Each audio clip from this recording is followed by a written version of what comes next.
Hello everyone, welcome to this lecture, a guide to the Odyssey, homecoming, and philosophy. This guide will retell, summarize, and interpret the first 12 books of Homer's Odyssey. Books 13 to 24 will be summarized for at least partial completeness. It might be read or listened to in segments as you read or reread parts of the work, or serve as an overview introduction.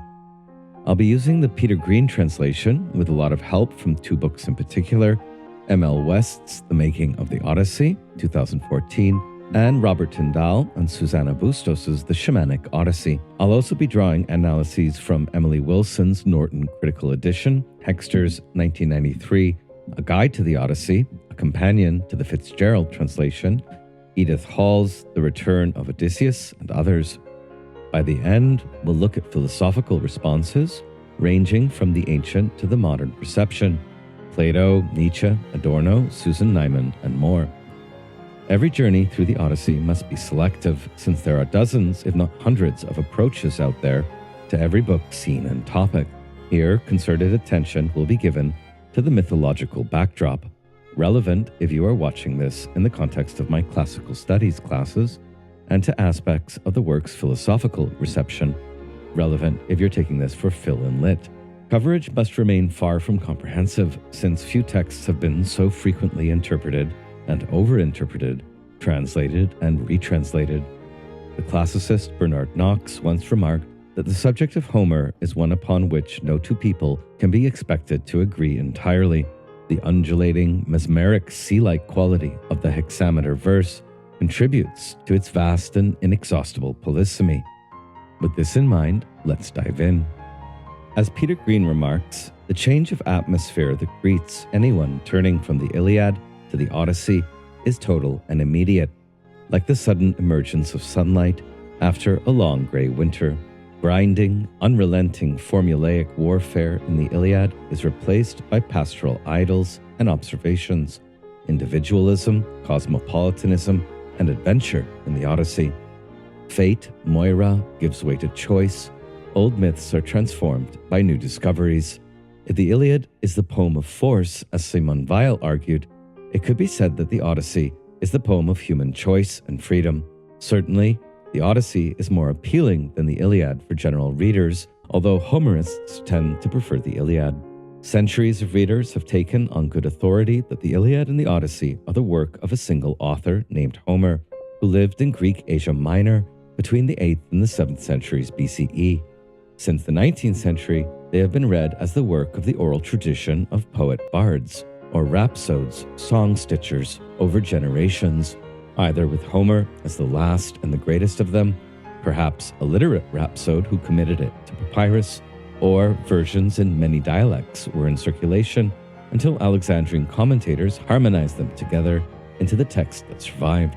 West, whose view I adopt here, suggests that those who still cling to that belief that the Iliad and the Odyssey were composed by the same poet named Homer do so from pious attachment to an ancient belief that was formed in an information vacuum.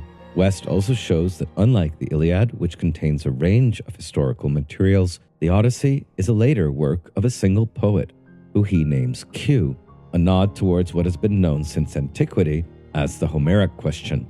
It cannot be dated earlier than 640 BCE, its terminus post quem for West.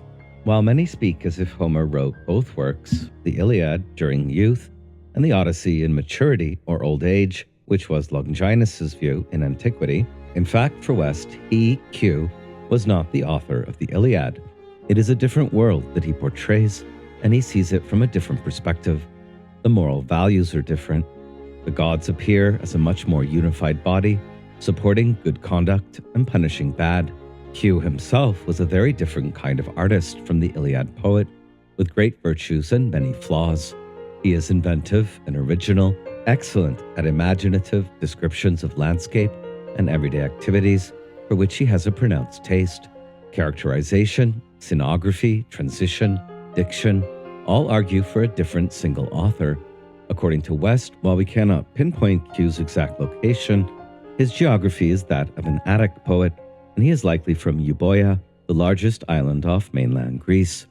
He seems to have seen Crete and Delos, and to have sailed to Ithaca. While Q's knowledge of the interior Peloponnese is shoddy, his knowledge of Eastern Aegean geography is worse. This is unlike the Iliad poet, who displays specific geographical insights into Asia Minor. For West, Q can be shown to have read or heard performed the cyclic epics, which are earlier, less expansive versions of the Trojan war tales and Gnostic returns of the Achaeans, as well as Hesiod's Theogony and Works and Days, a major claim since Hesiod is usually taken as later than the Odyssey, as well as Ionian Elegy and Iambus. Q also knew poetry, now lost to us, about Heracles' exploits and the voyage of the Argonauts. But Q's most significant source for composing the Odyssey, and the ground of many an infelicitous imitation, according to West, was the Iliad, and this in roughly the same form that it has come down to us today. Q's purpose was to write a poem that could rival it. He almost succeeded, not quite. For West, what is most admirable from a literary point of view in Q's Odyssey is the realism and closeness to life, the naturalism and psychological verisimilitude with which the characters act and walk. The flaws are also glaring to skilled readers of Homeric Greek. Also, the narrative is pervaded by contradictions and inconsistencies, which have provided carrion for nourishment of analyst critics for the last 2 centuries. Strikingly, the Iliad and the Odyssey appear to be influenced somehow by the Akkadian epic of Gilgamesh. As Edith Hall sums up the parallels, Gilgamesh embarks on a perilous quest, which involves the favor of the sun god, cutting down trees, building a raft, sexual advances from a goddess, sacrilegiously killing the sacred bull of heaven, sailing across the waters of death, and an offer of immortality. As West notes, the influence extends beyond poetic techniques and motifs to whole scenic structures and sequences. But how is that possible? For there is no evidence that the Greeks had knowledge of Near Eastern cuneiform texts. The name Gilgamos does not appear in the Greek corpus until Iliad in the 3rd century CE.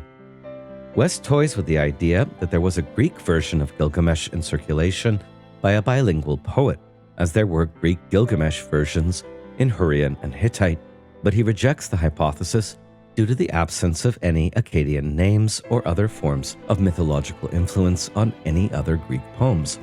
So how did it happen? West's answer is ingenious. There must have been a bilingual poet who introduced a wide variety of signature Gilgamesh motifs into the properly Greek poem. And there was only one preeminently suitable subject for this, Heracles, anglicized as Heracles or romanized as Hercules. As West puts the parallel, here is a violent hero of semi-divine parentage who, like Gilgamesh, roams the earth wearing a lion skin and kills lions and monsters. He has a loyal comrade, Ino-Leukothea, who accompanies him through his earlier adventures. At a later stage, he makes long excursions to remote lands, even to the ends of the earth, where he encounters the sun god and crosses the outer waters in the sun's own vessel. Like Gilgamesh, he faces issues of life and death. He merits immortality if anyone does, but he does not achieve it, at least in the oldest accounts. The Odyssey poet likely knew a Heracles poem replete with Gilgamesh motifs, a debt that Odysseus' consultation with the mortal Heracles in Hades may obliquely acknowledge. In short, the reason so many episodes in the Odyssey remind us of Gilgamesh is this indirect line of descent: Gilgamesh, Heracles, Odysseus. So let's now meet wily Odysseus and his myths. As the Odyssey opens, the poet asks the muse to sing of the wanderings of much suffering Odysseus, which is modeled on the Iliad's opening invitation to the muses to sing of the implacable wrath of Achilles. Odysseus' Latin name is Ulysses, from the earlier Greek Odysseus. It is an old pre-Greek name, linked by his criminally minded grandfather, Autolycus, who names Odysseus with Odousomai, to be hated, an odium, or a man of pain. The original meaning of this pre-Greek name is lost to antiquity. The Roman Ulysses, or older Odysseus, may have derived from Hittite Uluyas, which is Atrahasis' epithet, the far distant. The Iliad describes Odysseus as having short legs, stocky or ram-like, Later, Dares the Phrygian describes him as tough, crafty, cheerful, of medium height, eloquent, and wise. His physical characteristics often change: a bald pate, or with darker or lighter hair, an old man, or a man in his prime. At the outset, Odysseus's mind is described as polutropon, of many twists or turns, and related epithets will echo this one. Odysseus is versatile, devious, full of devices, resourceful, or skilled in all ways of contending in the Fitzgerald. Many focus on his moral failings, a deceitful and ruthless tactician, as in the Iliad. For West, Odysseus was a character of ancient legend, but not a warrior hero to start. Rather, a man celebrated for ingenuity and guile applied to diverse situations, a kind of sly boots or wily lad, like the German Teil Eulenspiegel or Coyote in native North American myth. In short, a figure taken over from folktale. As the tradition of the Trojan War developed, ingesting heroes from other legendary contexts, Odysseus became attached to it, specifically in the role of the man who devised the wooden horse, which brought the Achaeans to victory. While we will never know all the myths with which Odysseus was associated, two widespread folk tales stand out, almost certainly imported from abroad, as West demonstrates, since they are so widespread, everywhere, and ancient. The first is the story of the blinded, one-eyed ogre, and the second, the story of the returning husband. At some point 25 to 75 years before Q wrote, these and other Odyssean tales, such as those concerning his son, Telemachos, gradually became grafted with the Trojan war tales and organized by his wanderings, and a proto-Odyssey was born. Q likely worked from this traditional material to emulate the Iliad on a grand scale. What Q produced was a unified structure with three parts, amply expanded. First, the Telemachy, books 1 to 4, next, Odysseus's Wanderings, books 5 to 12, and the Homecoming, or Nostos, books 13 to 24. The most remarked on theme of the Odyssey is the Nostos, return, the plural nostoi, referring to the literature of the returns of the Greek heroes from Troy, from which we get the English word nostalgia. But nostos is more the act of returning home, while nostalgia is the yearning for home. Homecoming is a centripetal tendency. Its companion tendency is more centrifugal. The wandering, the link between wandering and homecoming, is adversity or grief, algia, that Odysseus suffered, pathen, making him a politlas, much enduring or much daring hero. The adversities would be unendurable even to the greatest of heroes, but the tone of the work is cheerful. Renaissance critics called it a happy tragedy, and we can readily compare it to Gilgamesh as a predecessor, with the first tragic romance, Chariton's Callirrhoe, being an inferior successor. Q filled out the narrative context of the epic Homecoming in many ways. He gives Odysseus a complete family and background, situates his household and others in Hellenic civil society, adds 7 years to Odysseus's wanderings, from 3 years to 10, and invents tales about Nestor, Menelaos, and Helen, and adapts material from a much earlier Argonautic poem to fill out Odysseus's adventures, such as his visit to Circe, anglicized as Circe, and his journey to Hades. Most intricately of all, Q expanded on the returning husband motif to give a much more complete account of Odysseus's revenge on the many suitors to his faithful wife Penelope, and the aftermath or denouement, including a reunion with his father Laertes.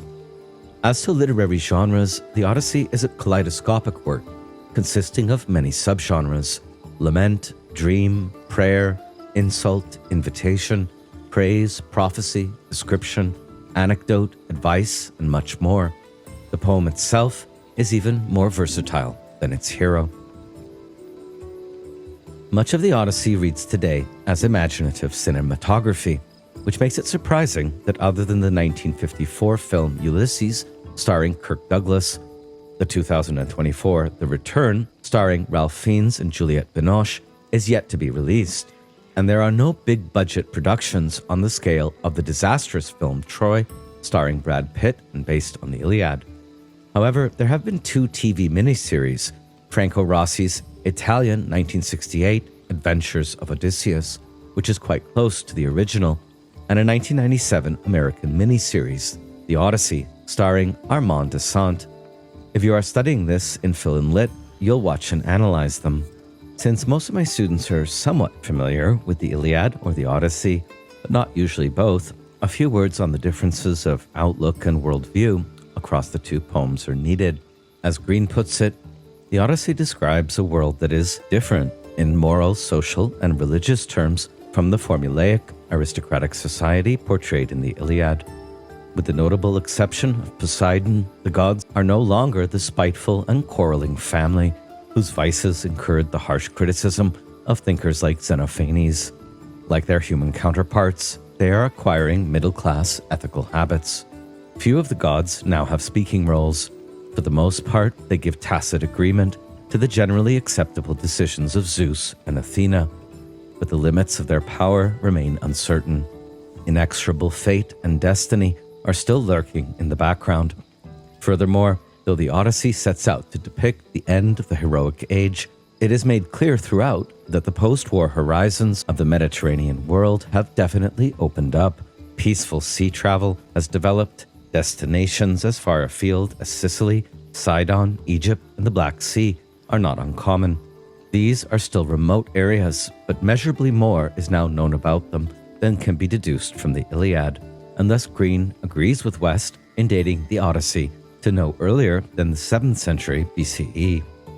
Not discussed by Green is how Odysseus as a character changes or not from the Iliad to the Odyssey. This has been hotly debated. Here, we'll read the Odyssey's Odysseus in relative isolation, but we'll return to aspects of the Iliad's depiction of Odysseus at the end, and recent comparisons of Odysseus as a hero to Achilles. For Green, the Iliad is in essence a highly formalized tragedy, if at times unexpectedly realistic, whereas the Odyssey is rather a semi-heroic romance adventure story with a strong and at times disconcerting element of folktale and fantasy.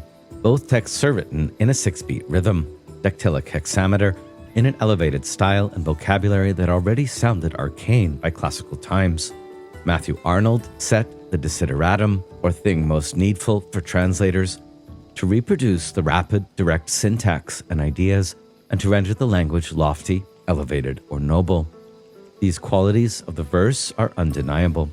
Pick up George Steiner's Penguin anthology, Homer in English, to see how variously it is attempted. Green's main goal in translating the Odyssey was to resist the tendency to make Homer or Q sound like an English poet, and to retain the strange or alien features such as da capo repetitions, anthropomorphized gods, all too familiar habits, subtle sentence structure, and linear rhetoric. These are the master storyteller trademarks that still enchant modern readers. Green also attempts to retain in translation the marks of oral composition, ring composition, catalogues, doublets, digressions, repeated epithets, and formulaic phrases to fill out the metrical structure. So where to start with a poem that has meant most everything to most everyone? Also a poem so full of contradictions and inconsistencies.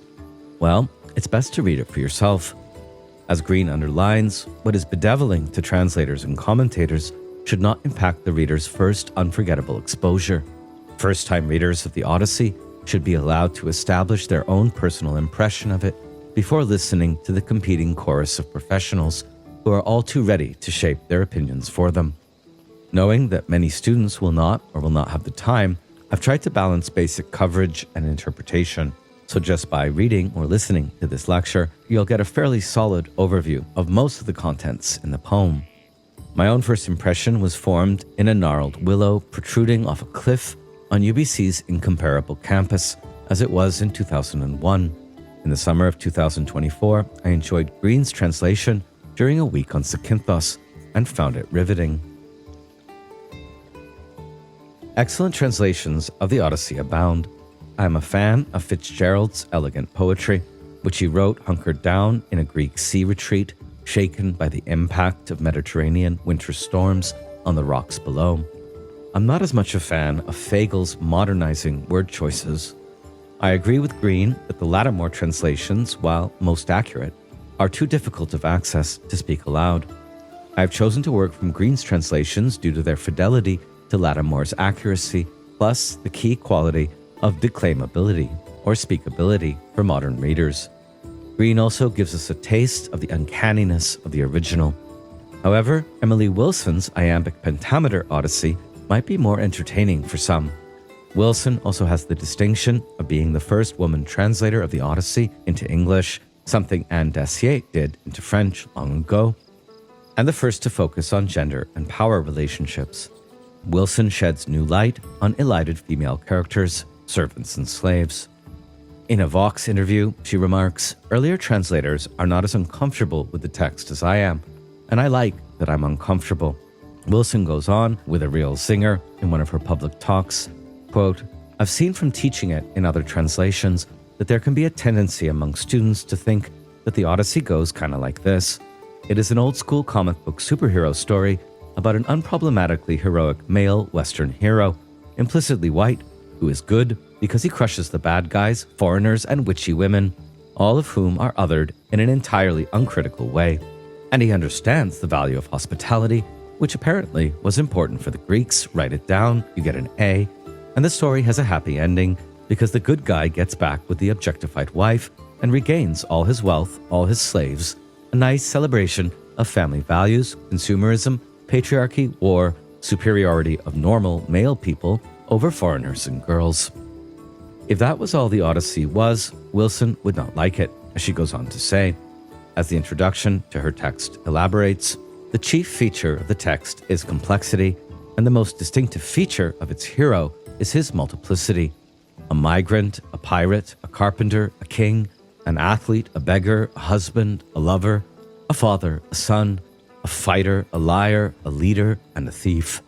Odysseus is complicated, Wilson's translation of Polutropos, and morally ambiguous. While the text tries to draw a clear line between hero-warrior and pirate-marauder, Odysseus does not fall neatly on either side, nor would any other ancient Greek hero. Often his actions are cruel and usually selfish. The indictments that others, his enemies, bring to bear on him ring true. I'll return to a few of Wilson's takes on the episodes as we proceed. So let's turn to the beginning of the poem itself, the so-called Proem, or opener, lines 1 to 10. "The man, muse, tell me about that resourceful man who wandered far and wide while he sacked Troy's sacred citadel. Many men's townships he saw and learned their way of thinking, many the griefs he suffered at heart on the open sea, battling for his own life and his comrades' homecoming. Yet no way could he save his comrades, much though he longed to. It was through their own blind recklessness that they perished, the fools, for they slaughtered the cattle of Helios, the sun god, and ate them. For that he took from them their day of returning. Tell us this tale, goddess, child of Zeus. Start anywhere in it." The first word of the Proem is andra, man, unnamed but then qualified as that resourceful Polutropos man. A gap opens here between any man and the hero. The first English translator, Chapman, fills the gap in 1616. The man, O muse, inform, that man away wound with his wisdom. The word enepe in muse, tell me, is a form of the Greek epos, epic, a tale that is told or sung. The muse is asked to sing, to breathe into or sing through the poet about that versatile man who saw many cities and learned much. The muse is asked to begin from somewhere there, in media res, but the poet also alludes that we will meet restless Odysseus only when his men are lost and he is alone. As West points out, these opening lines, with their focus on Odysseus's wide travels and the experience he gained in the course of them, have some similarity to the beginning of Gilgamesh in the standard Babylonian version. We can compare Proem 1 to the Andrew George translation of Gilgamesh. He who saw the deep, the foundation of the country, who knew, was wise in everything. Gilgamesh, who saw the deep, the foundation of the country, who knew, was wise in everything. Equally, he learnt the totality of wisdom about everything, He saw the secret and uncovered the hidden. He brought back a message from the antediluvian age. He came a distant road and was weary, but granted rest. Odysseus's polutropon epithet is complemented by many other polu epithets: politlas, much enduring; polymekanos, much conniving or versatile; polymetis, scheming; polyphrona, many-minded; and polydriasi, crafty. Poly or polu epithets are not only used to describe Odysseus's cunning intelligence, his flexibility, adaptability, ingenuity, and shrewdness, but also the twists, turns, and manifold misfortunes on the way, his polykelia noston, or homeward journey, involving pains of every sort. So let's analyze the proem a bit further. It alludes to the criminal recklessness, the astastali of his companions, the fools, nepioi, for they slaughtered the cattle of Helios, the sun god, and ate them. For that he took from them their day of returning, nostimon. As Wilson comments, eating is important in the Odyssey, and eating the wrong things or eating in the wrong way results in violence or death. As the proem emphatically states, Odysseus' crew are not granted a nostos, and they are themselves to blame. In this case, the act of forbidden consumption of Helios' cattle is a terrible mistake which condemns the men to death and deprives them of their chance of getting home. Hexter links the crew's recklessness and lost nostos to the theme of feasting. Quote, "The feast is a social event, ideally a symbol of harmony, not only among humans, but, if the sacrificial ceremonies have been properly observed, between gods and men. However, like all rites, it can be perverted.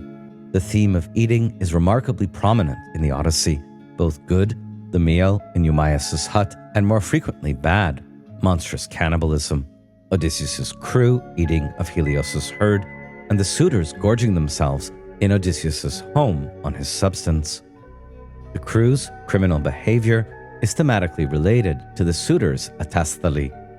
In the first case, Helios enacts vengeance by Zeus and the crew dies. In the second, Odysseus is the instrument of Zeus's vengeance. What is sometimes called Proem 2, the next 10 lines, continues to introduce our hero's current and future situation.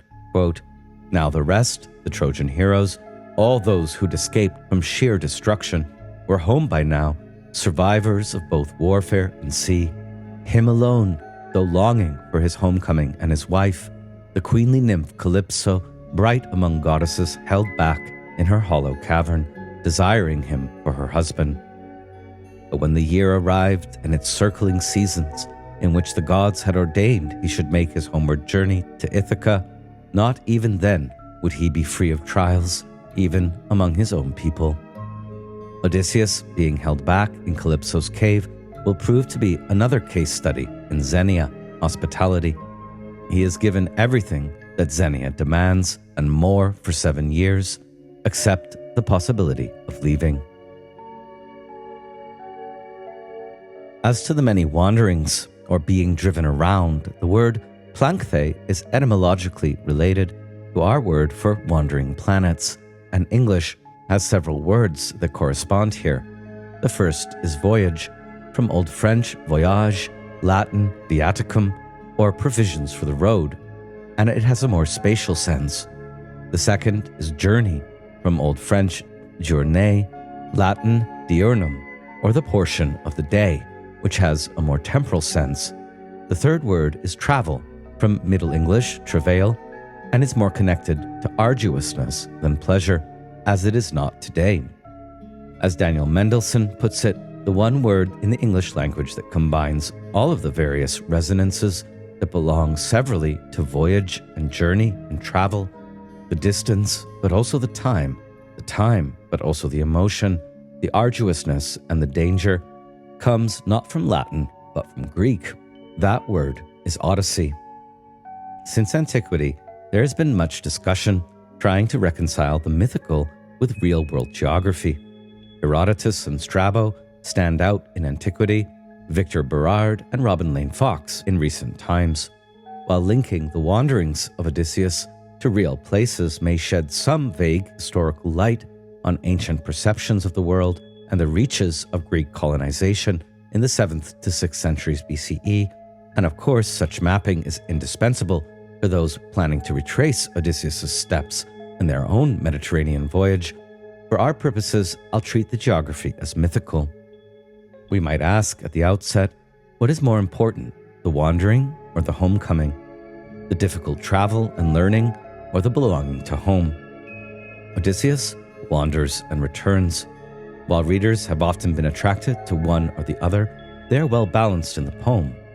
Understated in the green, the last line of the Proem is often translated as, "Sing for our time too," epikai emen, more simply, sing for us. And thus Homer, or the bard performing him, is involving his audience, us, in the wanderings and the homecoming from the start. Here you see the map of two wanderings, on the left of Odysseus' son, Telemachos, and on the right, one of many reconstructions of Odysseus' 10-year journey home.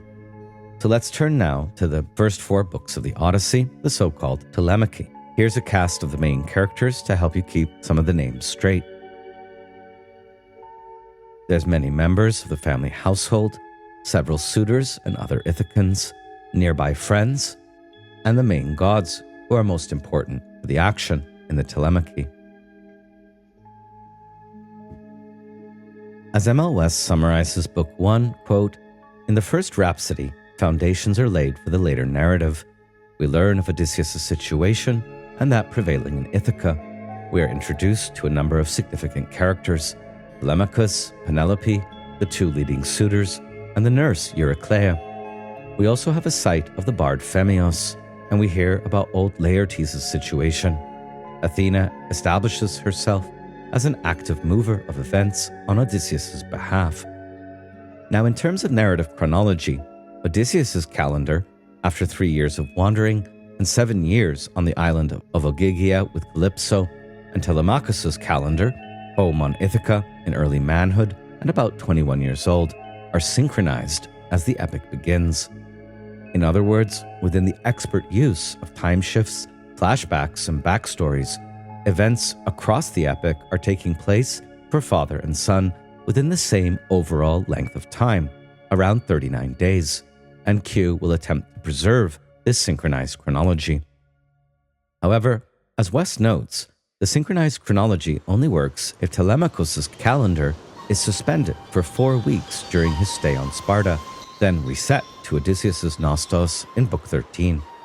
In any case, this central narrative device makes the relationship of father and son, their teaming up, the key structuring feature of the narrative.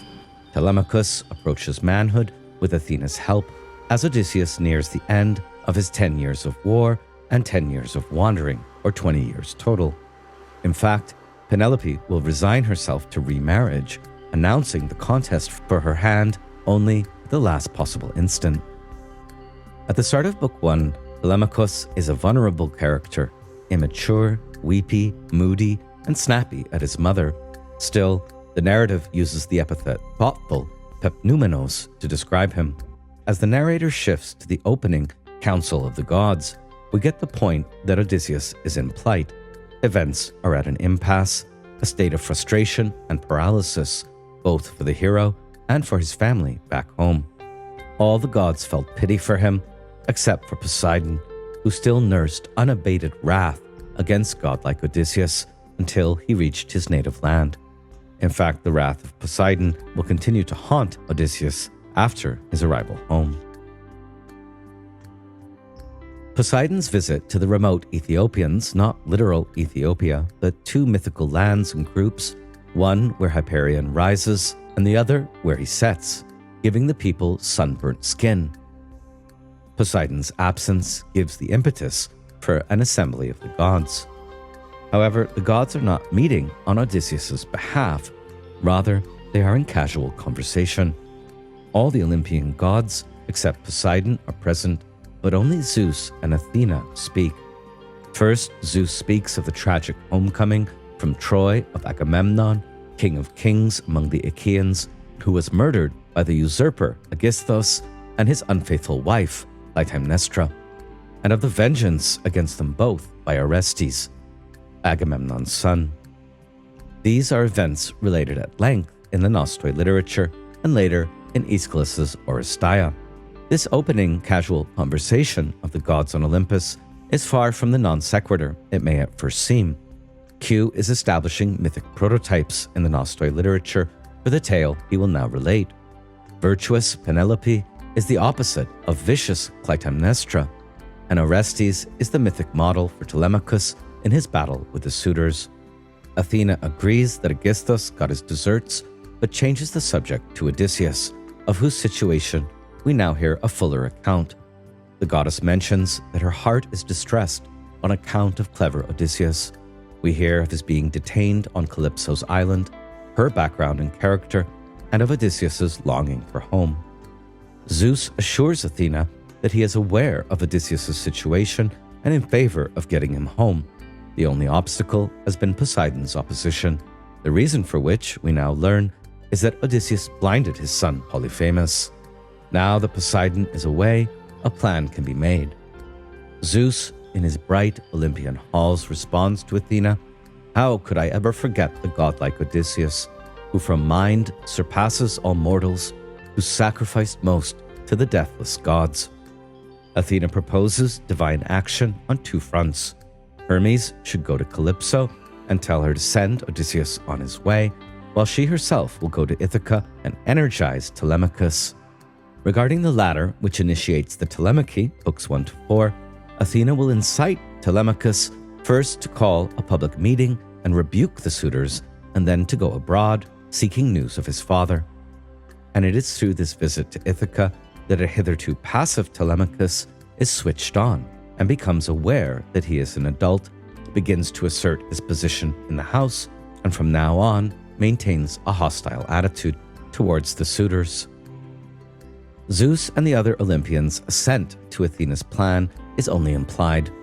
Athena binds elegant sandals to her immortal feet, equips herself with a brave spear, and flies over the sea and the boundless earth as swift as the wind's blast to Ithaca. Scholars have noticed that Athena's flying is adapted from Hera's or Iris's flight in the Iliad. These scenic elements are later adapted yet again by Q when Hermes flies to Kalypso's island, this time carrying his signature caduceus rather than a spear. Athena lands on Ithaca right before Odysseus's outer entrance, and as is common for the god's appearance among mortals in Greek culture, she takes the guise of a stranger, a xenos. Not too strange, however, since an old family friend, the Taphian leader Mentes. Mentes should not be confused with Mentor, another elder family friend, an avatar of Athena, but an Ithacan who Odysseus has put in charge of his estate during the Trojan War. Nonetheless, symbolically and functionally at least, the two characters are almost interchangeable. Together, they give us the modern English words mentor and mentorship. Athena as Mentes beholds the suitors feasting and playing games, their usual activities. Godlike Telemachos, brooding over his absent father and plotting revenge, is the first to notice his new guest. He greets Mentes within the proper codes of hospitality, offering a shared meal as preliminary to any sharing of identities or discussion of the purpose of a visit. Telemachos stows the spear and seats Mentes respectfully, but their converse is soon disturbed by the suitor's embarrassing and shameful behavior, which brings attention to Telemachos' sorry plight. The suitors withdraw to listen to Phemius the bard, and the two talk. The young prince leans in to gray-eyed, glaucopous Athena and says, "Dear stranger, would you be shocked by what I tell you? All these men care about is music and singing, easy enough for them. They're freeloading off another man's livelihood, a man whose white bones may be rotting in the rain, away on the mainland or rolled by the sea's breakers."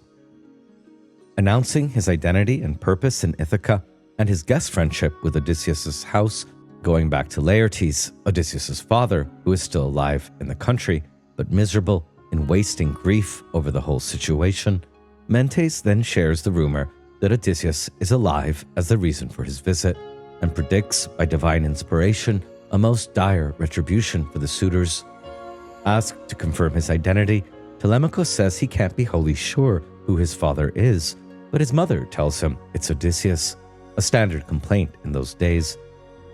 He goes on to explain his mother's dithering about a new marriage, and Athena Mentes gives him some fatherly advice. But I urge you yourself to consider how you might drive out these suitors from your household. So pay attention now, mark carefully what I tell you. Initially, Athena's advice corresponds to 3 stages. First, he should call a public meeting tomorrow and tell the suitors to go back where they came from. If Penelope wants to remarry, she can go back to her father's house, Icarius, for him to arrange it. Second, he himself should go abroad to seek news of Odysseus, first to Pylos to visit Nestor, and then to Sparta to visit Menelaos and Helen. If he hears that he is alive, he is to hang on for a year in the hope that he will get home. If he learns that he has perished, he is to come home, raise a cenotaph, and find his mother a new husband. And third, after completing the first 2 tasks, which, as Athena or Q knows, will have produced no change in the situation, he should act like a man and start planning to emulate Orestes by killing the suitors in the palace, whether by guile or in open fight. This last never occurs, since Odysseus will arrive, but Telemachus does play a role in the fighting. Telemachus replies with deep gratitude for Mentes' advice and offers him a bath and gifts, which for obvious reason of the disguise, Athena declines in haste. She promises to return for the standard gift exchange at a later time. At this point, something supernatural happens. Quote, "That said, the goddess, grey-eyed Athena, departed, flying up through the skylight. Into his heart she set courage and strength, and put him in mind of his father, even more than before. Reflecting on what had happened, his mind was in awe. This must be a god, he thought. Athena's epiphany enlivens Telemachus. From this moment, the boy understands that he must be under divine protection and chosen for a mission. Athena's spear, which he has stowed, appears to be forgotten by Q. Although emboldened, Telemachus continues to vacillate in his speeches between hope that Odysseus has survived and is on his way home, and despair that in fact he died long ago. But now, having just witnessed a god's epiphany, Telemachus, with newfound confidence, approaches the suitors with bold thoughts in his heart. They are listening to Phemius sing of the return of the Achaeans, an ironic choice given that they will all perish when the last Trojan hero returns. Q now introduces Penelope, the next major character of the tale. Icarios' daughter, prudent Penelope, enters from the second story of the house, her high, bright upper chamber. She descends the staircase with a devoted handmaiden on either side, holding up her shining veil in front of her face, and in tears addressed the godlike minstrel. She is upset by the subject and how it stirs her unforgettable grief for that much-loved being I picture with such longing, my husband of wide renown through Hellas and mid-Argos. Thoughtful Telemachus intervenes. As West puts it, he surprises his mother with his new assertiveness that the god's visit has given him. He says the bard should be allowed to sing on the topical theme he has chosen. Odysseus is far from being the only one who has perished. Penelope should go back to her room and resume her spinning and weaving. She goes without a word, and the scene is nicely rounded off by Athena putting her to sleep.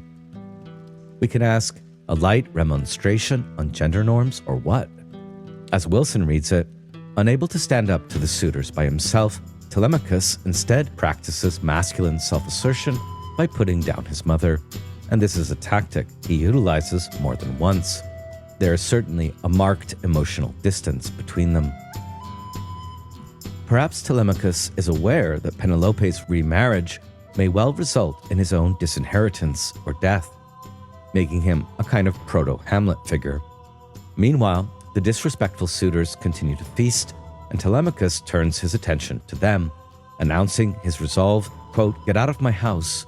Go find other feasts for yourself. Consume your own goods. Move around from house to house. But if this is what you regard as better, more profitable, to devour one man's livelihood without offering compensation, then gobble on. Zeus may yet grant him an occasion of reprisal in which all the suitors perish in his halls, an only slightly veiled murder threat. The suitors are stunned.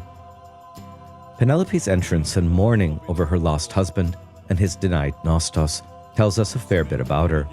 She is beautiful, loyal, tearful, and misses her husband all the time. She values the beautiful, rich house in which she lives and which she risks losing forever if she remarries.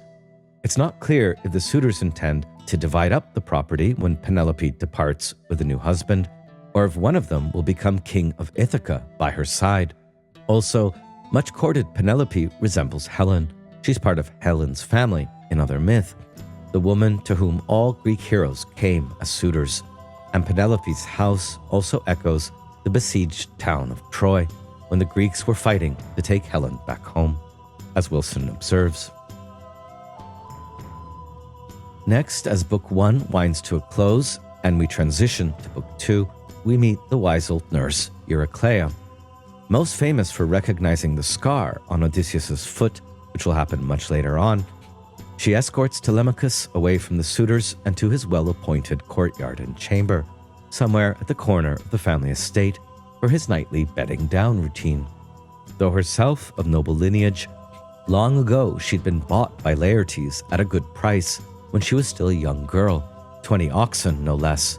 He, Laertes, respected her in his home no less than his loyal wife, but never made love to her for fear of his wife's anger. An interesting rationale here against adultery. Now an old woman, Eurykleia, not to be confused with Eurynome in Penelope's detail, prepares the young prince for bed and is the only household confidant to his plans. She is needed to help with supplies and seems to be closer to the young prince than his mother. As a good servant, her male equivalent, who we won't meet until later on, is Eumaeus, the swineherd. As Wilson observes, Eurykleia is an alternative mother figure for Telemachos and a preferable one, in that, being a slave, she always does exactly what he tells her to do. Book 1 ends with Telemachos in bed, brooding over the journey Athena had planned for him, a mild imitation of scenes in the Iliad where Achilles broods all night. The impression conjured is how well Telemachos is loved and cared for in small things by Eurykleia, as he is in great things by the ever-present Athena. Book 2 begins when dawn appeared, early risen and rosy-fingered. The goddess dawn in Greek is Eos, Aurora in Latin. She appears 20 times in the epic, always rosy-fingered, always early. Here she shines on Telemachos, rising, getting dressed, and sallying forth in appearance like a god. Her name in Greek is Rhododactylos Eos, a beautiful assonance like morning that with pink fingers spans across the horizon like a woman's fingers. Carrying a spear, the young prince calls for the public assembly forthwith and has a wondrous grace shed on him by Athena. It is suggested that this is the first public assembly summoned since Odysseus left, implying that political life has been more or less suspended. Egyptios, a wizened veteran, is the first to speak of one of his beloved sons who was lost to the war. The omniscient narrator mentions he was eaten by the Cyclops, but no one present knows that. Egyptios invites the young Telemachos to speak. Taking up Odysseus' old seat, a high status the elders readily acknowledge, Telemachos airs his grievances against the suitors and inspires respect, but he also breaks down in tears, at one point casting the scepter or talking stick from his trembling hand.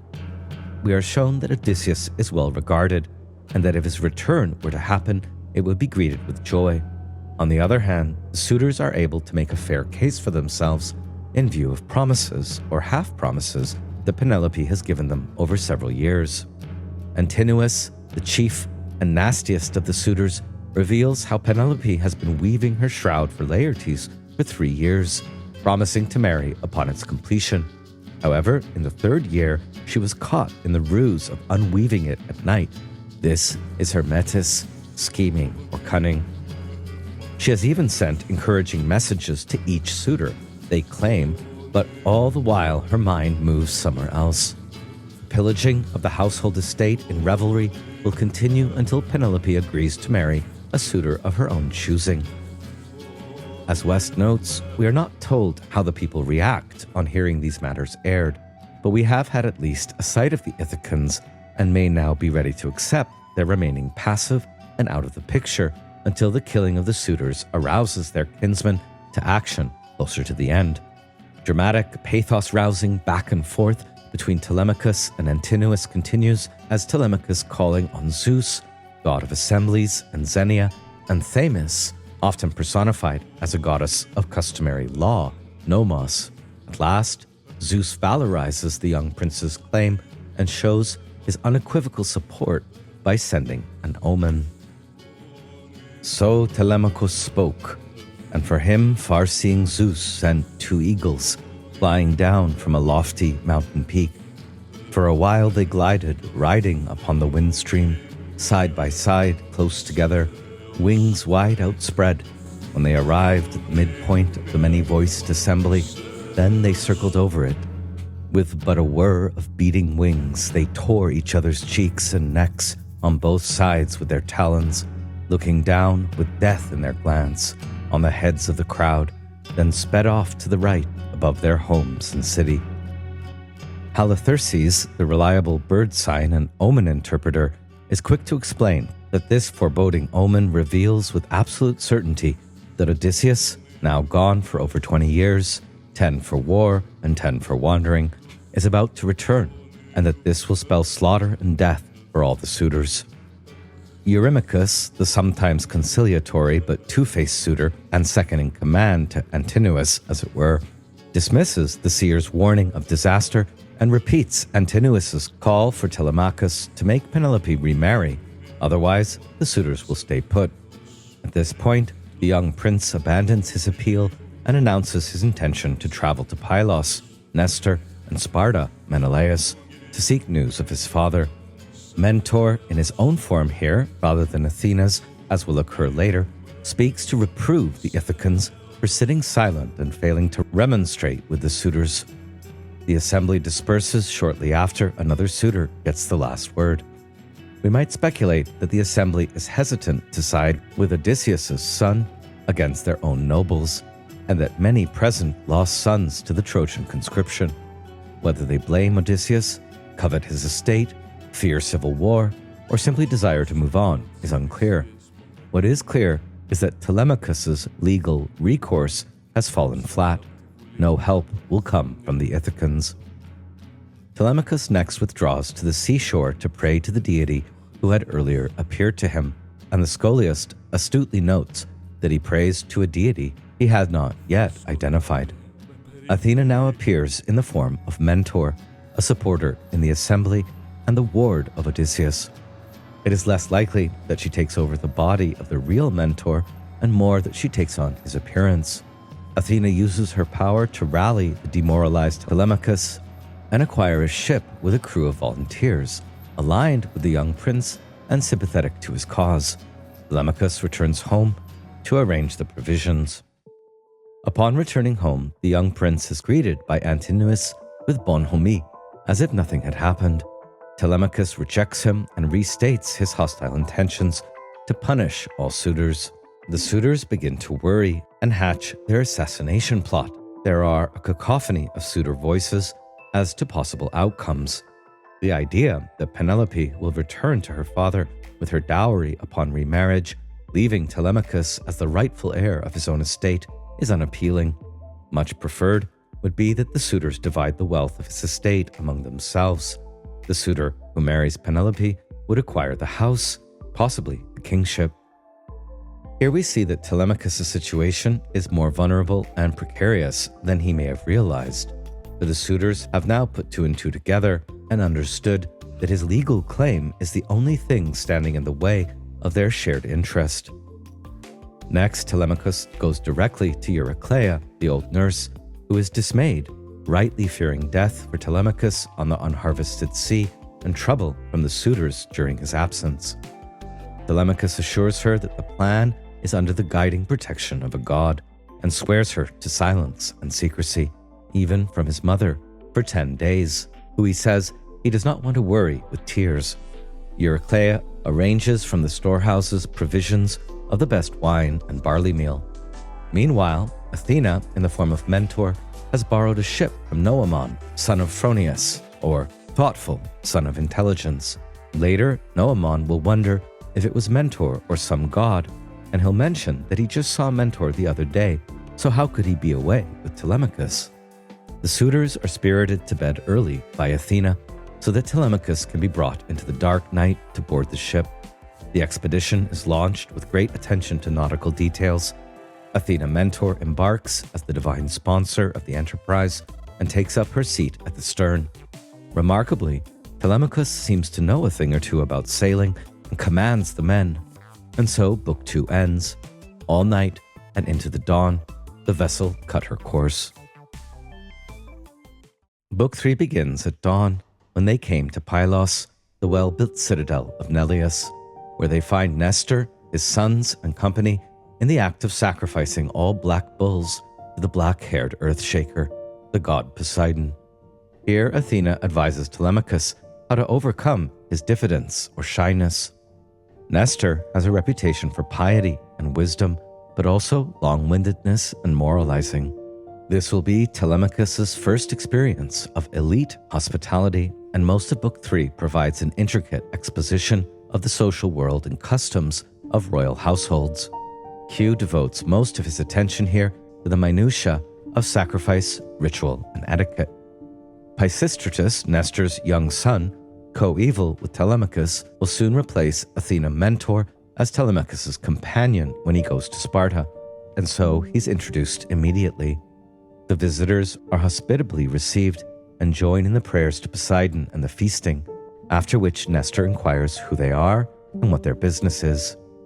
Telemachos explains the situation, and Nestor replies by recalling the events of the Trojan War and its aftermath, the heroes who perished, and those who returned home.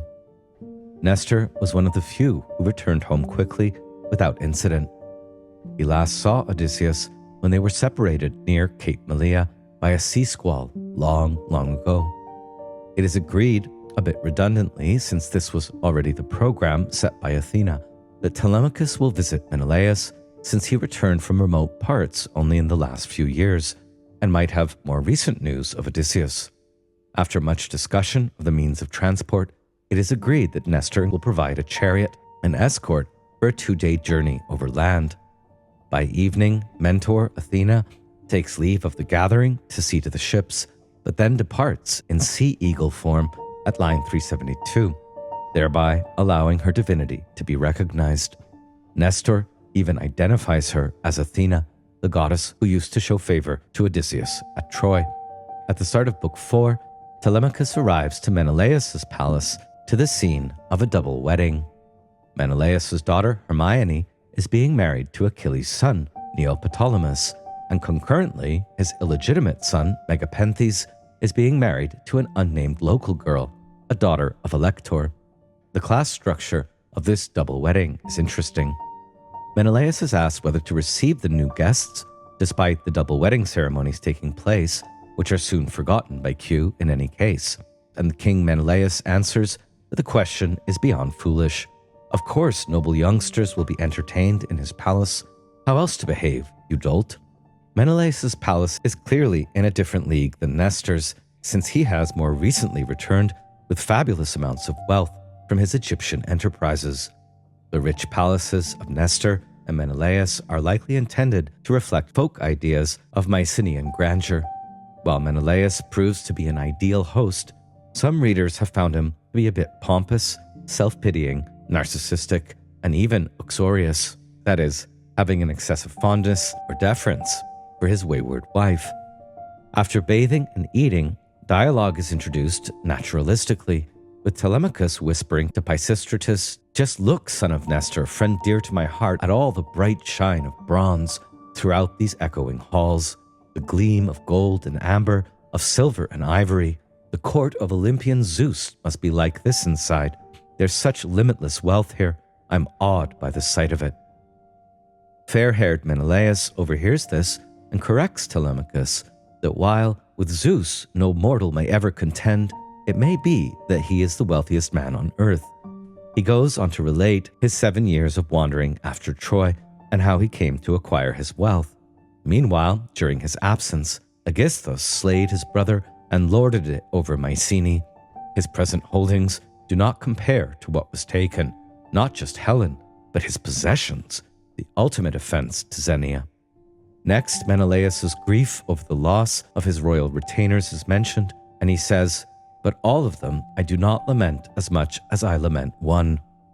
The one who he laments most likely referred to Agamemnon originally in an earlier version of the poem, and West suggests that the poet substituted by a somewhat violent diversion, Odysseus.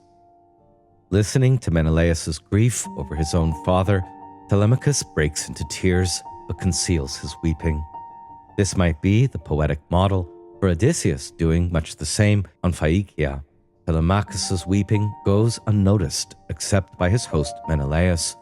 As Menelaos wonders whether to mention it or let the boy grieve, Helen makes her unforgettable entrance, the first of many literary cameos of the face that launched 1,000 ships, a phrase that must wait for Marlowe's Dr. Faustus, and see also the sumptuous portrait of Helen in Goethe's Faust Part 2.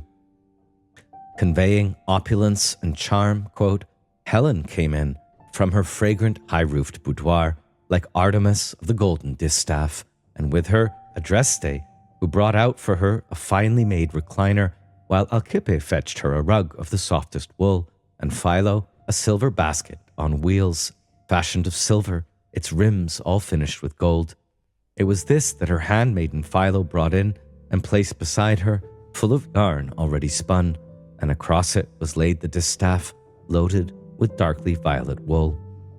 Helen is clearly an exceptional noblewoman, a daughter of Zeus according to the myth. She is beautiful, magical, observant, and frighteningly intelligent, perhaps much more so than her husband, some recent commentators believe. It is Helen who breaks the suspense as she recognizes Telemachus' telltale features, saying, Menelaos, nursling of Zeus, do we know who these men are, or say they are, who've come to our house? Shall I keep quiet or say what I think? Oh, I simply must tell you. Not once did I ever see such a striking resemblance in either a man or a woman. It truly astounds me. This boy could be the son of great-hearted Odysseus Telemachus, left as a newborn child in the house by him, when because of me, the bitch, you Achaeans went out against Troy, hearts set on ruthless warfare. In reading this passage, which we've just heard in the Green translation, Wilson insists that Helen describes her face not as beautiful, but dog-like, punopsis. Bitch may seem like the closest equivalent. Many translators go further, wanton or whore. For Wilson, these translations of Helen's words as self-deprecating project modern flavors of misogyny onto the ancient text. Dog insults applied to women and men do occur elsewhere, but Helen's or Aphrodite's dog-like face may not connote a specifically feminine kind of malice or cruelty, rather an insistent drive to be fed or satisfied or noticed, which is impatient and oblivious to social cues and constraints. The scholiast glosses dog-like face as shameless, avarice, sexual avarice, yes, but also fighting or attention-seeking. Soon, all are in tears in reminiscing about Odysseus, and it is then agreed to save the purpose of Telemachus' visit for the next morning, too somber for a wedding, perhaps. The feast is resumed, and to lighten the mood, Helen slips a drug into the wine. Then Helen, daughter of Zeus, had another idea. At once into the wine they were drinking, she added a drug that banishes grief and anger, brings oblivion of all ills. Whoever swallowed it when mixed into the bowl would not for the rest of that day wet his cheeks with tears, even though his mother and father should lie there dead, or a brother or dear son should be killed in his presence, cut down by the sword, and his own eyes witnessed it. So powerful were the drugs this daughter of Zeus possessed, benign ones, a present from Thone's wife, Polydamna, a native of Egypt. But there, the grain-giving earth bears most drugs, many healing in mixture, and many malignant. Each man there's a physician, more knowledgeable than all mankind elsewhere. So this is the first appearance of plant medicines or pharmaca, or strange concoctions in the Odyssey. It won't be the last. Helen's curious potion is called Nepenthe. It is added into the mixing bowl with wine. As Robert Tyndall, citing Dale Pendell, points out, such a marvelous brew illustrates that ancient wine did not contain alcohol as its sole inebriant, but was ordinarily a variable infusion of herbal toxins in a venous liquid, unguents, spices, and herbs, all with recognized psychotropic properties could be added, allowing for a potency more fitting to ancient descriptions of wine's effects. In Pharmacognosis, Pendell goes on to speculate, based on Helen's Egyptian source for the recipe, and that Egyptian Thebes was famous for its poppy fields and opium trade. He speculates that Nepenthe was probably a mixture, perhaps meconium in wine, opium in wine, with mandrake and henbane. Tropanes go well with opium. As Tyndall comments, such an episode is only one among many in the Odyssey where plants play mind-altering and magical roles characteristic of native cultures with plant-based shamanic traditions. Telemachos' encounter with the semi-divine Helen's potion is only a mild example of the potent art compared to the shamanic showdown of magical plants that will take place in the island palace of Circe. More on that later. Helen's drugs appear to be effective at blunting post-traumatic stress, but not changing the subject. Helen and Menelaos go on to each relate fonder memories of Odysseus, an exploit of Odysseus at Troy that illustrates his cunning and shrewdness. Not mentioned here, in other myth, Odysseus was one of those who vied for Helen's hand and made all her suitors swear an oath that they would come to the victor's aid if she was ever abducted. We could say that Odysseus both started the Trojan War with his oath idea and ended it with the ruse of the Trojan horse. In Helen's anecdote, had scourged himself with blows and taken beggar disguise to enter Troy unrecognized, which prefigures his use of the beggar strategy in Ithaca. But Helen recognized, bathed, oiled, and clothed him. She claims that the sight of him, his heroic escape from Troy, inspired her, but my own spirit rejoiced, since my heart was set to return back home, and I groaned for the blindness that Aphrodite had inflicted in leading me there away from my dear country, abandoning my own child, my bedchamber, and my husband. Menelaos uxoriously contradicts Helen's doubtful allegiances at the time. Let's not have a row in front of the guests, we might infer, by relating another anecdote about the Trojan horse. It was Helen, in fact, driven by a god determined to grant the Trojans some glory, who imitated the voices of the wives of all the Argives stowed in the horse, a magical feat on her part. Only Odysseus kept them from answering, clasping the mouth of Anticlos with his great powerful hands. Evidently worn out after 2 days of travel, Telemachos abruptly asks for his bedtime, and the narrator pays close attention to the elaborate bedding down preparations. Then we get a glimpse into the strange, troubled, and possibly redeemed marriage. Long-haired Helen, resplendent among women, bedding down beside godlike Menelaos. The next morning, rosy-fingered dawn finds Menelaos of the Great War rising like a god and going directly to Telemachos to hear the reason for his journey. Telemachos informs him of the situation in Ithaca and asks for news of his father. This initiates one of the longest speeches in all of Homer, as Menelaos tells episodes from his own Nostoi. West suspects that Menelaos' tale, including the meeting with Proteus, are transferred wholesale from earlier versions of Odysseus' Eastern adventures. Indeed, the Proteus episode fits Odysseus quite a bit better. Menelaos next says to Telemachos, "As regards the business you're inquiring about, I shan't veer off into other subjects, nor will I mislead you. Of all that I heard from the forthright old man of the sea, not one word will I keep back or conceal from you." Stranded for 20 days on the island of Pharos off Egypt, due to insufficient sacrifices to the gods, and with his men nearing starvation and desperation, the daughter of mighty Proteus, the old man of the sea, Eidothea, a prophetic sea nymph whose name means either the knowing goddess or goddess of many aspects, emerges from the sea in which his men are fishing and shows compassion for Menelaos, assisting in his deliverance. As West reads the myth, This is a common folktale motif of the helpful daughter of a dangerous king or ogre who gives a hero the means to get what he wants. The name that Q gives her, Eidothea, is perhaps influenced by that of Leukothea, the marine deity who assists Odysseus later on. Eidothea says to Menelaos, "There's a certain old man of the sea. He often comes here, immortal and truthful, Proteus of Egypt. He knows the depths of every sea, a servant of Poseidon. They say he's my father, that he begot me. Now, if you could somehow lie in wait and get hold of him, then he could tell you about your return, the details of your journey, all your long voyage homeward across the fish-rich sea. What's more, Zeus's nursling, if you wanted, he could relate what's been done in your halls, both good and evil, while you were away on your long and arduous journey." This sets the program, and Eidothea next gives instructions for how to ambush the old shape-shifting immortal, or Jinn, for it's hard for a mere mortal to overpower a god, she says. At midday, Proteus emerges to sleep in the hollow caves, surrounded by his seals, exhaling a pungent reek of the sea's far-reaching depths. Menelaos and 3 comrades are to wear the skins of 4 seals that are cast up by Eidothea, so that when Proteus counts the seals, nothing will be amiss.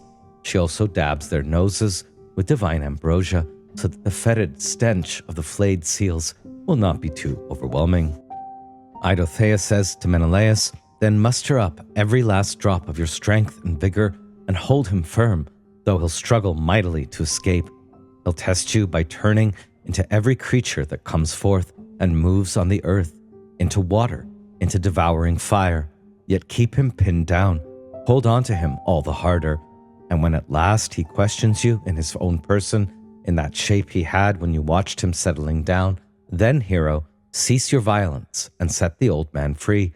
Ask him which of the gods it is that's angry with you and your homecoming, how you are to traverse the fish-rich sea." As Robert Tyndall reads this episode, which is the first major shamanic scene in the Odyssey, it demonstrates the possibilities of the intensified trajectory of magical consciousness, an initiatory ordeal whose goal is, traditionally enough, the attainment of hidden knowledge. Proteus is a master of animals figure, or potniatheron, as is Kirke. In fact, the ordeal Menelaos endures to avert famine, wearing fetid, stinky sealskins, is actually practiced by Greenland Eskimos. The ruse works, as Tyndall summarizes. Menelaos and his men then spring their trap, and having pinioned him, must deal with the god's rapid-fire counterattack before the truth can be wrenched out of him. In the Fagel's translation, first, he shifted into a great-bearded lion, and then into a serpent, a panther, a ramping wild boar, a torrent of water, a tree with soaring branch tops. But we held on for dear life, braving it out. Tyndall comments, Menelaos' ordeal has much in common with the Native American vision quest, where, in the intensified trajectory, the dreams in which spirits appear are more vivid than other dreams. The Shoshanis say they hold your attention and you cannot awake until they are over. Proteus's rapid-fire transformations do resemble aspects of shamanic visionary experience. Visions may be mercurial, for instance. A lightning spirit may appear as a body of water, then a human being, then like an animal. In the Green translation, Proteus's serial metamorphoses into animals, plants, and the elements are themselves described as his elusive arts, i.e. magical skills requiring practiced technique. An archetypal shapeshifter, Proteus's labile nature is related to his identification with the mutable element of the sea. That Proteus is also described as a cunning old trickster puts us very much in mind of Odysseus's crafty trickster tales. As West puts the connection, this is just the sort of escapade that we should expect Odysseus to feature in, rather than Menelaos, who otherwise moves in a normal, civilized world. West goes further to suggest that it may have been Proteus, or Aeolus, the wind god, who first mapped out Odysseus's homeward itinerary, not Kirke and Tiresias. In any case, while Proteus reveals a great deal concerning the returns of the Achaean heroes, and even about Menelaos' afterlife in Hades, which is blessed in the Elysian fields since he is Helen's husband, All we really learn about Odysseus is that 3 years ago he was still marooned alone on Kalypso's island, alive, out of danger, but with no apparent prospect of ever getting home. Telemachus has now got such information as is to be had at a second hand from a magical informant, and so preparation begins for his departure from Menelaos' palace, including the usual gift-giving. Menelaos offers horses, unusable in Ithaca, and so they settle on a gold and silver mixing bowl crafted by Hephaestus. Book 4 pivots to give an update on the suitors back in Ithaca, who are carrying on as usual and developing their own ambush plan. Antinous, ringleading, says, "Pretty soon he'll be trouble for us, so may Zeus destroy his power before he ever comes to full manhood." Penelope catches wind of the plot from the two-faced herald, Medon, and only then discovers that her son is abroad. She confronts Eurykleia, and a moving weeping scene among the women ensues, which was masterfully portrayed in Franco Rossi's 1968 TV series. As the suitors plot, Penelope's grief gives way to sleep as Athena, in the phantom form of her sister, sends a reassuring dream, which is notably unspecific about Odysseus. Here, Book 4 ends, and the Telemachy is temporarily suspended. So let's pivot now to some ancient and modern reflections on the Telemachy. An ancient commentator writes, "The pretext for Telemachus' journey is the inquiry about his father. But for Athena, who advises it, the aim is education. The son would not have become worthy of his father had he not heard from his father's companions about his deeds. He knows how to behave towards his father on the basis of the stories he has heard about him." Heraclitus also writes in the 1st century CE, Homeric Problems, "Our earliest infancy was entrusted to the care of Homer, as if he had been a nurse, and while still in our swaddling clothes, we were fed on his verses, as if they had been our mother's milk. As we grew to youth, we spent it with him. Together, we shared our vigorous manhood." This is the pedagogical view, the Telemachy being foundational to Greco-Roman education. There is even a relative abundance of papyri written in schoolboys' handwriting. The picture we have so far of Telemachus is that of a melancholic, precarious youth sorrowing in his heart at the household desecrations of the suitors and often reduced to helpless fantasies or learned helplessness, although showing signs of budding maturity, self-assurance, and manly promise.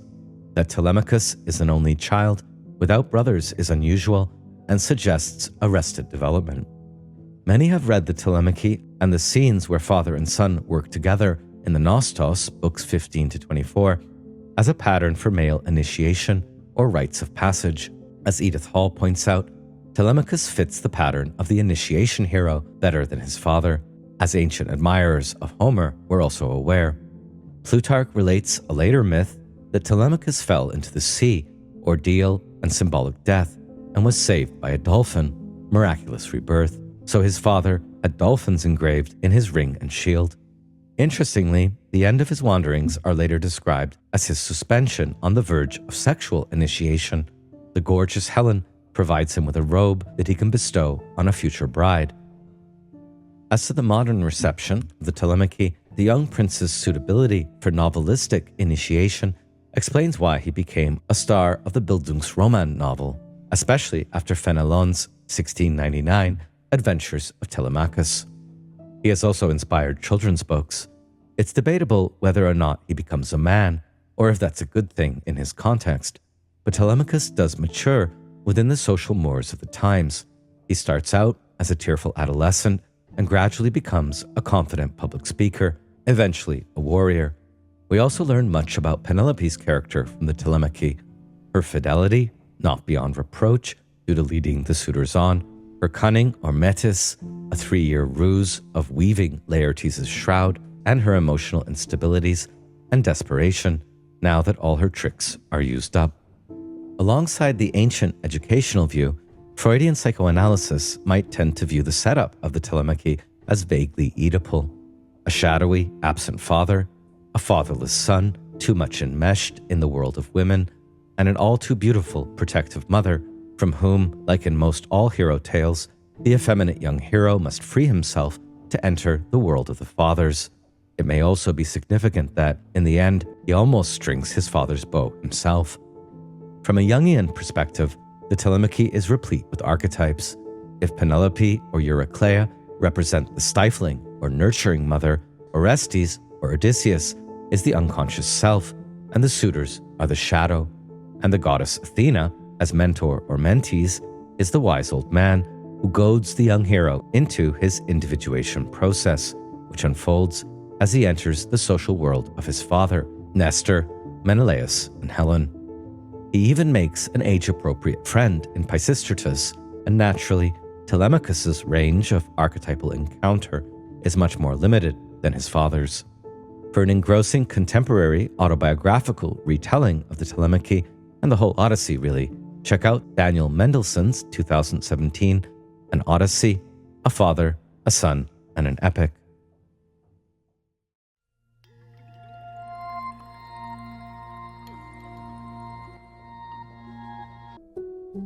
And so now we turn to Book 5 and the hero Odysseus. Book 5 opens as dawn, Eos, or Aurora, arose from her bed beside illustrious Tithonus to bring light to the immortals and to mortal mankind. The gods were taking their seats in assembly, and among them Zeus, the high thunderer, whose power is the greatest. It's easy to miss the mythic illusion. Eos, Roman Aurora, is the third child of Hyperion and Thea, the goddess of the dawn. Her epithets are rosy-fingered and saffron-robed, and she is an amorous deity. Tithonus was a handsome Trojan youth who Eos abducted, according to the Homeric hymn to Aphrodite, when it says, Eos went to Zeus, the dark-clouded son of Kronos, to ask that Tithonus be immortal and live forever. Zeus nodded his assent and accomplished her wish. Poor goddess, she did not think to ask that her beloved avoid ruinous old age and retain perpetual youth. This is a fitting opening to the turn of Zeus's vast mind towards the affairs of Odysseus. Not unlike Tithonus, Odysseus is captured in the embrace of an amorous goddess, a definite anima figure, Kalypso, who wants to make him her immortal husband. And also, like Tithonus, the years are passing and he is aging. The relationship of Odysseus and Kalypso seems deliberately modeled on this opening mythic allusion. Next, a second divine council begins with Athena reminding Zeus of the plight of Odysseus, saying, Yet now he's stuck on an island, suffering sore affliction in the nymph Kalypso's abode. She is keeping him there under duress. He cannot return to his own country, for he hasn't to hand any oared ships or companions to carry him on his way across the broad back of the sea. Zeus chides Athena for suggesting that he has by now forgotten their earlier scheme, and the king of gods now grants permission to carry it out. Hermes, as messenger of the gods, is dispatched to the fair-haired nymph to request the release and return of steadfast-minded Odysseus, and Zeus even announces Odysseus's itinerary to Scheria and then to Ithaca. What Zeus does not review is the sheer range of Odysseus's travel prior to his arrival on Ogygia 7 years ago. So here you see a breakdown of the full 10-year itinerary. Pause here for a minute to take it in. The cast of characters is too vast to also list, so we'll encounter them as we go. We'll follow the time shifts in the narrative in due course, but continue now with Book 5. After the divine council, Hermes, the messenger of the god and god of travelers and the guide slayer of Argos, equips himself with golden sandals and his caduceus, which puts to sleep and wakens and heals, and flies over the deep, boundless earth, over Pieria, the Muses' mountain, before surfing over the wine-dark sea, traversing its expansive waves. He eventually arrives from the violet deep for dry land, and made his way to the great cave where the fair-tressed nymph had her abode and found her at home. As Wes points out, this more effective flight scene is modeled on and repeats Athena's flight in Book 1, and for both scenes, Q seems to be remembering, on the one hand, Hera's flight from Olympus towards Athos and Lemnos in the Iliad, and on the other, Iris's journey to convey Zeus's instructions to Thetis. Hermes appears at 3 critical junctures in our text. First, he dispatches Odysseus from Kalypso's realm. Second, he protects Odysseus from Circe's magic. And third, he acts as the psychopompos, who guides the souls of the dead suitors into Hades. Elsewhere, he bears the same epithet as Odysseus, Polutropos, much turning, and he may even be Odysseus's great-grandfather. As West summarizes, Hermes finds the nymph at home, with Odysseus conveniently out. But before presenting himself, he pauses to admire the scenery, of which Q provides an extended and idyllic account. What he sees is breathtaking. The nymph's cave with a fire on the hearth and a pervasive sweet fragrance of burning cedar and juniper, herself weaving at her loom and singing, verdant woodland outside, alders, poplars, cypresses, with owls and hawks and cormorants nesting in them, a vine laden with grape clusters, springs sparkling with clear water, meadows of violets and celery. The idyllic poetry of the scene, some of the most impressive in the Homeric corpus, is worth lingering over as the first locus amoenus, ideal place of safety or comfort in Western literature. The scene is so beautiful that an immortal even would admire the sight and rejoice in his heart, as now the guide, the slayer of Argos, Hermes, stared in admiration. What man wouldn't want to live there with a goddess? The hero's situation is not dire, but Odysseus is miserable. But when in his heart Hermes had admired and marveled at everything, then he made his way straight into the spacious cave, nor did she, Kalypso, bright goddess, fail to know him when they met. For gods, being immortal, are not strangers to each other, even though one may dwell in a home that's far away. But great-hearted Odysseus he did not find within there, for he, as usual, was seated out on the seashore, weeping, rending his heart with tears, groans, and sadness, gazing out through his tears at the unharvested sea. Kalypso receives Hermes hospitably, it's not his first visit, and prepares for him ambrosia and nectar. She is a reclusive nymph at the edge of the world, a daughter of the Titan Atlas, but her mother is not named. Perhaps she is Pleione, mother of the Pleiades, possibly an Okeanid or a Nereid. Her name, Kalypso, means to cover, conceal, or hide. Indeed, she has hidden Odysseus from worldly affairs for going on 7 years. Not only does she isolate Odysseus, Kalypso is also isolated from the gods and does not visit Olympus, participate in council, or receive sacrifices from mortals. She is, among gods, an outsider. Notably, there are women servants in Kalypso's house, although no mention is made of their backstories. They are just there, part of the unquestioned social fabric, probably also nymphs. Having obeyed the same customs of Xenia as mortals do for each other in other scenes, Kalypso asks Hermes the reason for his visit and difficult journey, difficult even for a god. Hermes gives a diplomatic reply, recalling how it was Athena who blew the hero off course to begin with at Cape Malea, then getting to the point. Hermes says Zeus now bids you with all speed send him on his way, since he's not fated to die here, far from his dear ones, but it's still his lot to see his friends and come home to his high-roofed house and his own dear native land. Kalypso shivers on hearing this. Feeling defiant, she nonetheless demurs to the request, but not without accusing the gods of hard-heartedness and jealousy, always resentful and meddling when a goddess chooses to sleep with a mortal, and she cites as her illustrious predecessors Dawn, Eos sleeping with Orion, or fine tressed Demeter sleeping with Iason. She also makes sure to underline her rightful claim to Odysseus, since she saved him alone on the wine-dark sea after all his companions perished, and she mentions her plans to make him immortal.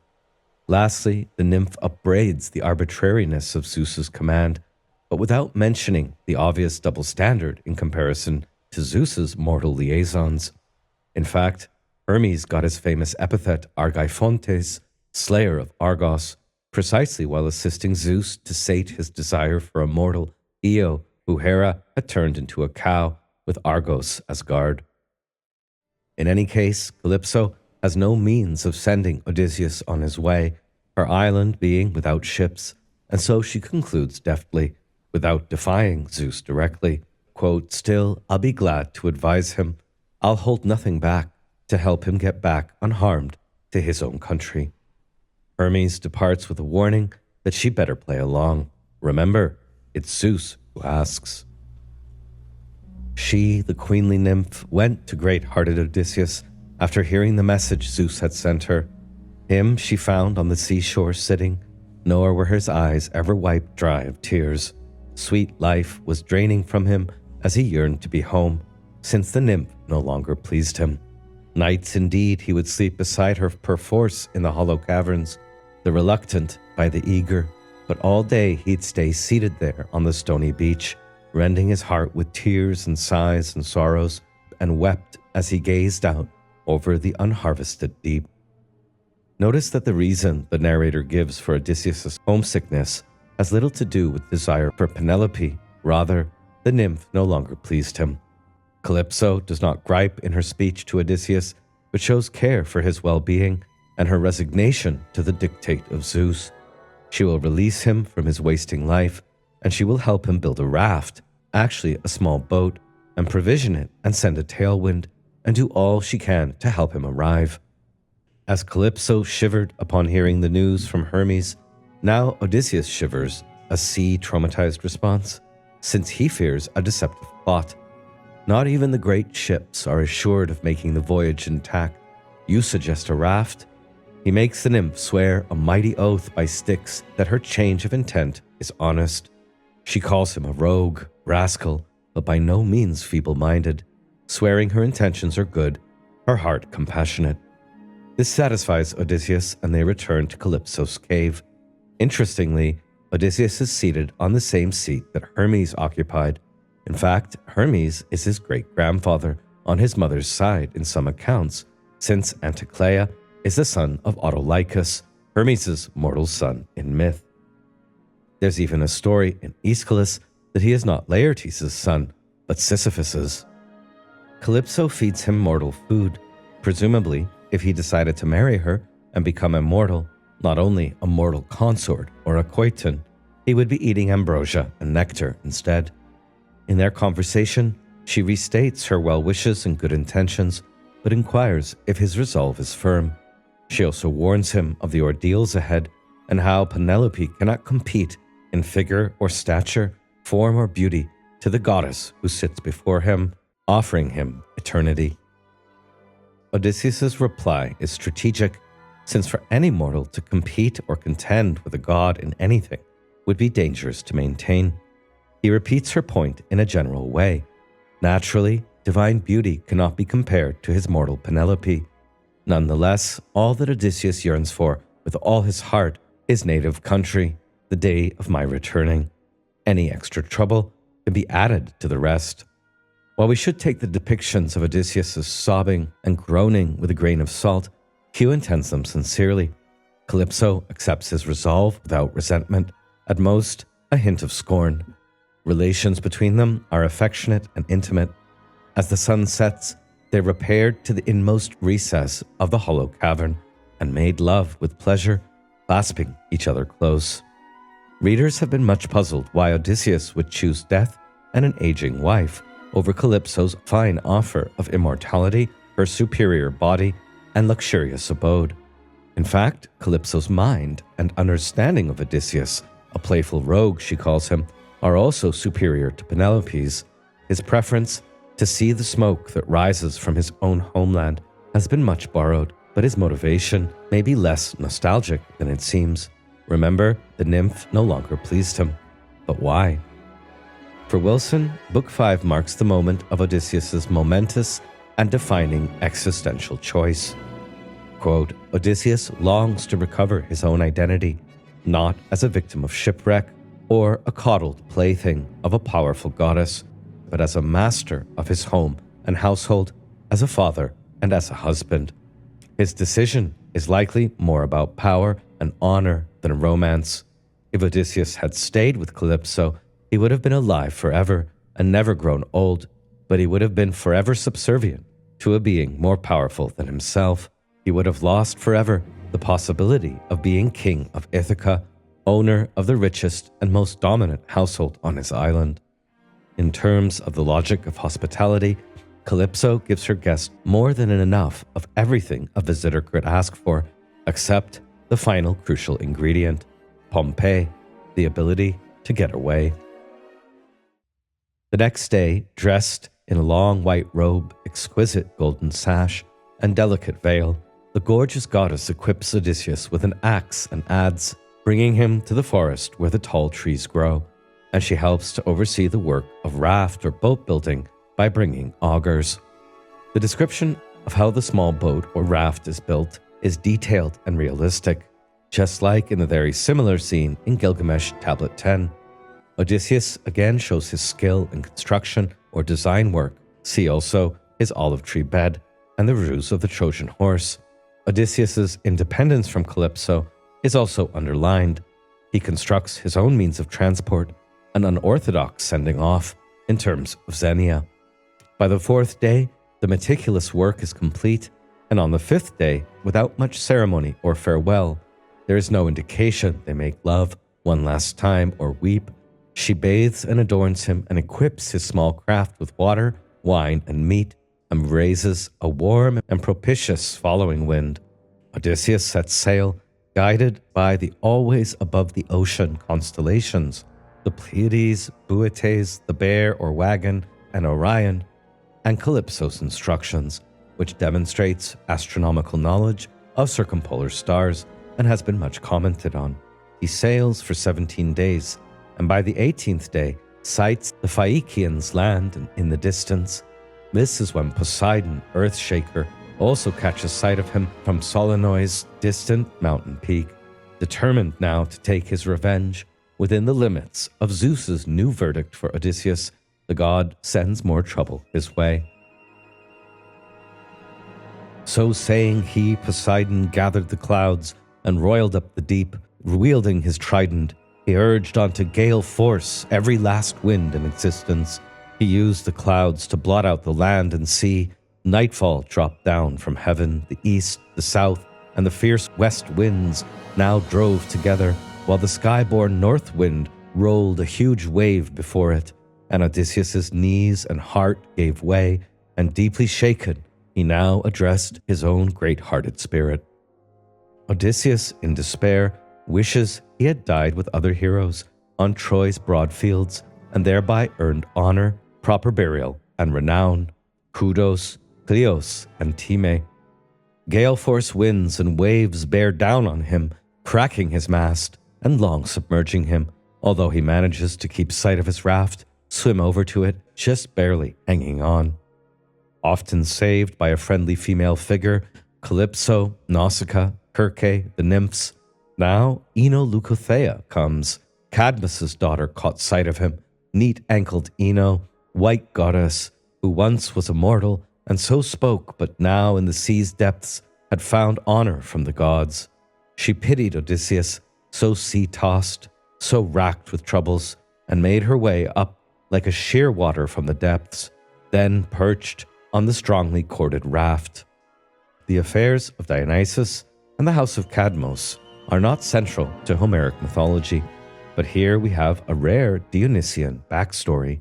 Ino, in mortal life, was one of the 4 daughters of Cadmus and the goddess Harmonia. Her sisters were Semele, mother of Dionysus, Agave, and Autonoe. For fostering the infant Dionysus, Ino and her lover Athamas were driven mad by Hera. When Athamas slayed their child, Ino plunged into the sea with their other child, becoming, by Bacchic grace, divine Leukothea. She is, as Walter Otto will note, a mad goddess, nurse of Bacchus. Ino had nursed the infant Dionysus and wrapped the god in a purple veil, the same veil that she lent to Odysseus at the moment he was closest to death on the open sea. Her ribbon or veil was also wrapped around the hips of initiates at Samothrace, and Odysseus was likely such an initiate. The veil or sash might even act indirectly on behalf of Aphrodite, also a goddess of ribbons and sea foam, in preserving Odysseus as he leaves Kalypso and returns to Penelope.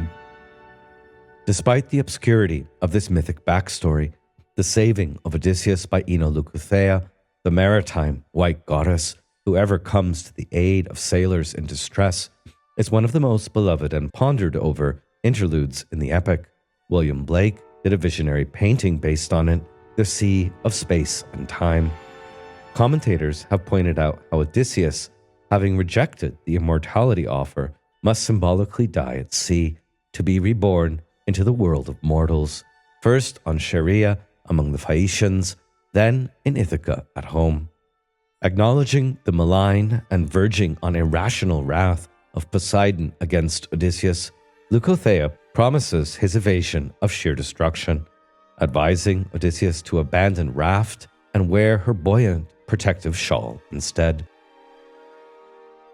Having handed Odysseus her magical veil and instructed him how to return it afterwards, Ino-Leukothea plunges into the wine-dark sea.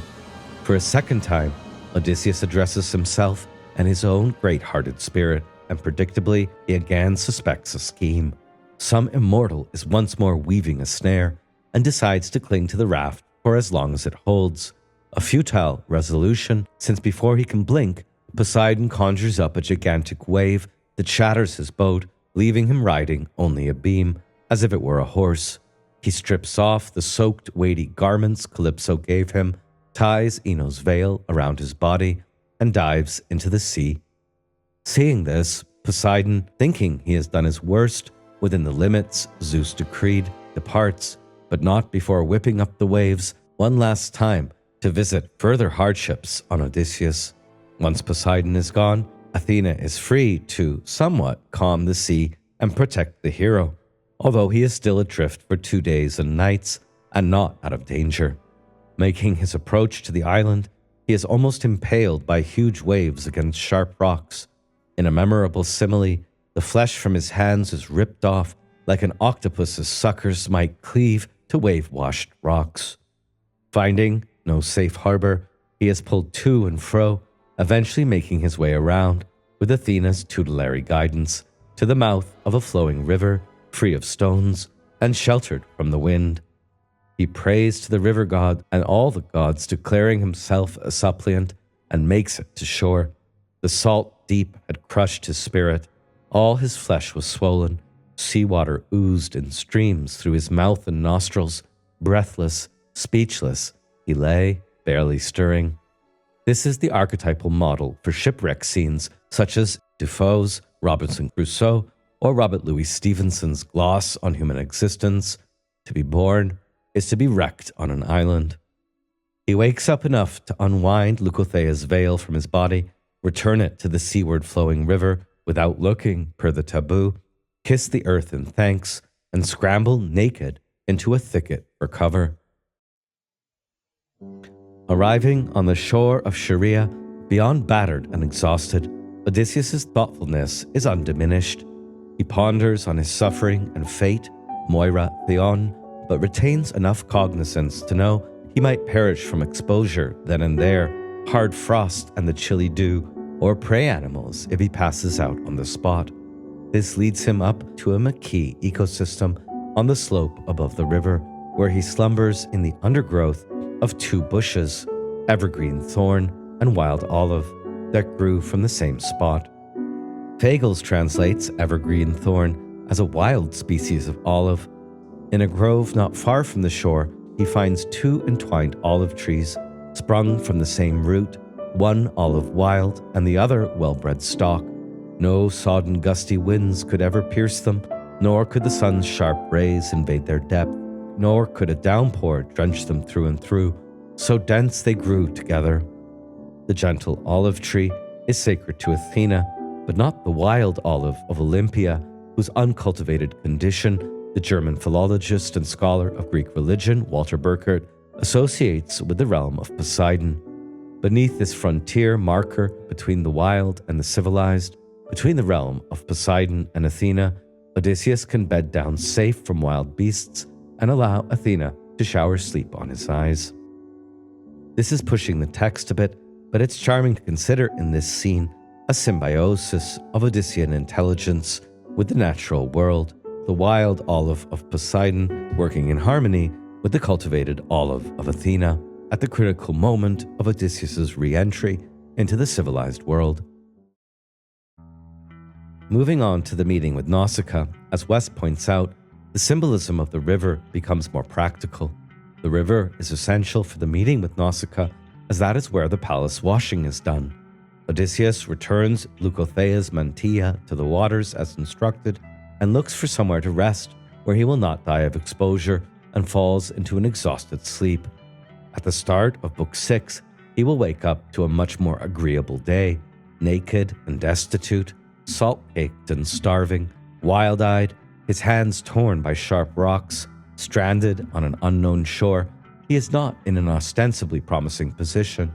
If he appears like this in human society, he will not easily be identified as a deserving suppliant. West continues, but Q, projecting himself as Athena, arranges for him to be found by a princess without flaw, tall, beautiful, brave, kind, level-headed, provident, discreet, who has the means to feed and clothe him immediately to hand, and who can then mediate his reception by her parents, a benevolent royal couple who are in a position to organize his swift and safe return to Ithaca. Odysseus has not set eyes on a male person since the loss of his crew 7 years before. He has known only female company and female helpers. Kalypso and her maids, Leukothea, Athena, continues with Nausikaa and her attendants, and this makes us wonder if the wide-eyed, slender, virginal, athletic Nausikaa is a kind of mortal afterimage. Odysseus will not be tempted, but Q does indulge in a carefully calibrated flirtation between them. Notably, Odysseus's dalliances, consummated or not, are never presented as disloyalty to his wife Penelope. Before Odysseus wakes, Athena stages their chance encounter with utmost care, Q giving considerable attention to Nausikaa's attractiveness and noble virtues, a perfect potential wife. Athena enters the ornate bedroom in which there slept a girl, most like the immortals in form and appearance, Nausikaa, daughter of great-hearted Alkinoos, with close by her 2 handmaidens, made beautiful by the Graces. Toying with Nausikaa's desire for marriage, impossible with Odysseus, Athena assumes the form of a friend of hers and coaxes dreaming Nausikaa to do the laundry at daybreak, since the washing troughs are close to where Odysseus is sleeping. Upon waking, Nausikaa ventures to her mother and father, who she calls Papa in Greek, Daddy dear, to request permission for an envoy to wash the clothes. Her father recognizes her desire for marriage at once, so she spoke, too embarrassed to mention lusty marriage to her father, but he understood all and responded, saying, I begrudge you neither the mules, child, nor anything else, so off you go. The servants will ready the wagon for you, the high one with good wheels and fitted bodywork. Her mother is even more indulgent, and she equips Nausikaa with a picnic, including wine and a golden flask full of soft oil. The entourage arrives to the river spot. The laundry is quickly done, with picturesque details. The girls proceed to bathe, have their picnic, and play with their beach ball in bareheaded abandon. When the handmaids and Nausikaa had eaten their fill, they then threw off their veils and turned to playing ball, and white-armed Nausikaa was their leader as they sang, just as the archer Artemis roams across mountain ranges, lofty Tegetos or Erymanthus, exulting in her pursuit of wild boar or of the swift-footed deer, and country nymphs, daughters of Zeus the Aegis-bearer, join in sport with her, and Leto rejoices at the sight of Artemis, head and brow higher than all the others, and easily recognized, though each one is beautiful. So amidst all her handmaidens shone out this unwed maiden. As West points out, the likening of Nausikaa to Artemis dancing among mountain nymphs is highly effective. Helen was compared to Artemis, and Penelope will be, but the simile seems apter to Nausikaa, and Odysseus will also be struck by her resemblance to the goddess. It is already well into the afternoon, and Odysseus is still asleep. Nausikaa and her party are nearly ready to pack up and go home. Before it is too late, Athena returns to engineer the hero's awakening. Nausikaa misthrows, the ball goes into the water, and the girls squeal. It is a wonderfully realistic image. Odysseus is woken by the hullabaloo. He at once feels his typical anxiety about what sort of people he has landed among, but the sounds that have woken him are like the voices of mountains or river nymphs, something he associates with Greece. He infers there are human habitations not far away, so he will get up to investigate. Odysseus' emergence from the thicket is impressive. Godlike Odysseus came out from under the bushes, strong-handed. He broke off a leafy branch from the dense maquis to cover his body, hide the male parts. He came forth like some mountain-bred lion, confident in his strength, who, beaten by wind and rain, still advances, both his eyes ablaze, as in among cattle or sheep he hastens, or in pursuit of wild deer. His ravenous belly drives him to go after the flocks, even inside the close-walled farmstead. So Odysseus was set to mingle, though naked, among these fair-tressed young girls. Such need had come upon him. As Green mentions, the entire passage, simile and all, is designed to emphasize Odysseus' ultra-masculine appearance in erotic terms.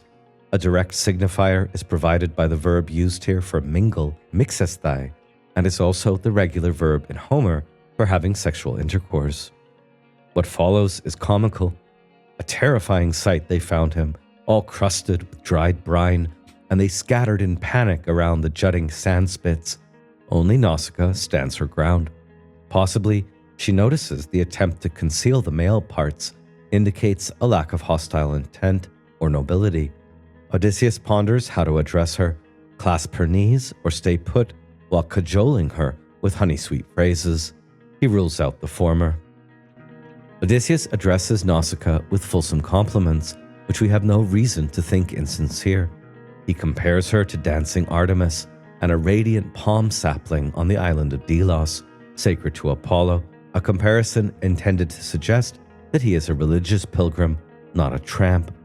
His opening volley indirectly configures Nausikaa as a budding Aphrodite, in that it resembles Anchises' speech when Aphrodite appears to him in the Homeric hymns. Next, Odysseus gives a very abbreviated statement of where he has come from and appeals for sympathy and help. Nausikaa replies sententiously that he must put up with whatever misfortune Zeus sends him. He may or may not have done something to deserve it, but as he has arrived here, he will certainly have his needs seen to, as would any long-suffering suppliant, and she will show him the town. The people, by the way, are the Phaiakians, the anglicized pronunciation here of Phaiakians, a remote, peaceful seafaring people who worship Poseidon above all, and she happens to be the daughter of their ruler, Alkinoos. The maids are told to bathe and oil the guest, but Odysseus opts to wash himself out of tact. As he emerges in the fine clothes provided, Athena enhances his appearance, and Nausikaa is awestruck, commenting aside that she would like to have a man like him as her husband. After Odysseus eats, they discuss the journey to town. Nausikaa is embarrassed to be seen with a tall, handsome stranger, or belle inconnue, and worries about the town gossip. They must enter the town and royal residence separately. Later, Odysseus will cover up her breach of etiquette with a white lie, but for now, Odysseus will enter the town alone and pray to Athena in her sacred grove. Then, upon entering the palace, he must approach Arete with his suppliant plea while she weaves. They set off. The idea that Odysseus must supplicate Queen Arete first, not King Alkinoos, and later descriptions of the people marveling at her wisdom are anomalous and may suggest she is a queen of unusually high status, even the authority on the island. At one point in their exchange, Odysseus says to Nausikaa, "Just show me the way into town and give me some rag to wear. Maybe you had a wrapper for the clothes you brought here, and may the gods grant you all that your heart desires. Husband, home, and like-mindedness, a precious gift, for there's nothing greater or better ever than when two like-minded people are keeping house together. A man and his wife, much frustration for their ill-wishers, much joy for their friends, but they too know it the best." This is the closest statement we hear in the Odyssey as to what constitutes a good marriage. Every marriage is exposed to friends and enemies, ill-wishers and friends, but when two people are in accord, this spells frustration to ill-wishers and joy to friends. Even so, only the two who are in such domestic accord truly understand what they have. As Mendelssohn remarks, the Greek word for like-mindedness is homophrosyne, The homo root comes from the adjective homoios, which means the same. The phron root has to do with the intellect, the mind, homophronein, to think in the same way. Is this a controversial point or not? The happy or like-minded marriage is one that Odysseus will soon enjoy, and it stands in stark contrast to the bitter and bloody marriage to death that is often predicted for the suitors. This image of domestic fulfillment prefigures mythical aging marriages, like in Ovid's Philemon and Baucis. Some have read the point of the Odysseus-Nausikaa interlude as showing us Odysseus as he was when he married Penelope, a handsome young bridegroom with hyacinthine curls. Moving on to books 7 to 8, these two books set the scene of the Phaiakians' town and palace culture predicated heavily on the keeping of happy slaves. Oddly, it appears that although they are free from piracy, the Phaiakians engage in it. We meet Eurymedusa, a highly valued slave captured through raiding. Throughout and in Book 6 with Nausikaa, Odysseus' identity is not announced. It is asked about by Alkinoos and Arete only once. It is only at the start of Book 9 that he reveals who he is and tells his tale to King Alkinoos and the palace nobles. While the narrator gives no indication of it, the incognito nature of Odysseus' appearance, action, and speech among the Phaiakians has led some readers to imagine he must be suffering from a species of amnesia, an interpretation employed in the 1954 film Ulysses. As Odysseus enters the town, Athena sheds a thick mist around him, ostensibly to hide him from xenophobic slurs, and this mist does not lift until he grasps Queen Arete's knees as her suppliant. She has a personified name, meaning excellence or virtue. Even so, during his guest reception, and in the games, feasts, baths, and songs to follow, his hosts delay for a full evening and then another day any requirement that he must announce his identity, and this is in accordance with Xenia. Despite warnings of xenophobia among the townfolk, perhaps smack-talking sailors, old sea dogs, or lower-class peasants, Odysseus is unaccosted, and the royalty proved to be guest-loving, philoxenoi, gentlefolk in the Fitzgerald, who greatly honors Zeus as protector of guests, Xenios. Odysseus will stay in Alkinoos' palace for 2 nights and is conveyed home to Ithaca by the 3rd night. There is much to go over in books 7 to 8, and scholars have paid particular attention to the architectural and decorative features of Phaiakian culture, but my coverage will be cursory.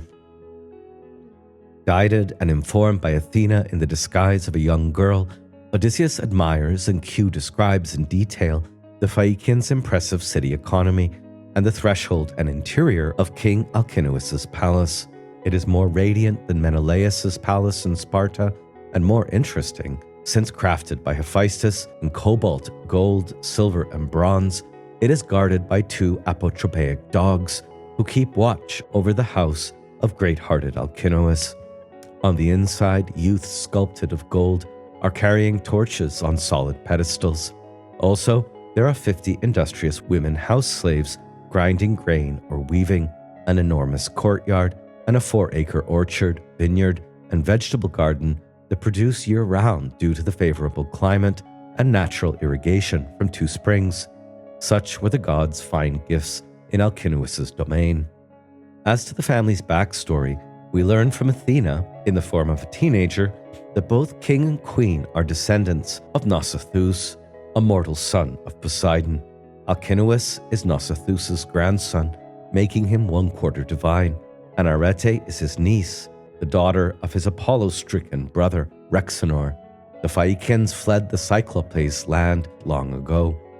Odysseus' sudden appearance shocks his host, but the stranger is soon raised from the ground, seated on the shining chair of the king's son, and fed with due ceremony as one of Zeus's sacrosanct suppliants.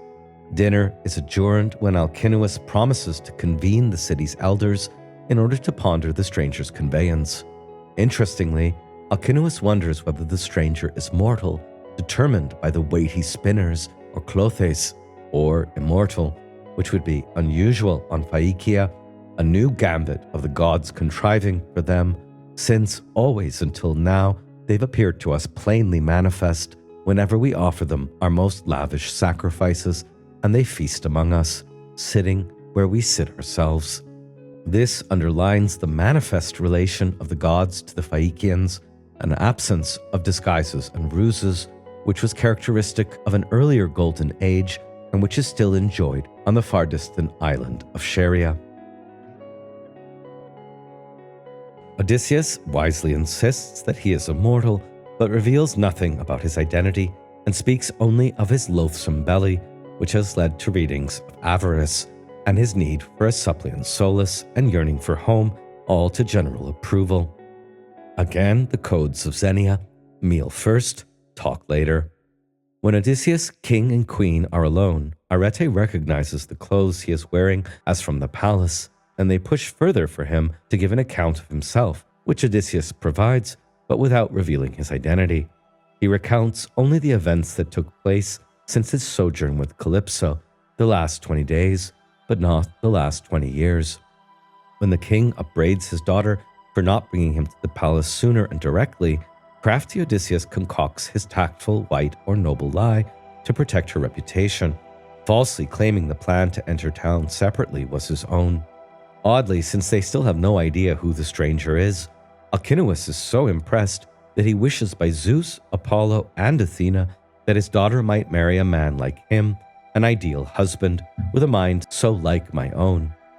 He is so enthused about Odysseus that in rash generosity and excess of Xenia, he virtually offers to make him a son-in-law with house and property, a naturalized citizen, should he choose to stay. But Q seems to have ruled out any sexual relationship between the grizzled veteran and the inexperienced girl. Primarily, this preserves his fidelity to Penelope. The affairs with goddesses he could not very well have refused, but perhaps Q also perceived the unsuitability of the match. Such an affair could only bring unhappiness to the girl. Some have wondered whether Alkinoos' keenness to keep Odysseus around at any cost stems from a fear of Poseidon's prophecy, which may be already on his mind. Others think it shows that the king is less wise than his queen.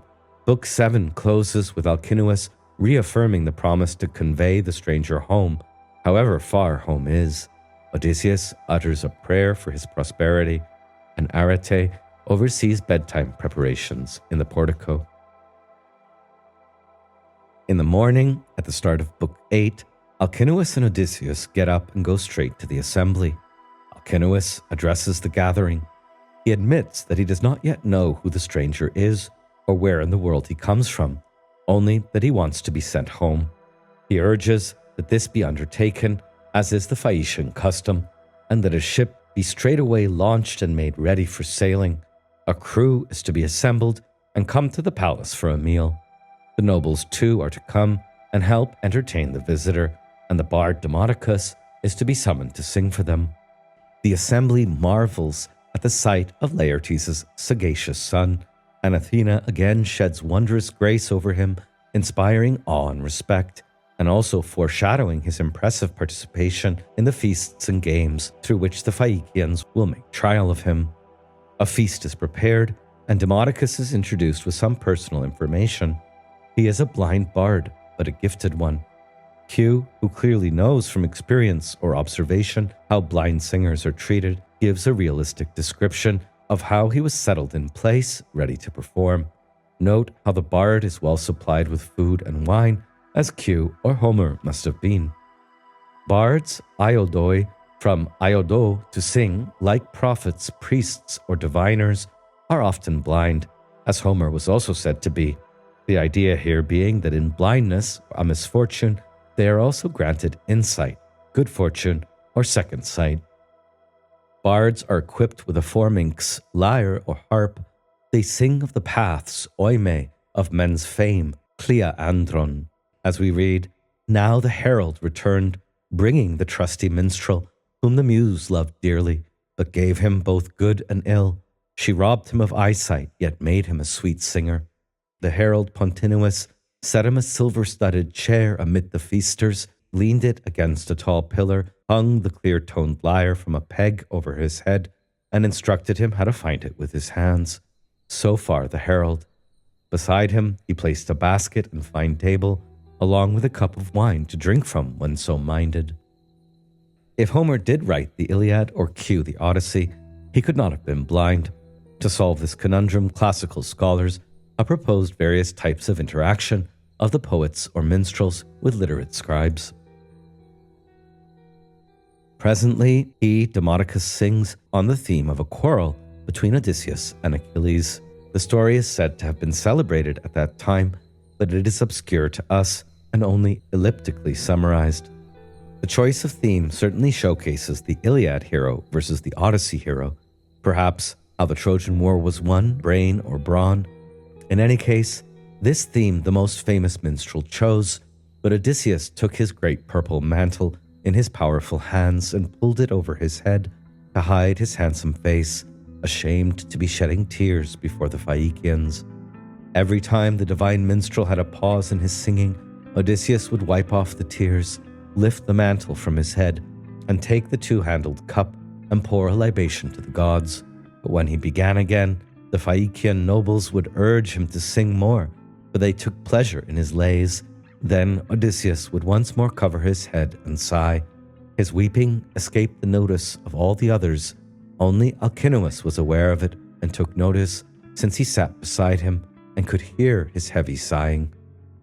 If composed later, this scene harkens back to Telemachos' concealed weeping on hearing of Odysseus' deeds in Menelaos' palace, and also in part to Penelope's emotional reaction to Phemios' singing in Book 1.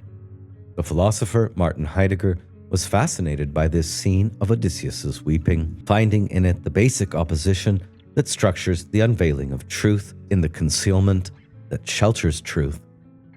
On the one side, there is the festive carefreeness in listening to Demodokos' song, and on the other, the heavy cares or war-traumatized griefs which would draw Odysseus into his weeping. Heidegger does not pry into why he weeps. In his 1943 Parmenides seminar, Heidegger cites the German Voss translation. To all other guests, he concealed his flowing tears.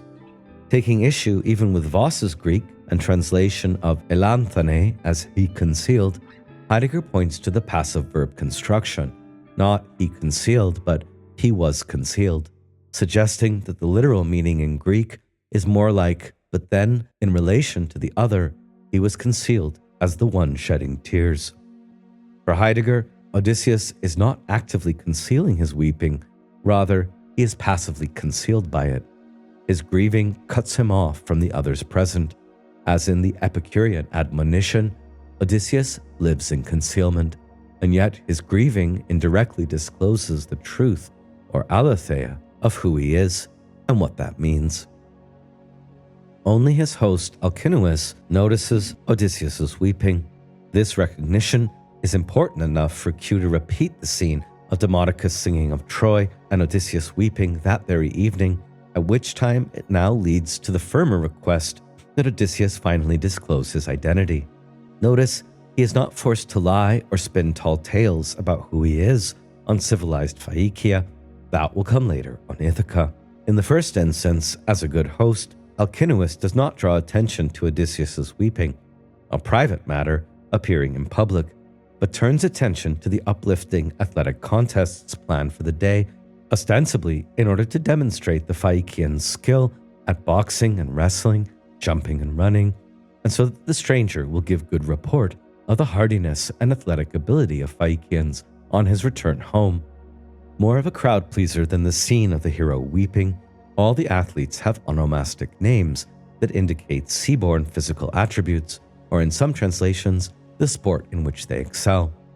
There is initially no question of Odysseus as spectator participating in the games until Laodamas, one of Alkinoos' sons, noticed the stranger's powerful physique and suggests he participate. Odysseus demurs, whereupon Euryalus, Sea Reach, riles him by saying that he does not, after all, look like an athlete, more like a merchant. Odysseus rebukes his incivility. Some people have more brains than bronze, in short, and declares that he is by no means incompetent in athletics. Without troubling to throw off his cloak, Odysseus seizes a discus, a bigger and heavier one than the Phaiakians have been using, and hurls it well beyond theirs, making them all duck as it flies past.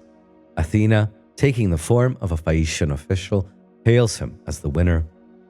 Odysseus is having fun at this point, having temporarily forgotten his grief as his host intended, and indulges in a bit of braggadocio. He promises to best any Phaiakian at any sport of their choosing, especially archery, in which he claims to be the best of all time, which foreshadows the archery contest with the suitors. And he also recalls his connections with the Trojan war heroes, again without revealing his identity. This hushes everyone except Alkinoos, who mollifies the peaked hero and deprecates Euryalus' offensiveness, only to then shift the tension away from athletics and towards the more civilized, less competitive art of dancing, in which Phaiakians excel the most, other than running and seafaring. Alkinoos says, "And dear to us always are feasting and dancing, and the lyre and change of clothes, hot baths and bed. So come, all you Phaiakians who are our finest dancers, foot it gaily, so that the stranger may report to his friends after getting back home how far we surpass all others in seamanship, fleetness of foot, and dancing and singing." Demodokos is called forth to accompany, and the dance scene that follows has acquired canonical status. In Hellenistic times, Lucian cites Homer's appreciation of the dance against dance's critics, and in modern times, the dance of the Phaiakians is still regularly staged as a mythic prototype. Umpires are called, a dancing floor is leveled in a fine open space, and young men in youth's first bloom, well skilled at dancing, perform the steps of the sacred dance. Odysseus is enchanted by the flash of their feet as they move. But before we have gotten our bearings on the dancing itself, hard to represent in poetry, Demodokos breaks out into singing a mythological accompaniment to the dance, the fine lay about Ares' love for sweet garlanded Aphrodite. By the end of the several dancing performances, Odysseus exclaims, "Alkinoos, Lord, most distinguished among all peoples, you claimed that these your dancers were unrivaled, and they've proved it true. I'm awed by the sight of them." Again, Lucian, in the 2nd century CE, was so impressed by Homer's appreciation of dance among the Phaiakians, a natural people of refinement who lived in utter bliss, that he went about looking for dance everywhere in Homer, quote, "For it seems to me that the ancient myth about Proteus, the Egyptian, means nothing else than that he was a dancer, an imitative fellow, able to shape himself and change himself into anything, so that he could imitate even the liquidity of water and the sharpness of fire in the liveliness of its movement. Yes, the fierceness of a lion, the rage of a leopard, the quivering of a tree, and in a word, whatever he wished. Dance, for Lucian, is the original meaning of the Proteus myth, that is, before the original dance was lost and the myth became more paradoxical, or we might say, Protean. For the most part, Homeric epic, unlike Homeric hymns, focuses on mortal heroes, not the mythological backstory, knowledge of which is frequently assumed, as we've seen. Demodokos' lay about Ares, Aphrodite, and Hephaestus, or Hephaestus, an accompaniment to a dancing scene, is an exception and probably the most popular mythological aside in all Homeric poetry. For an interpretation of this interlude, see the Hestia, Hera, and Hephaestus lecture in my classical mythology course. Here I'll cover just the outline of this cuckolding piece in Q's repertoire. Ares and Aphrodite were having an affair in the house of her husband Hephaestus, which the lame forge god hears about from Helios and fashions a trap, an unbreakable net of fine chainmail that will fall on the lovers in his bed. Pretending he is off to Lemnos, the lovers believe they are free to frolic in the marriage bed, but are immobilized by his crafty bonds. All the Olympians are called to witness the spectacle, the bitter recriminations, resembling a courtroom drama, while Apollo and Hermes joke that they'd gladly be caught in a net and pay the adulterer's fine to sleep with Aphrodite. Poseidon vouches for Ares' ability to pay, and after hesitation, Hephaestus relents and releases the unhappy couple, who swiftly depart to their usual divine activities and cult centers. As Hainsworth notes, cited by Green, in this little drama, the gods have become thoroughly humanized, made to behave and also think like the bourgeoisie of any time and place, and their role as gods is at best implied. To give sense to Q's choice of this episode, a contrast of Aphrodite's wantonness and Penelope's fidelity has been inferred. And doesn't Odysseus' craftiness make him a bit like Hephaestus, the net comparable to the trap for the suitors? In fact, nothing in the scene suggests that Odysseus takes the song personally. Quote, Odysseus listened with great enjoyment, as did the others. As Wilson reads it, perhaps there is a kind of relief in imagining a situation so different from his own, a world in which an adulterous affair does not result in loss of status, loss of wealth, and loss of life. The more immediate narrative purpose of the song is to demonstrate that none could compare to the Phaiakians in luxurious lifestyle. Ever after, Phaiakians are considered the most cultured in musicae and gymnasticae, an Irenic culture that values dancing, clean clothes, warm baths, and bed. But this hasn't stopped salacious interpreters from Eugamon, an African Greek of the 6th century BCE, to Roberto Colasso, a 20th century Italian author, from taking the suggestiveness of the tale disturbingly. What was Penelope up to with all those suitors, really? Book 8 winds to a close, and after Odysseus' compliment of Alkinoos, the king is pleased and calls for all the nobles to bring the visitor gifts, from each a tunic, a cloak, and a talent of gold. Let him have it all by supper time, and Euryalus is to make amends for his incivility with the gift of a silver-studded bronze sword. Odysseus and Alkinoos return to the palace, and he secures the gifts in a coffer given by Arete with a knot he learned from the sorceress Kirke, more on her soon, and then takes his first warm bath in 3 weeks. Odysseus appears much restored in well-being and status.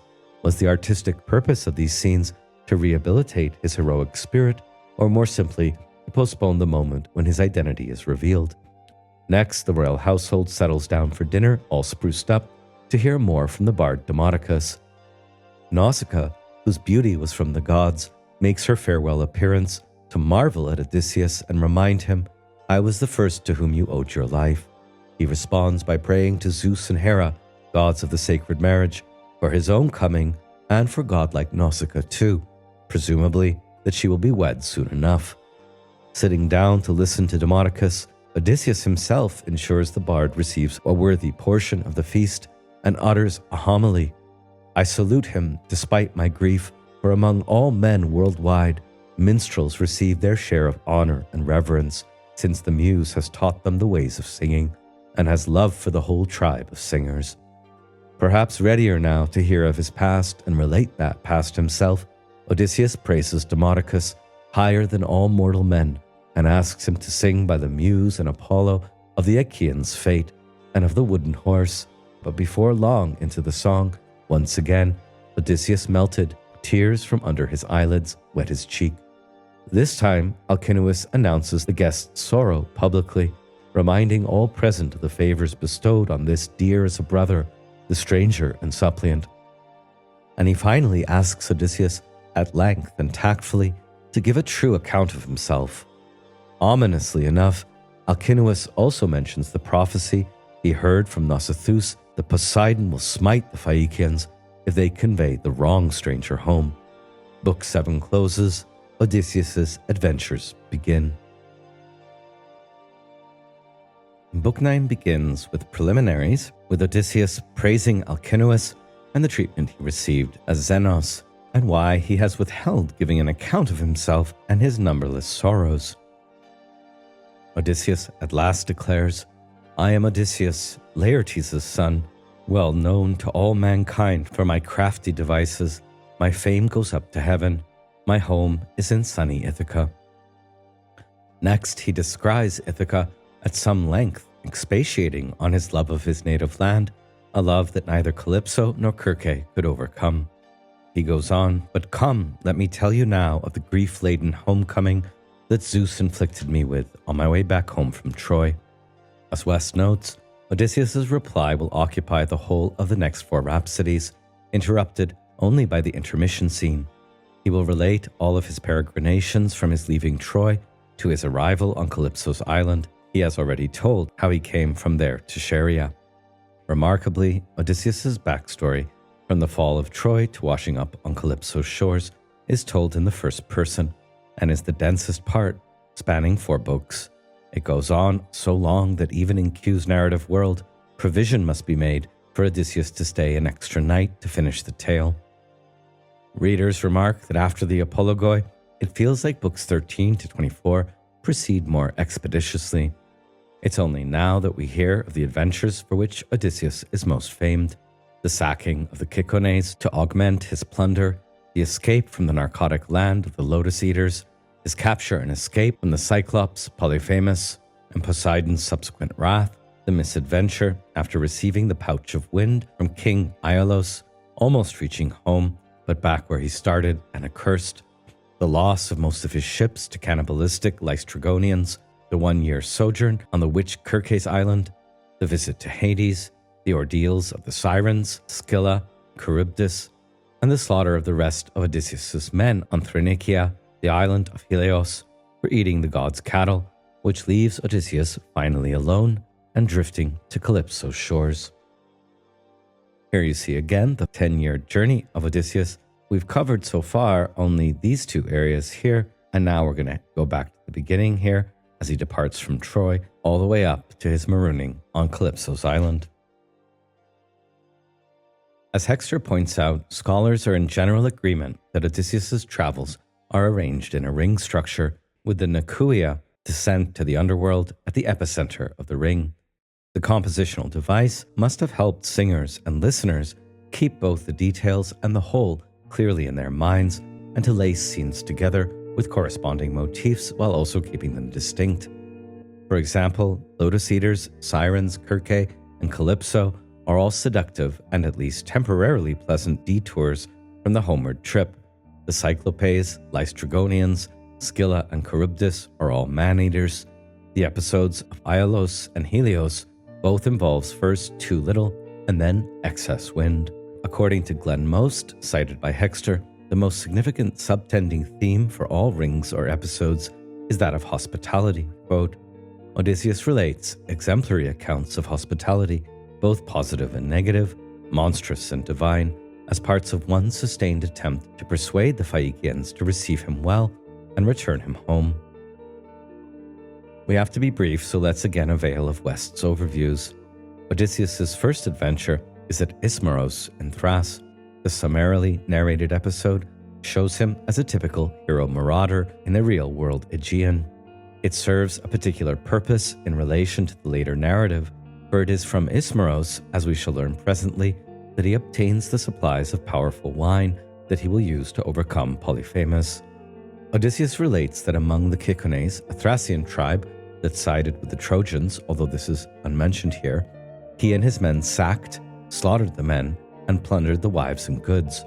All was going well for the Achaeans until the Kikones regrouped and mounted an offensive, sending them back to sea and killing at least 6 men from each of Odysseus' 12 ships, 72 men lost. The brutality visited upon the Kikones is mentioned casually. The laws of Xenia clearly do not apply to piracy against political enemies. Odysseus' army makes no attempt at peaceful contact or later show any remorse. The Kikonian slave women they make off with are not mentioned again. Odysseus' crew is riding hot after sacking Troy. War is all they know. Shortly after, when Polyphemus asks Odysseus if he is a pirate, one of those who risk their lives at sea to bring disaster to other people, Odysseus' answer is notably equivocal.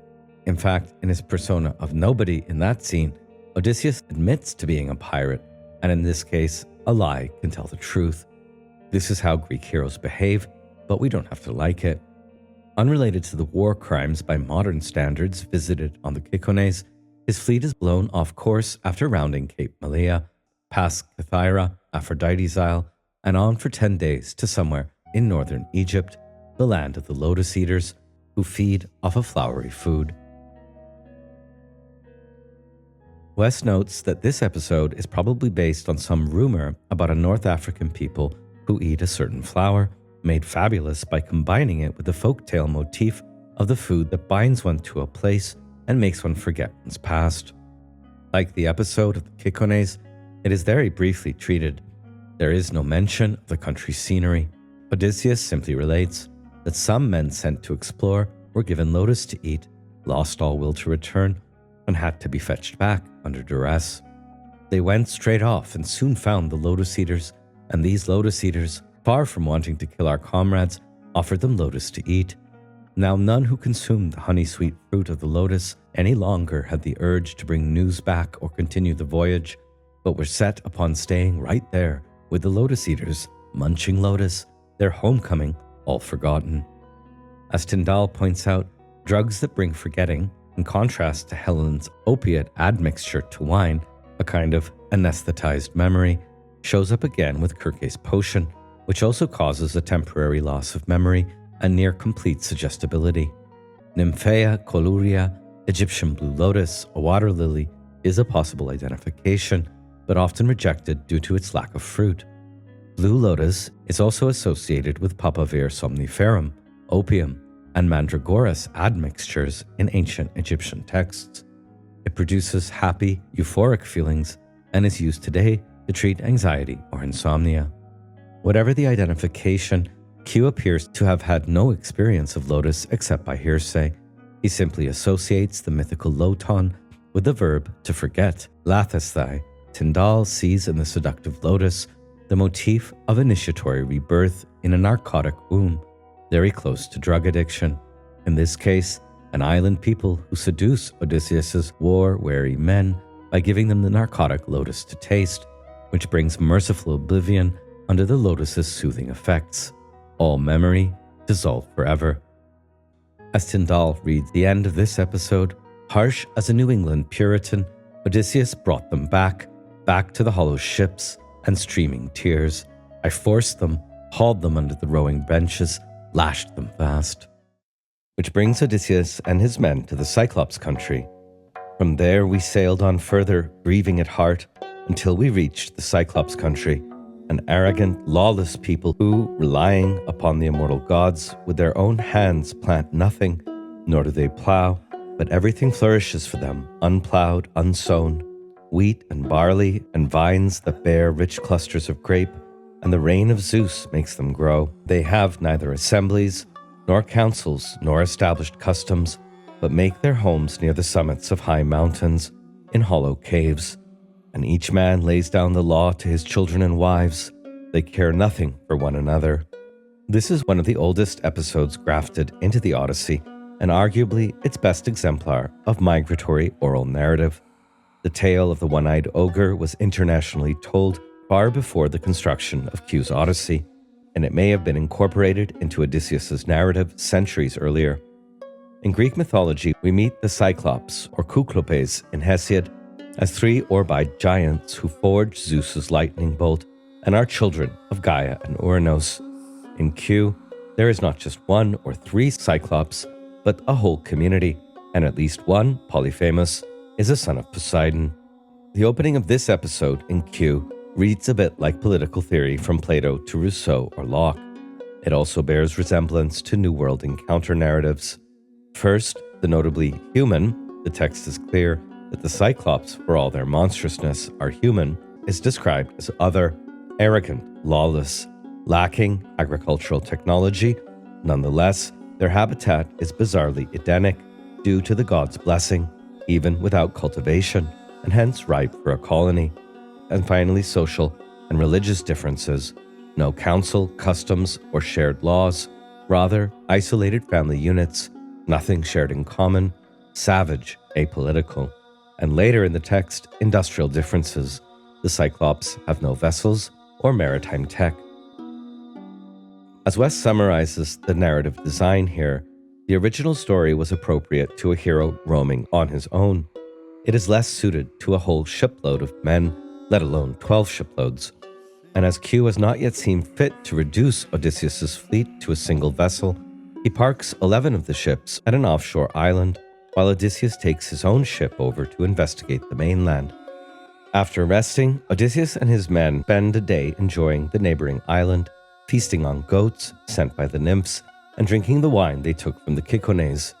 The next morning, Odysseus decides to go off to the mainland in his own ship, and docked in a cave, he selects 12 of his men to explore further, taking with him a goatskin of extra strong Ismaric wine that Maro gave me, Euanthes' son and priest of Apollo, the guardian of Ismaros, because we had protected him together with his wife. Odysseus spared Meron's house during the sack of the Kikones on account of being a priest of Apollo with the strongest wine to offer, a 20-to-1 mixing ratio. As Odysseus explains, he took the wine with him because he had an inkling that he might encounter a powerful and unruly savage, and he must have anticipated it might come in useful in dealing with him. Quote, "With this wine, I filled and took with me a sizable goatskin and a leather bag packed with food, for my sharp mind sensed that the man we were going to encounter, clad in huge strength, was wild, with no knowledge of justice or civil rights." This passage, with its trope of using wine to bamboozle indigenous peoples, is remarkable. As Hexter mentions, this is the earliest recorded instance of Western man attempting to trick and either rob or destroy someone who is not acculturated to wine's use. Legal scholar Robert A. Williams Jr. in Savage Anxieties points out how the Cyclops episode has influenced legal and political thought from Caesar and Columbus to George Washington and the U.S. Supreme Court, and how the excessive imbibing of wine has attached to the myth of the savage ever since the Odyssey. Compare here the figure of Caliban in Shakespeare's The Tempest. Wilson underlines that in fact, as we learn later, the Cyclops already knew how to make wine since they had grapes. It was just not as strong, or perhaps drug-laced, as the wine of Maro, expert priest of Apollo. For Tyndall, the Cyclops in the Odyssey are represented as if in a prophecy in eerily similar terms to the Turtle Island indigenous peoples during the age of New World conquest. Perhaps the conflict of Odysseus as wayfarer and the blinded Cyclops can even be read as capturing Western civilization's emerging violent rupture with its native self, and within the symbolic language of oral literature to presage dire consequences. Upon entering Polyphemus's cave, the proprietor is absent, a typical folk motif. All are amazed at the milk, cheese, whey, lambs, and kids, so well organized. Common robbers that they are, as Lucian already suggested in the 2nd century CE, the men suggest taking what they can and departing quickly. Odysseus will wish he had listened. In his only unrestrained bout of curiosity, Odysseus imagines the Cyclops as civilized and wishes to meet one and to be treated as an honored guest, i.e., to receive gifts. His motivations are particularly childlike and fairy tale in tone in this episode. The intruders settle in with a fire to wait and feast. When the Cyclops returns with his flocks, they scuttle into corners as he sets a towering mass of rock in the doorway, impossible to budge. Milks his flock, curdles the milk, and lights a fire, only then to discover the men cowering in corners. He asks the men who they are. Odysseus replies they are Achaeans, returning from Troy, and come as Zeus's suppliants and guests. Polyphemus has never heard of Agamemnon or the victory at Troy, meaningless to him. He replies blasphemously that the Cyclops pay no heed to Zeus's law, nor to the gods, and are mightier than they, although later we'll learn they do respect Lord Poseidon, and he asks after the whereabouts of their ship. Odysseus replies cannily that they are castaways, their ship all dashed to pieces. As West notes wryly, there is no point in further dialogue. Without more ado, Polyphemus proceeds to seize a couple of men, dash their brains out and devour them, washing them down with milk. He then lies down to sleep among his sheep. Cannibalism, a misleading and anachronistic term here, is the most Xenia-defiling behavior of all. Why? As Wilson mentions, Xenia is a networking tool that allows for the expansion of Greek power from the unit of the family to the city-state and then across the Mediterranean world. In an era before money, hotels, or public transportation, Xenia ensures that elite families can connect across vast distances in relative comfort without having to fear for their lives. Victor Alonso, cited in Williams, has even defined Xenia as the fundamental instrument and precept of international law. But in the land of the Cyclops, Odysseus has ventured far beyond the Greek world. Seeing his men devoured, Odysseus's immediate heroic instinct is to slay, but he thinks better of it, realizing that they would then be trapped in the cave. They endure a wretched night. When dawn comes, Polyphemus goes through his morning routine, milking his sheep, killing 2 more men for breakfast, and departing with his flocks. Odysseus tries to think of a way of getting his own back. A huge staff lying about in the cave is smoothed, sharpened, fire-hardened, and hidden. When Polyphemus returns, he seals the entrance and again goes about his routine, eating 2 more men for supper, making the total 6. As Tyndall comments, things look bleak for Odysseus, rather as they did for the later conquistadors when their greed and arrogance got them in some tight spots. But Odysseus rises to the occasion when he comes forward and offers Polyphemus the wine of Apollo to, quote, top off the banquet of human flesh you've bolted down. Polyphemus seizes the bowl and tosses it off, declaring, "Our soil yields the Cyclops powerful, full-bodied wine, but this is nectar, ambrosia, this flows from heaven." The verbal sparring continues as drunk or drugged Polyphemus asks Odysseus for another, his name, and how to make this stuff. He promises guest gifts if he replies truthfully and keeps it flowing.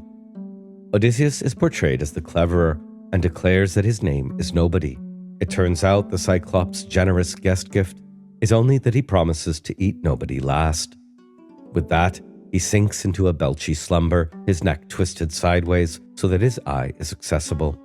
Odysseus and his men then go to work, lighting a fire to heat the tip of the spear they so meticulously fashioned to a red-hot glow, and then drilling out Polyphemus's eye, this time, curiously, with a well-developed metallurgical simile to describe the effect.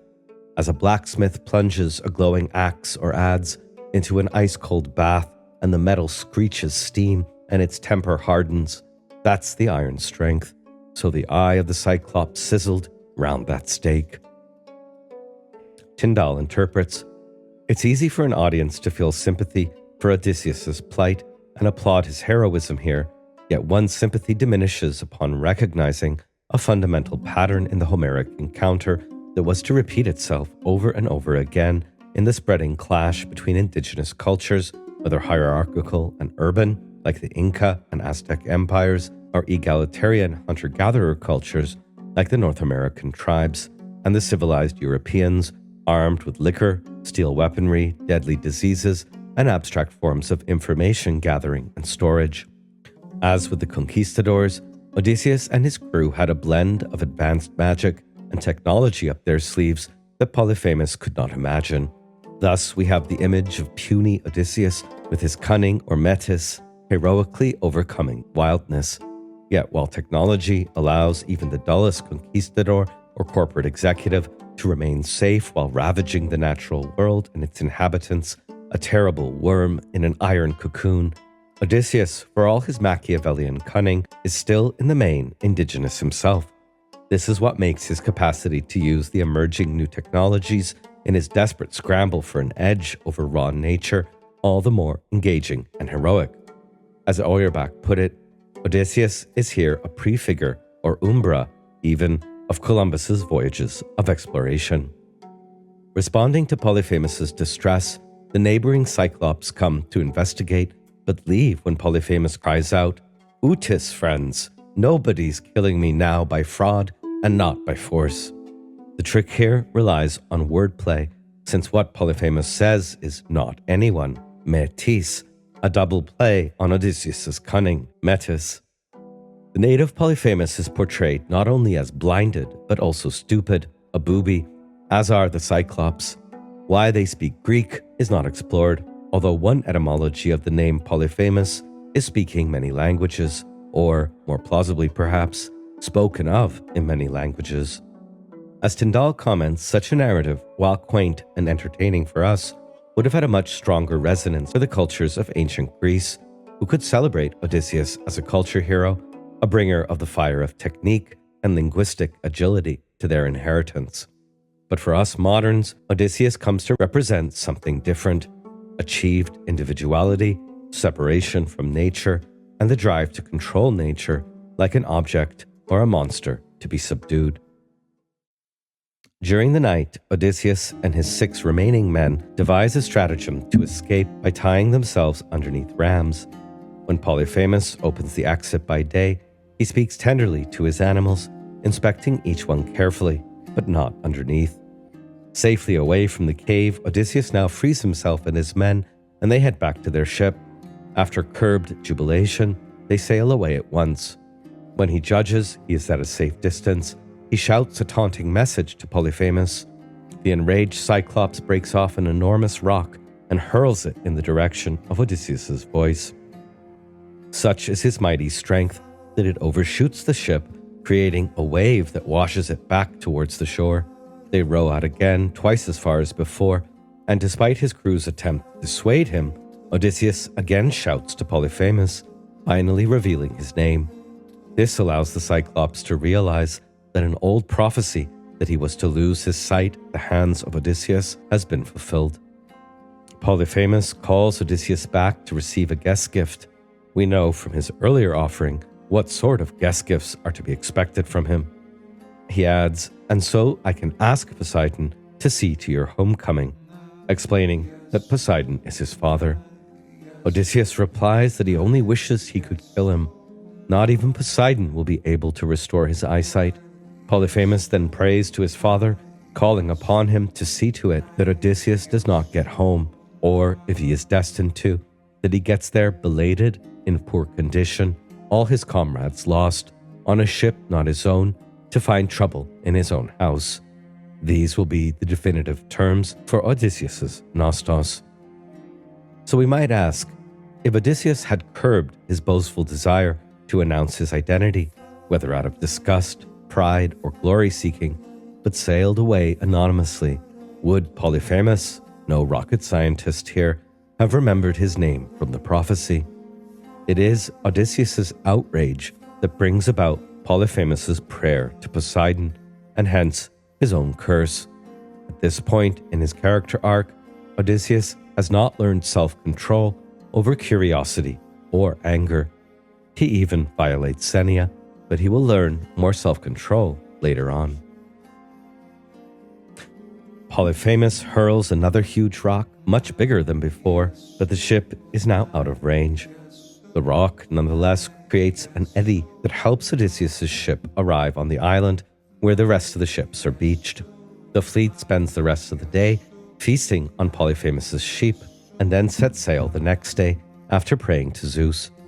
While West and most all commentators have good reason to distrust Polyphemus' offer of reconciliation, we've seen what guest gifts mean to him.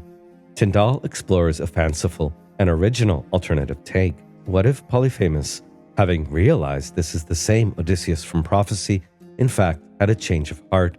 What if his plea for healing of his eye by praying to Poseidon in exchange for helping to get Odysseus home was sincere?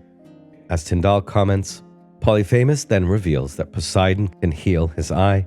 He himself will heal me if he pleases. No other blessed god, no man could do the work. But this healing somehow hinges on Odysseus returning to shore and joining the Cyclops in this ceremonial exchange. If we take the Cyclops' words seriously, restitution can be made on both sides, good relations established, and Odysseus can perform a healing under the auspices of Poseidon. What an interesting, if far-fetched, suggestion. For Tyndall, Polyphemus is not trying to dupe Odysseus yet again with a transparent ploy, but has earnestly acquired recognition of the divinely woven web he has been caught in. The Cyclops now knows his guest was no mere roving sea pirate, but a person of deadly consequence who possesses a novel power now stirring and beginning to circulate through the world. Odysseus considers the offer, but chooses contempt. According to Tyndall, it is more the refusal of reconciliation and healing than the act of blinding Polyphemus itself that seals Odysseus' fate and leads to the curse of Poseidon. It turns out this mythologum, the encounter of Odysseus and the Cyclops, delineates with a deft hand the entire tragic history of the encounter between indigenous and modern cultures, mutual incomprehension, horrific wounding, and lingering curses. While Tyndall's suggestion of a possible reconciliation is provocative in a post-colonial context, it does require quite an imaginative leap in dealing with the character of Polyphemus in the original text. The reach of this episode in political theory is vast. John Locke wrote in 2 treatises of government about the exemplary situation in which disrespect of political authority was legitimate, and chose Ulysses' defiance of the barbaric Cyclops' right to govern his own island as literary precedent. Dinan's Odyssey of Political Theory, 2003, and Arendorf's Homer and the Tradition of Political Philosophy, 2022, are just 2 of a half dozen or so recent books that focus on the Odyssey's relevance for political theory. Charles Darwin took Captain Cook's description of the Cyclops-like New Zealand natives hurling stones at approaching ships and shouting, "Come on shore, we will kill you and eat you all," at face value as fact.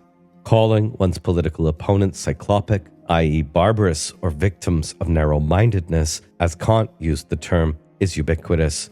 Alternatively, the Cyclops become an image of sinister, AI-like surveillance or Big Brother.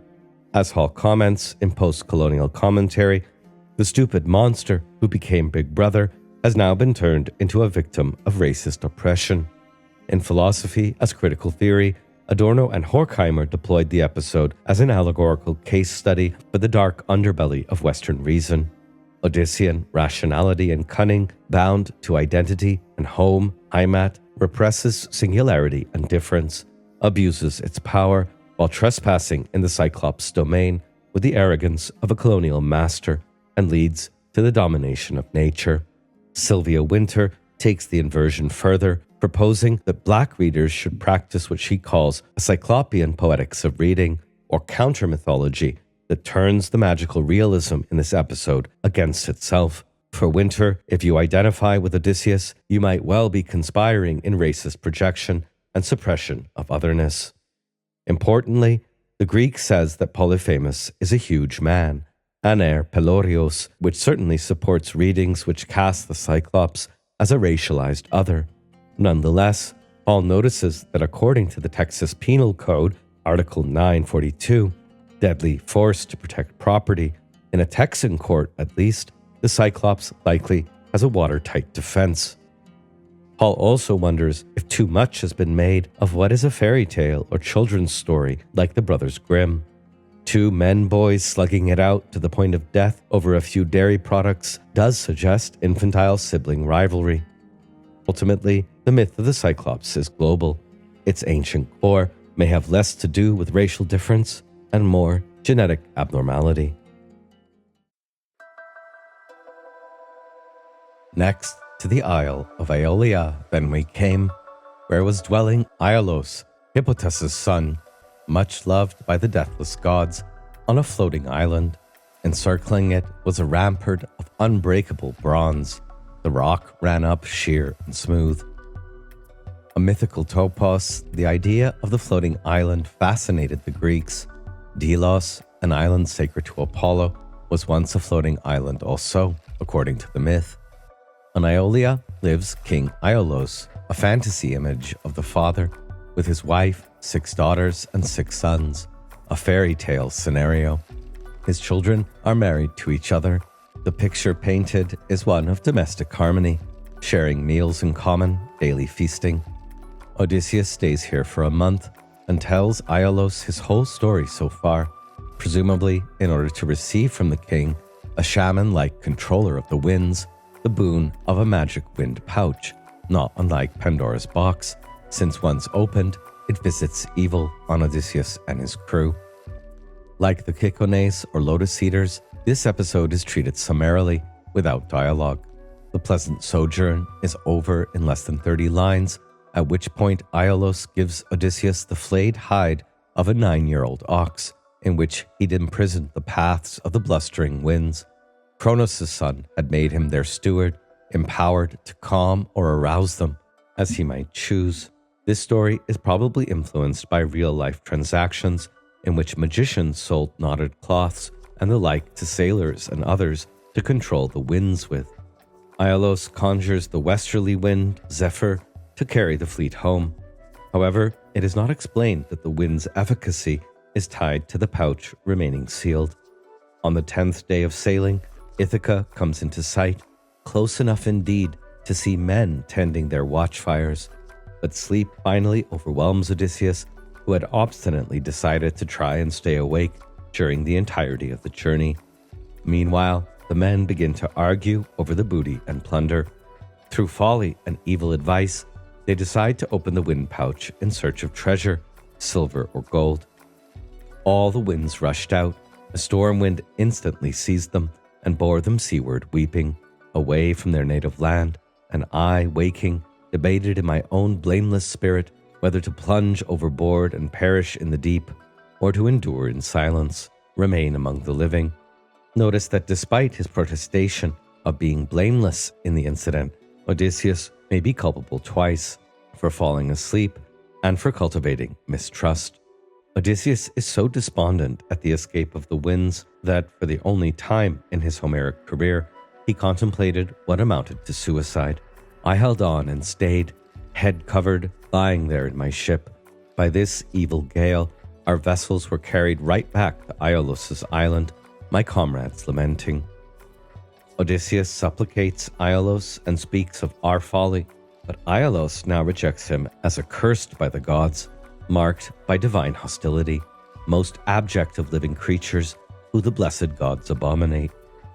It is not a breach of hospitality to send those away who are hated by the gods, tainted by miasma, contagious pollution. Notably, the role of the gods or Poseidon in the mishap is unclear. There is nothing to be done but sail on, groaning. They arrive on the seventh day to Telepylos, land of the Lystrygonians, a workaholic place with extraordinarily short nights, during which men might earn a double wage, making it far to the north in summer if Homeric geography were modern. 11 ships entered an enclosed harbor, some say by a fjord, but Odysseus kept his ship outside the entrance. Sobered after the Polyphemus episode, he stays back from the scouting expedition. A good thing too, since, as West notes, the principal inhabitants turn out to be man-eating giants, liable to seize and devour visitors on sight. The scouts encounter a bustling timber industry, more advanced than the Cyclopes, and the king's daughter fetching water from a fountain. The men are led back to her father's house, then eaten. West sees in this scene an independent folk tale. A traveler meets an ogre's daughter who takes him to her home. Her father is out, and he is received by her mother or other women of the family. The paterfamilias returns in the evening and turns out to be a cannibal. Elements from the Polyphemus tale are also reused and adapted, but this time there is no escape for the 11 ships moored in the harbor. Only Odysseus' ship escapes. They sail on, totally lost. The question of Odysseus' responsibility for this loss of 11 ships is never raised by the narrator. So we sailed on from there, lamenting at heart, but glad at having escaped death, though we'd lost our comrades. And we came to the island of Aea, that was the home of fair-tressed Circe, dread goddess of mortal speech. Like with the Polyphemus episode, the narrating becomes much more leisurely and ample. That Circe is a goddess of mortal speech, perhaps spells, or speaks like a human, may underline her lesser divine status as a nymph. That she is dreadful suggests that the Greeks feared her witchcraft. For a modern re-envisioning of Circe's character, check out Madeline Miller's 2018 Circe, which is really worth a read. According to West, Q takes over her character from Argonautic tales. In fact, the Lystrygonians, Sirens, Scylla, and Charybdis were all originally Argonaut adventures that Q adapts. The crew steers into harbor, and for 2 days and nights they eat their hearts out with fatigue and sorrow. Finally, on the third day, Odysseus takes his spear and sword and climbs up to a rocky lookout to survey. He glimpses a shaft of smoke wavering up from Circe's forested abode. Rather than investigate himself, Odysseus again sends an away team, but only after feasting his men on a huge antlered stag that some god or nymph sent into his path. As West comments, the killing of the stag is in no way integral to the story and may be a secondary inspiration, though it cannot be lifted out cleanly. It enhances our sense of the island as a nature reserve tinged with supernatural elements. But beyond that, It is hard to see any particular point in it. The next day, Odysseus reports the view from the hilltop, an island in a featureless sea, signs of one habitation. The men are dismayed at seeking out the natives, but there is no alternative.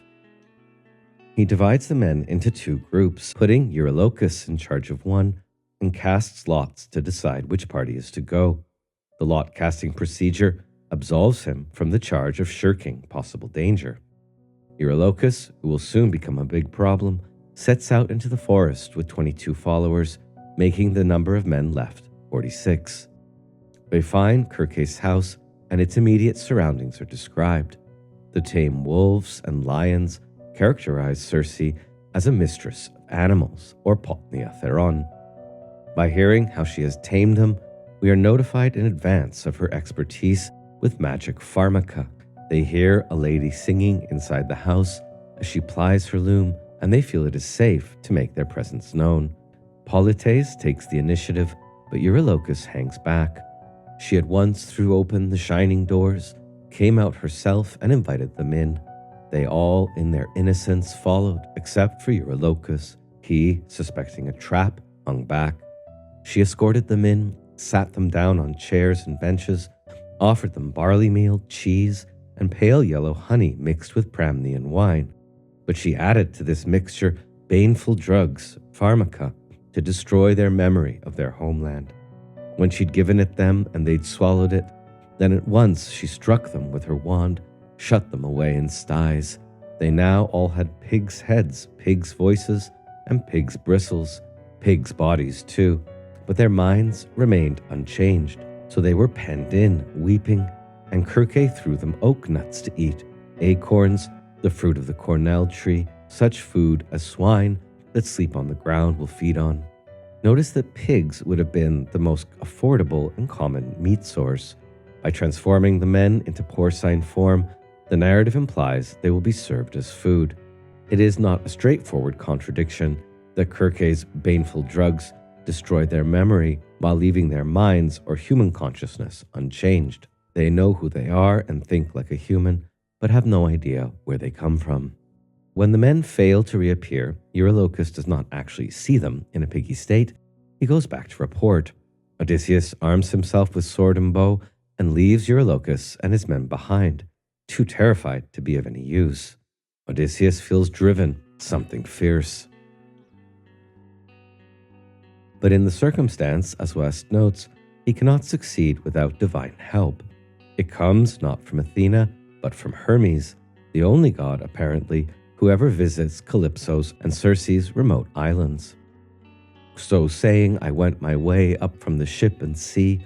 I'd passed through the sacred glens and was near the great house of Circe, that expert in the use of countless drugs, when Hermes met me, god of the golden wand, on my way to the house, in the likeness of a young man, with the first down on his face, when the charm of youth is greatest.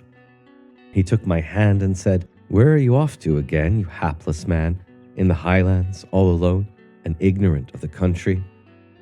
Hermes goes on to explain the current piggy situation of Odysseus's men and how hopeless his approach is. Yet he offers a solution. But see now, I shall free you from harm and save you.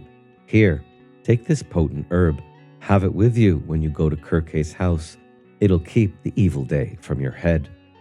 Warning of Circe's malevolent wiles, Hermes plays the part of master to apprentice shaman, instructing Odysseus how he must draw his sword and pin her when she strikes with her wand. Then she, overcome by terror, will invite you to bed to make love together, which Odysseus must not refuse, although he has to elicit her oath that she will not weaken and unman him once naked. So saying, the slayer of Argos gave me the herb, pulling it out from the ground, and showed me its nature. At its root it was black, but its flower was white as milk. Moly is what the gods call it. It's hard for mortal men to dig up, but the gods can do whatever they've a mind to. For Tyndall, due to centuries of cultural drift, even in the age of Homer, the instructions encoded by the story may have been indecipherable, yet the essentially shamanic nature of the story is still easy to detect. Tyndall is not saying Odysseus or Menelaos in the Proteus episode is a shaman. only that the narrative elements are arguably shamanic. Tyndall asks, what plant could Circe have used to wreak such a profound transformation on Odysseus's men? According to Pendel, the Greeks knew mandrake well, sometimes calling it Circe's plant, and it would be a most suitable candidate for turning men into swine. As to the identity of the antidote, we read in Tyndall's footnote, Molly remains unidentified and the precise medicinal context in which it was used unknown. The best candidate is Pergamum or Mala, Syrian rue, which is identified as Molly by the Roman physician Dioscorides.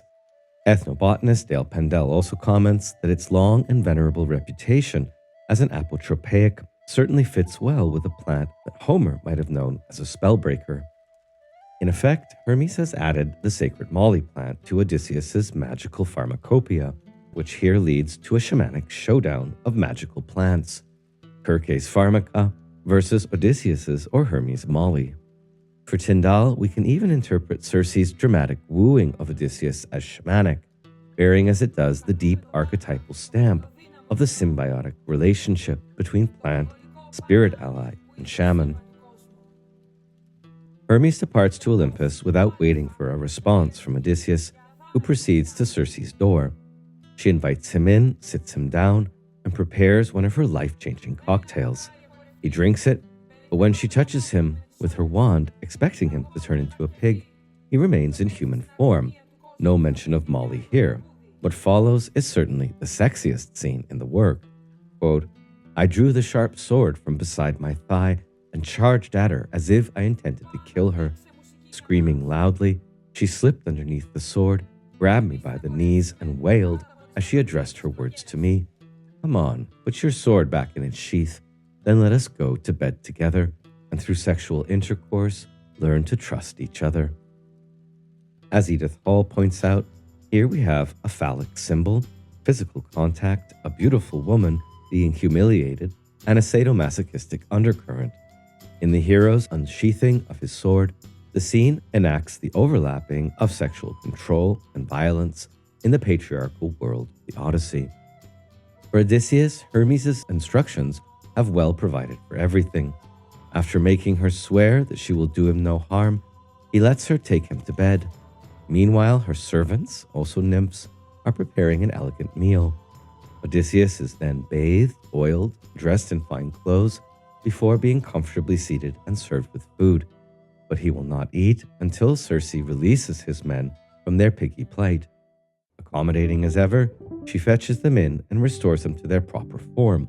None the worse for the experience, indeed, somewhat improved. There is an emotional reunion. Even Circe herself is moved. Now, Circe's double-sidedness is on display throughout this episode. She is no Gothic hag witch, as Stanford notes, more a luminous, daimonic creature. Her sinister magic stands in contrast to her luxurious abode and enchanting hospitality, and Odysseus stays a whole year. Her dual character may derive from the fact that, as a sister of Aeetes, she turns men into swine, and as the daughter of the sun, she delights them with every sensuous joy. For Tyndall, the encounter of Odysseus and Circe flowed into the storyteller's repertoire of the ancient Greeks from the shoals of time as distant as the early Paleolithic. First, this is an ethnographic tale about the resident divinity of magical plants, a showdown of shamans and plant sentiences. Second, Circe is a potnia theron, living in the wild, keeping and releasing the souls of animals and men. It is with her that the shaman must bargain for the game to sustain his people, and it is she who receives human souls in exchange. As Tyndall also points out, Circe's invitation to mix in the magic work of love to the point of rapturous self-mutilation is characteristic of the worship of the potnia theron, hence the importance of the oath he makes Circe swear that she will not, once I lie there naked, unman me, strip away my courage, most likely a euphemism for castration. Once Odysseus's men are restored by another drug, a magic ointment, Odysseus is invited to return to his ship, stow everything in caves, and return with the rest of his men who are evidently expecting a long stay. The men respond with alacrity, except for the traumatized Eurylochus, who is convinced that Circe will turn them into animals and tries to dissuade them. Odysseus almost cuts his critic's head off, despite being a close kinsman, probably a cousin, but is restrained. Eventually, Eurylochus follows suit. Tyndall comments, reading the Fagles translation, "After Circe diagnoses Odysseus and his men as burnt-out husks, your spirits haggard, always brooding over your wanderings long and hard, your hearts never lifting with any joy, you've suffered far too much," she engulfs them in a timeless state of ease, where they sit day in, day out, feasting on sides of meat and draughts of heady wine. Finally, when the year has gone, and the seasons wheeled by, and the months waned, and the long days came round again, Odysseus's crew members arouse him with cries of, "Captain, this is madness! High time you thought of your home at last." But of course, they are then thoroughly recuperated and ready to move back into the struggle for existence in the field of time. The sexually ecstatic and healing portions of the sojourn are over. Now, divinatory planning can begin. Odysseus broaches the matter of departure by supplicating Circe in bed, which has fueled the bewitchment interpretation. But as it turns out, Circe has no wish to detain him.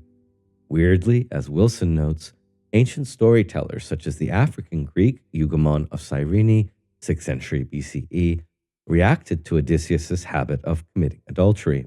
We are told that he had a son by Circe named Telegonus, who sailed in search of him and eventually killed him with a poisoned spear.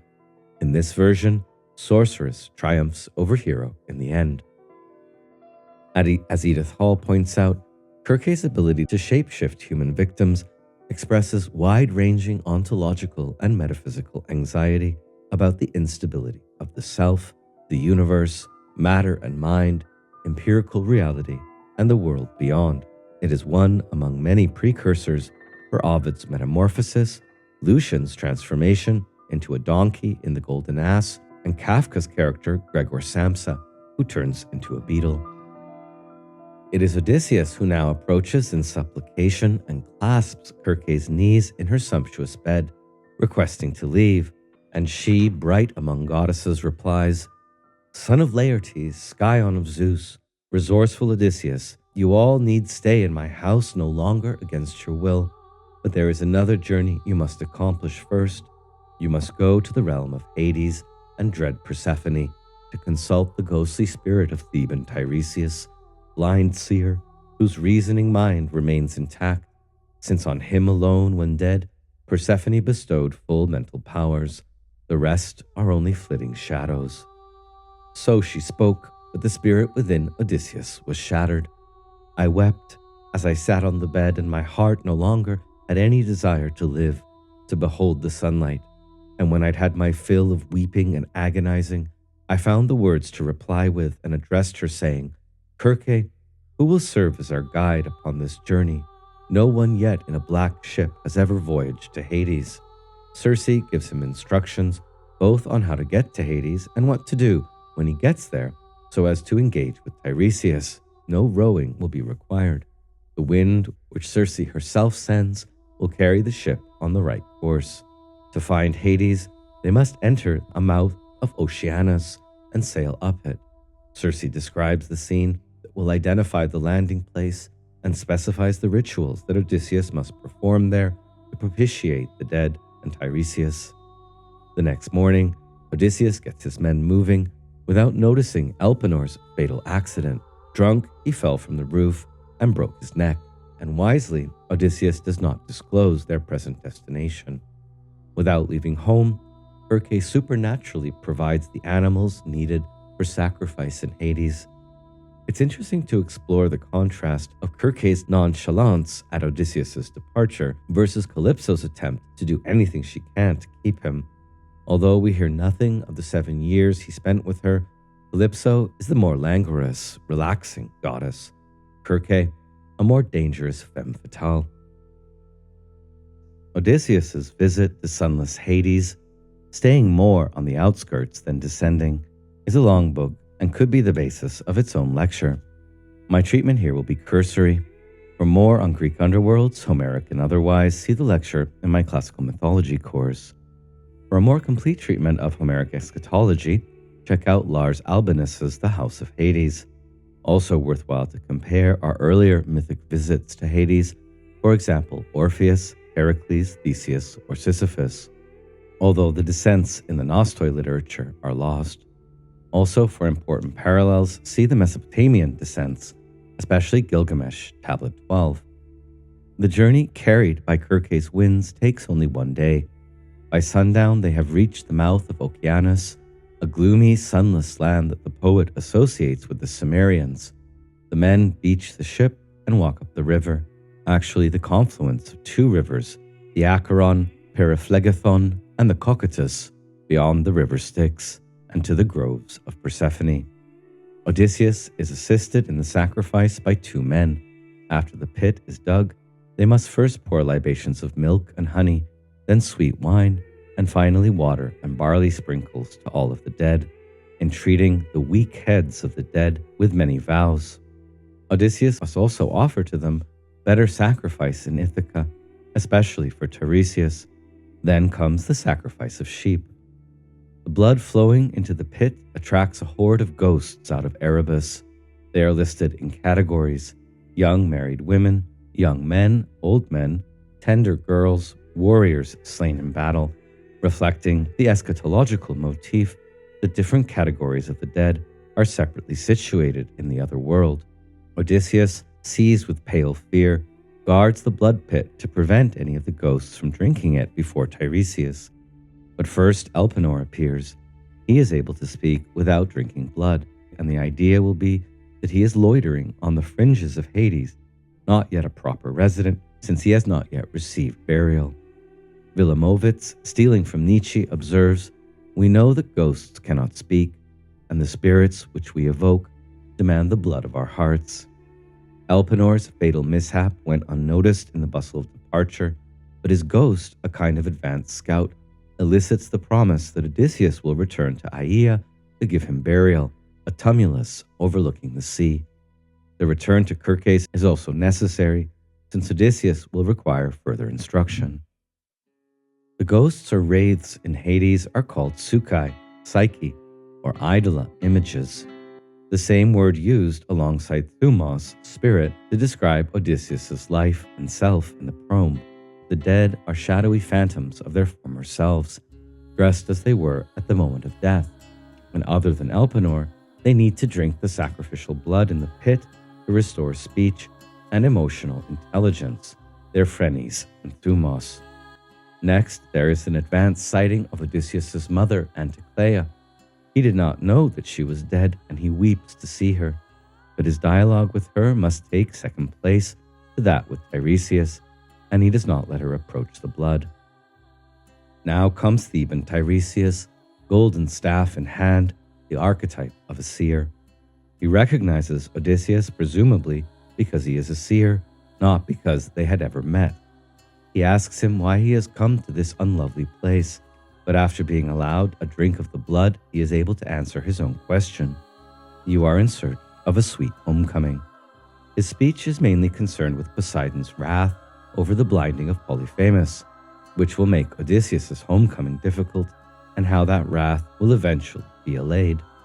He also speaks of the other divine wrath that may yet, and in fact will, prove a factor to be reckoned with, that of the sun god, which will be incurred if his cattle on the island of Thrinacia are harmed.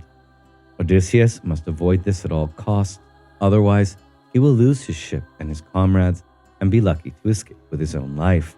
Circe will have more to say on the subject when he sees her again.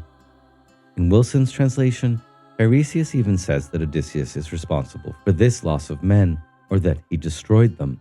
The Greek participle here is ambiguous, between having destroyed and having lost.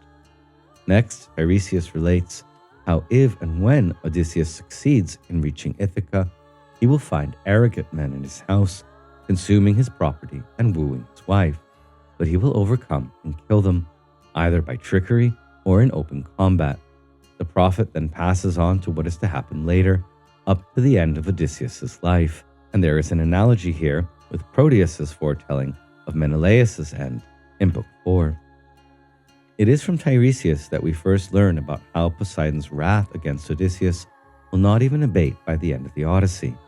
Even after a successful homecoming, he must look out for one final omen. While again distant from home, he will find a man who will mistake his oar for a winnowing fan among people who know nothing of the sea and do not eat salt.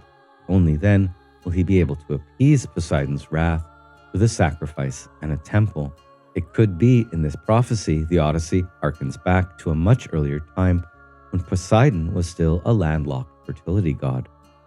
This final appeasement of Poseidon's wrath completed, Tiresias concludes, "Death will come to you from the sea, the gentlest of ends, but will take you only after you've worn out a sleek old age, with your people round you prospering. This that I tell you is the truth." West comments, "These substantial revelations receive only a perfunctory acknowledgement from Odysseus, who is more immediately concerned about speaking to his mother. How can she be made to recognize him? Tiresias explains the key to making conversation with ghosts: let them drink of the blood, and departs. Eurycleia reappears, drinks, recognizes her son, and asks what he is doing here when he is still alive. Having worked out that he must have come in a ship, she surmises correctly that it is the one in which he went to Troy, and that he has not yet returned to Ithaca. He explains why he had to come, and confirms that he has not yet been able to get home. He then asks her a series of questions: how she died, how things are with Laertes, Telemachos, and Penelope. Eurycleia's knowledge will not be up to date, but it will be more up to date than his own. Eurycleia says the young Telemachos is invited to council meetings, which may contradict Book 2, where council meetings had not occurred since Odysseus' departure. As far as Eurycleia knows from the day of her death, 3 or 4 years ago, Penelope is waiting faithfully, Telemachos is a princely bachelor, and Laertes is sadly withdrawn. She herself died from pining for her son. A touching scene follows. Odysseus makes 3 attempts to embrace her, but there is no substance to her, just a wraith that slips from his arms like a shadow or a dream. He asks why she is being so elusive. Is it not really her at all, just a phantom image that Persephone has sent to upset him? She explains that this is how it is with the dead. The body is consumed by the funeral pyre, while the soul hovers about like a dream. West compares the frustrated embrace of Odysseus and the psyche of Eurycleia to Achilles attempting to embrace dead soul of Patroclus in a dream, and also to Gilgamesh's embracing of Enkidu's soul in Tablet 12. Urging Odysseus to depart quickly and return home to Ithaca and his wife Penelope, now that his business in Hades is completed, the shade of Eurycleia withdraws. But thirsty for knowledge or curious as ever, he prolongs his visit for hundreds of lines until he is in real danger from the Gorgon's head, so that he might converse with the famous dead. First, he meets a series of famous women from the past who have no relevance to him. Similarly, the heroes with whom he has had close dealings will be followed by a series of famous or notorious men from the past. So they approached me in turn, one after the other. Each told me her lineage. I interrogated them all. This model of the hero interviewing the numberless dead is taken up by Virgil and by Dante, but the amount of mythic background needed for understanding it all closely is a lot. Recognizable highlights among the women ghosts include Alcmene, Heracles' mother, Jocasta, Oedipus' mother, Leda, mother of the Dioscuri, Phaedra, and Ariadne. After the women's shades are recounted, there is a handy intermission, as readers are whisked back into Alkinoos' halls, where it is decided that preparation for Odysseus' departure will be delayed until the next evening so that he can receive guest gifts for his marvelous tale, and also finish it for all present. Interestingly, this is when Arete, now for the first time, expresses approval of Odysseus, possibly elicited by his account of the pageant of beautiful heroines in Hades. Notably, Odysseus' last words in Phaiakia will be to Arete. As Odysseus resumes his tale, holy Persephone scatters the female souls. The haunting highlights among the men include Agamemnon and Achilles, also Ajax, and later Heracles himself. Agamemnon is important for drawing a contrast between faithful Penelope and his own regicide wife, Clytemnestra. Achilles for his rejection of the miserable, ignoble rewards of heroism and the claim that he would rather be a poor tenant farmer among the living than lord of Hades. And Ajax, or Aias, for his bitterness against the hero over his defeat in the contest for Achilles' arms. After a scuffle with the gathering horde of ghosts who frighten Odysseus, we move on to the souls he witnesses without any conversation, either due to their administrative roles or because they are receiving just punishments. These figures include Minos, Orion, Tityos, Tantalus, and Sisyphus. We hear of the eternal torments meted out to the worst sinners, a vulture eating out Tityos' liver for his rape of Leto, Tantalus tormented by food and drink he can never reach for serving the gods a feast of his own son, and Sisyphus rolling his boulder endlessly up the hill for having cheated death. At this point, Odysseus sees the greatest of all Greek heroes, Heracles, prowling about looking for enemies, but roaming free enough to be able to speak to Odysseus. A daunting picture is drawn of him as he aims his arrow at frightened ghosts, and his baldric, or heroic emblem, is described in detail. He recognizes Odysseus, we wonder how, and addresses him. Odysseus' dialogue with Heracles, his ghost, not his immortal spirit, which is not a Homeric myth, is especially important because both he and Odysseus have undertaken visits to Hades and survived, establishing precedent, and because Heracles mentions how he achieved his labors with help from Athena and Hermes, who are also Odysseus' tutelary gods. After Heracles departs, Odysseus says, "I stayed there steadfastly to see if anyone else would come of the heroes who died earlier." And he wishes regretfully he had seen Theseus and Perithous. But now, as the eerily twittering hordes of the dead crowd about him, Odysseus becomes afraid that Persephone may send up the Gorgon's head, which we may suppose would bind him to the spot forever and prevent his return to the world living. Odysseus returns to his ship. The men who assisted him with the sacrifices must have gone back earlier, and they cast off and row with the current down the mouth of Okeanos. When Circe greets them on return, she mentions the wonder of their accomplishment, an entire crew, not only Odysseus, who can say they will have died twice. No mention is made of how soon. For Robert Tyndall, Odysseus' journey into the realm of Hades is another one of those vertiginous glimpses the poem gives into the time depths of the shamanic practices of Western Europe. Let's turn to Tyndall's reading of the Nekoia now. He writes, "While the instructions Odysseus receives from Tiresias are valuable, the reader intuits that it is more the penetrative power with which Odysseus faces the forces governing his fate that breaks Poseidon's watery grip on him. Like a planet reaching its furthest orbit from the sun, Odysseus reaches his aphelion in Hades, although many long years of hardship still separate him from Ithaca. Having made his descent, his trajectory is afterwards set once more towards home." What makes Odysseus' catabasis, or descent, shamanic is first its emphasis on summoning. Just as Odysseus takes his seat before the trench to order the coming of the dead and conducts interviews to gather the information he requires, a vegetalista shaman in the Peruvian Amazon using Icaros will summon the spirits to work. Second, his sojourn in Hades is shamanic because of the emphasis on traveling and seeing the mythic sights of Hades, much as a vegetalista shaman may journey to see distant landscapes, far galaxies, vast hospitals, convocations of shamans. They do not travel on business, and as Odysseus or any good tourist does, they often will recount stories of their journeys afterwards, as Odysseus is doing here. A third shamanic feature of Book 11 is how it depicts the overlapping, or rather interpenetration, of physical and spiritual topography. Odysseus must physically journey to where the spirits are, in a locale such as Persephone's grove, remote and terrible, half in this world, half out of it, yet, like the lunar surface, accessible to mortals. this is solidly in the tradition of the vision quest. A fourth shamanic feature of the Leukothea is how Odysseus moves from interviewing the mortal deceased to a transcorporal seeing of the archetypal mythic realm.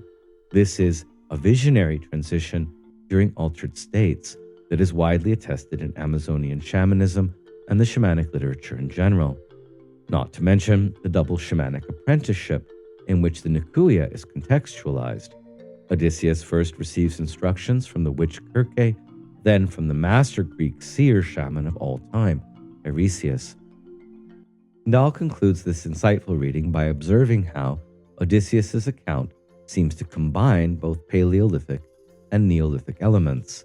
As did Paleolithic people descending into the caves, he must travel to a sacred, wild, and remote locale where the human may interpenetrate with the spirit realm. But also, as with Neolithic people, his visions are of a more settled, agricultural, and humanly populated realm.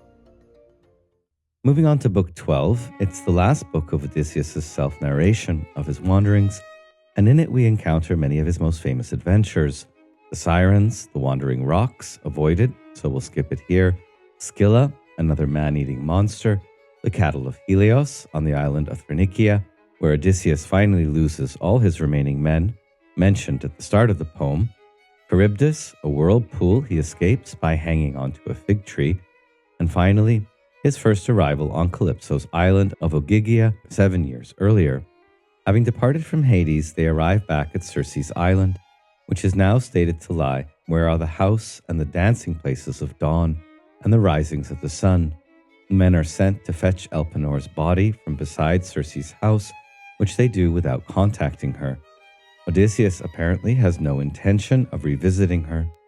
The funeral is carried out briskly.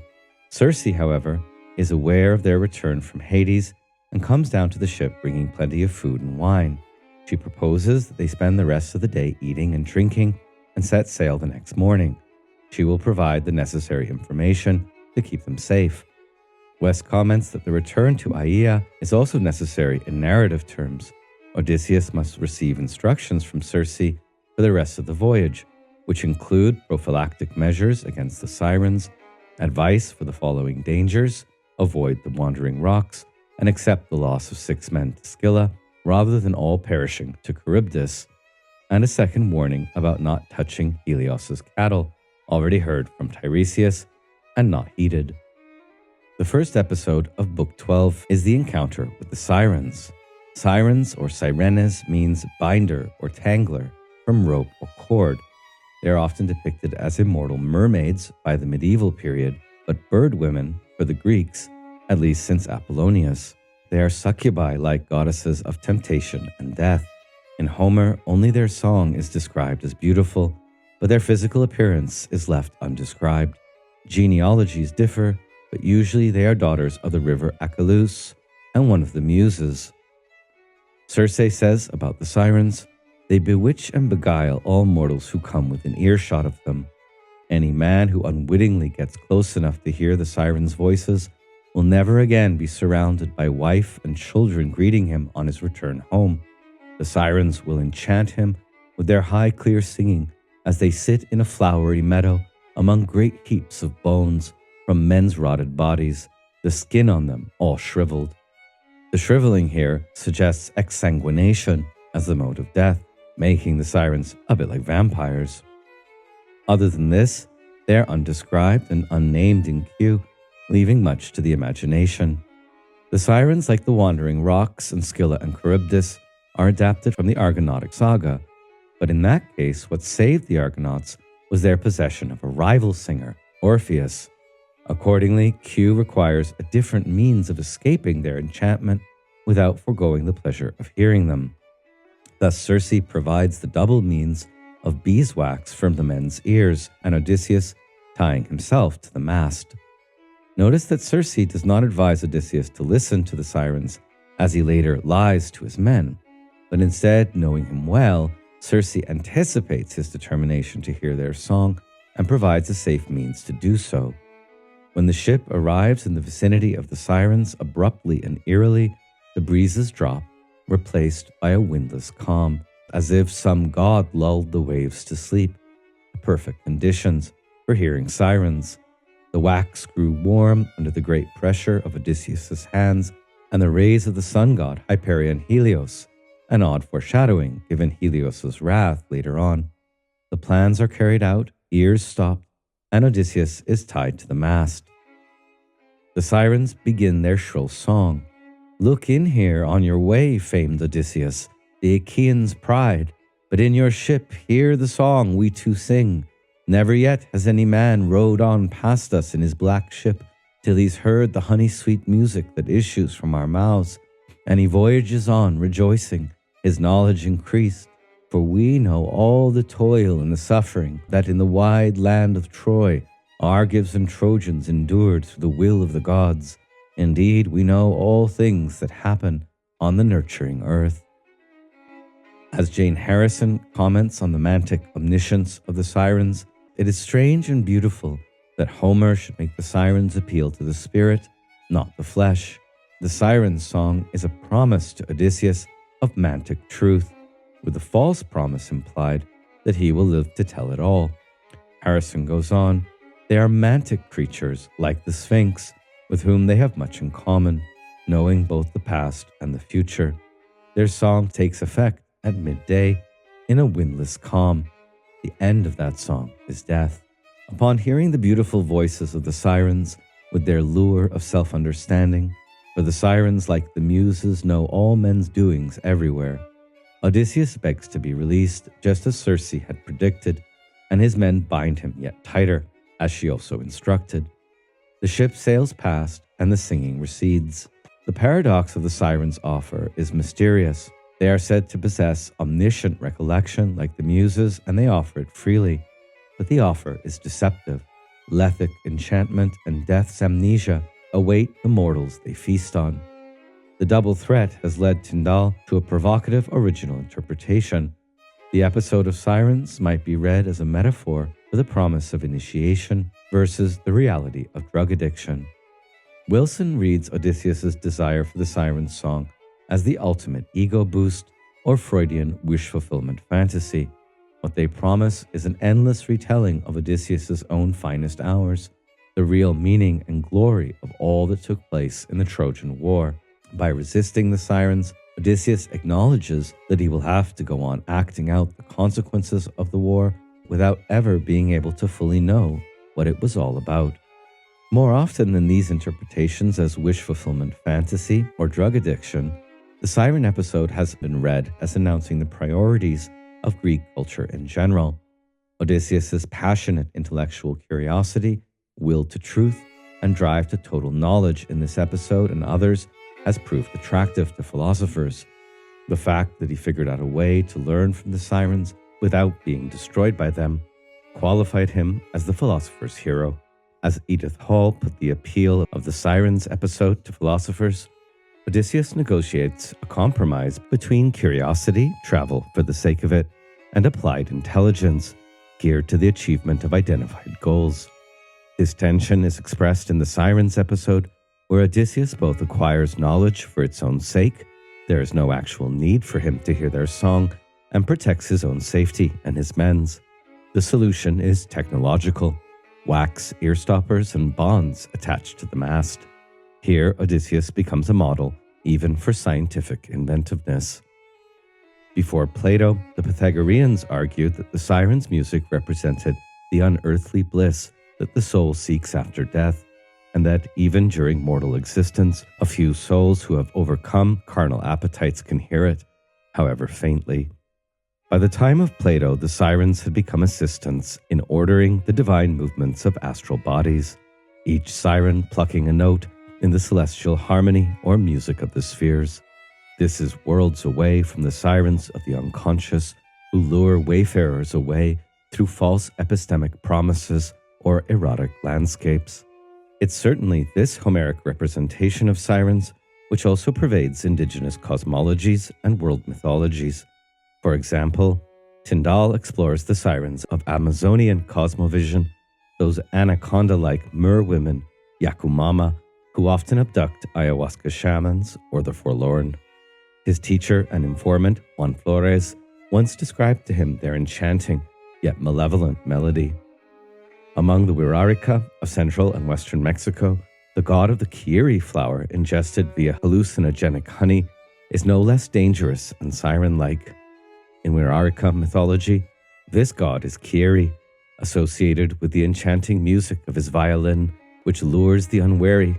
Whoever obeys his wiles suffers insanity or death. Tyndall concludes the siren episode is the clearest dramatization of Odysseus' shamanic quest for an embodied initiation via dangerous ordeal. From an anthropological point of view, this approach to Homer is clearly superior to Platonic allegorizing. The next adventure comes hard on the heels of the first. They straightaway perceive a smoke, meaning probably a cloud of spray, a great swell, and a crashing sound. These emanate not from the clashing rocks, which never come into view, but from Charybdis. Odysseus addresses his men, but he is less candid than before they approach the sirens. He does not tell them the names or natures of the twin dangers they face. One of these is already alarming them, and he wisely keeps silent about the other in case they stop making an effort and simply huddle together in a bunch. He just tells the rowers to row as hard as they can and the helmsman to steer close to the cliff, away from the commotion. And thus, they encounter Scylla. Scylla's parentage is obscure. Circe mentions Proteus as her mother, who made her a bane for mortals, but other accounts name Hecate. Q leaves the father unnamed. Most say Phorkys, as does Apollodorus in his library. We heard the description of Scylla earlier from Circe. She lives in a watery cave taller than an arrow can fly. There, in it, dwells Scylla, yelping most fearsomely. Her voice may be only as loud as that of a newborn puppy, but she is an evil monster, the sight of whom would please nobody, were it even a god who encountered her. 12 legs she has, all waving in the air, and 6 necks, very lengthy, and on every one of them a horrible head, with 3 rows of teeth in each, close set and crowded, all full of black death. From below the waist, her body is hidden inside the hollow cavern, but her heads she stretches out from that fearsome abyss and goes fishing there, searches all around the rock face for dolphin or dogfish or whatever larger creature she can catch of the thousands loud Amphitrite breeds. Amphitrite is the goddess or queen of the sea. Unmindful of Circe's advice that it is useless, Odysseus dons his armor and takes his stand on the foredeck in the hope of defending his men against Scylla. Charybdis, meanwhile, is distracting their attention with a terrifying performance. Odysseus describes its whole cycle as if they had time to watch it several times through. Suddenly, Scylla seizes 6 of the men.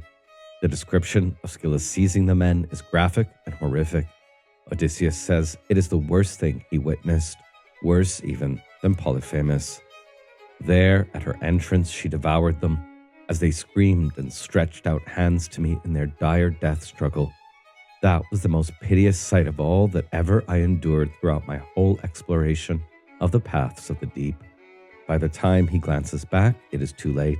The men are disappearing into the gloom. The ship escapes. Interpretation of the Scylla episode has been all over the map. It's an atypical monster hero story. Usually, the heroic confrontation with a monster is straightforward and direct, but here, as Circe admonishes, Odysseus cannot win the battle with old-school heroic brawn.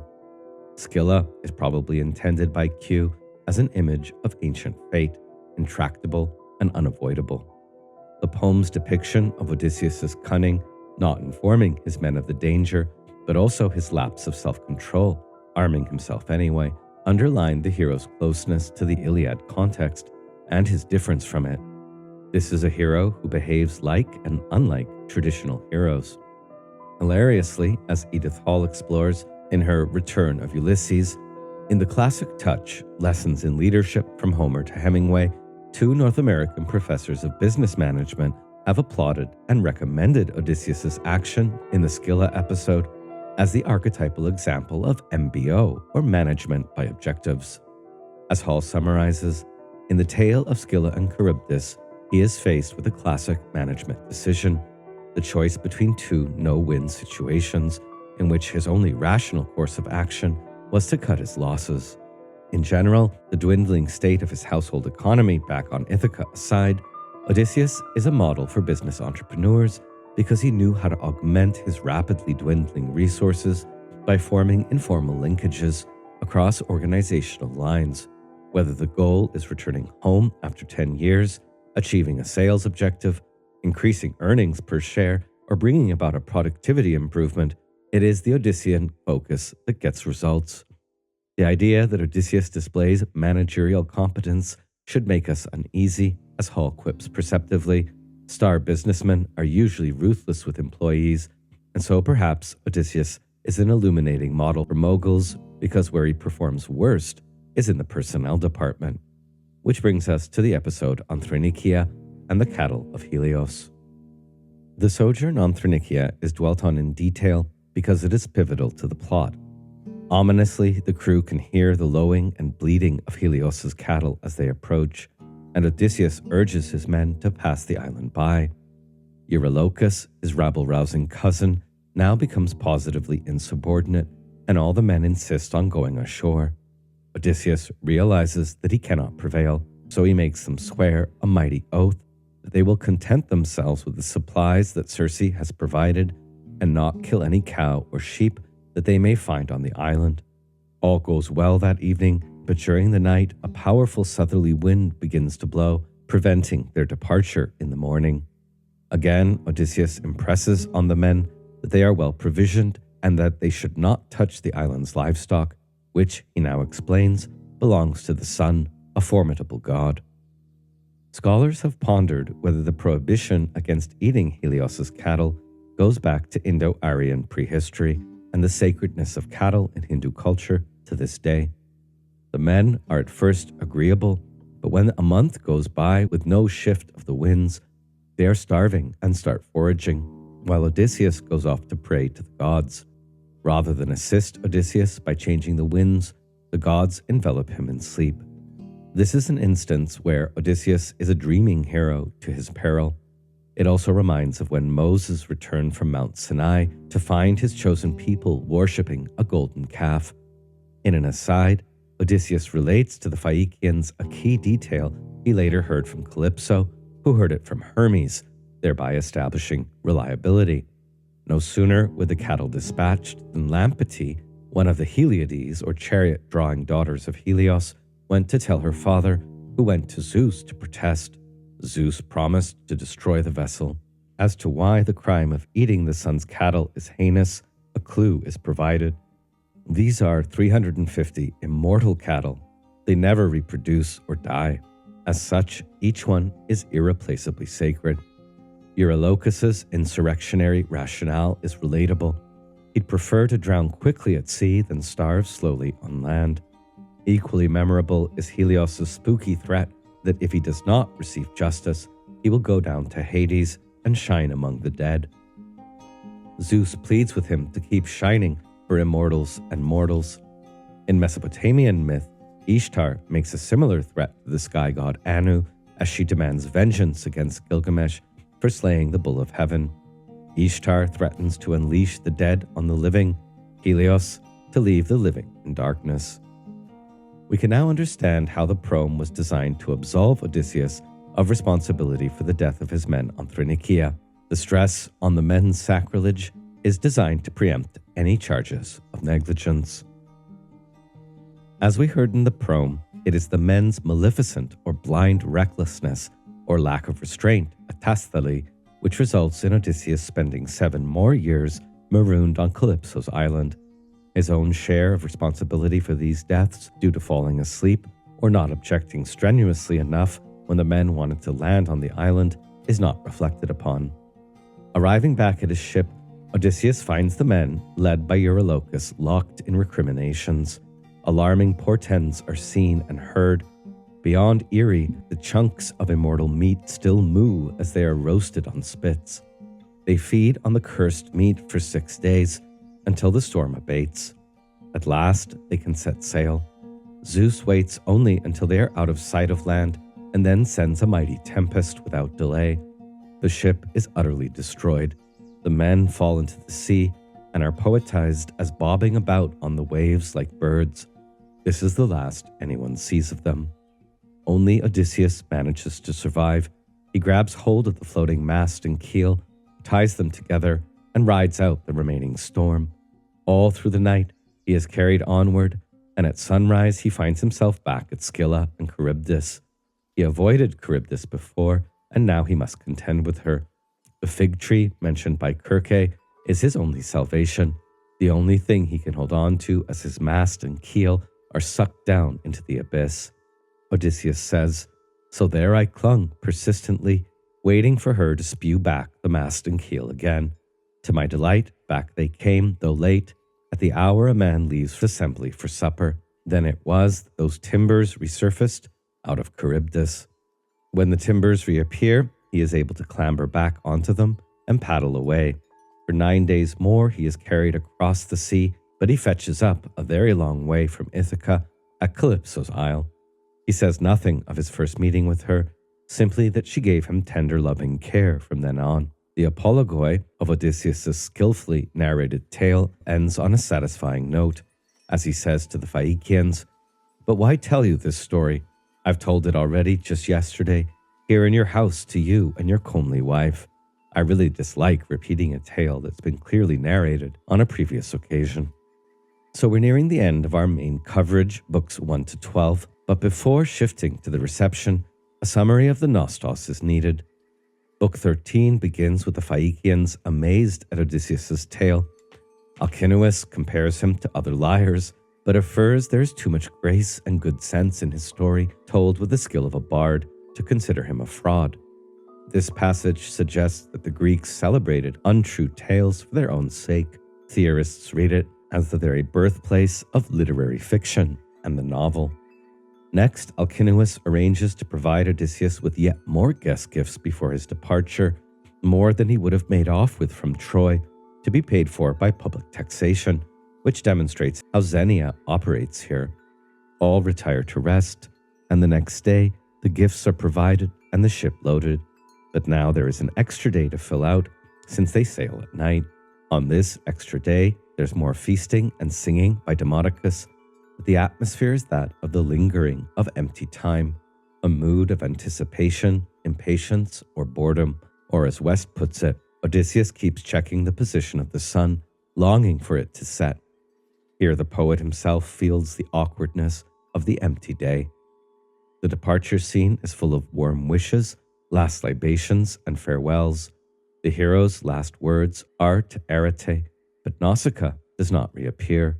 No further words are spoken as the vessel sets off. The voyage itself is dispatched in a few lines, and they convey a beautiful picture of the speeding ship, like galloping horses, and of the peacefully sleeping hero whose war-making and wanderings are over. The most significant detail is that during the overnight voyage, Odysseus slept undisturbed on the stern, his sufferings all forgotten, a magic sleep, unlike the previous sleep that spelled disaster.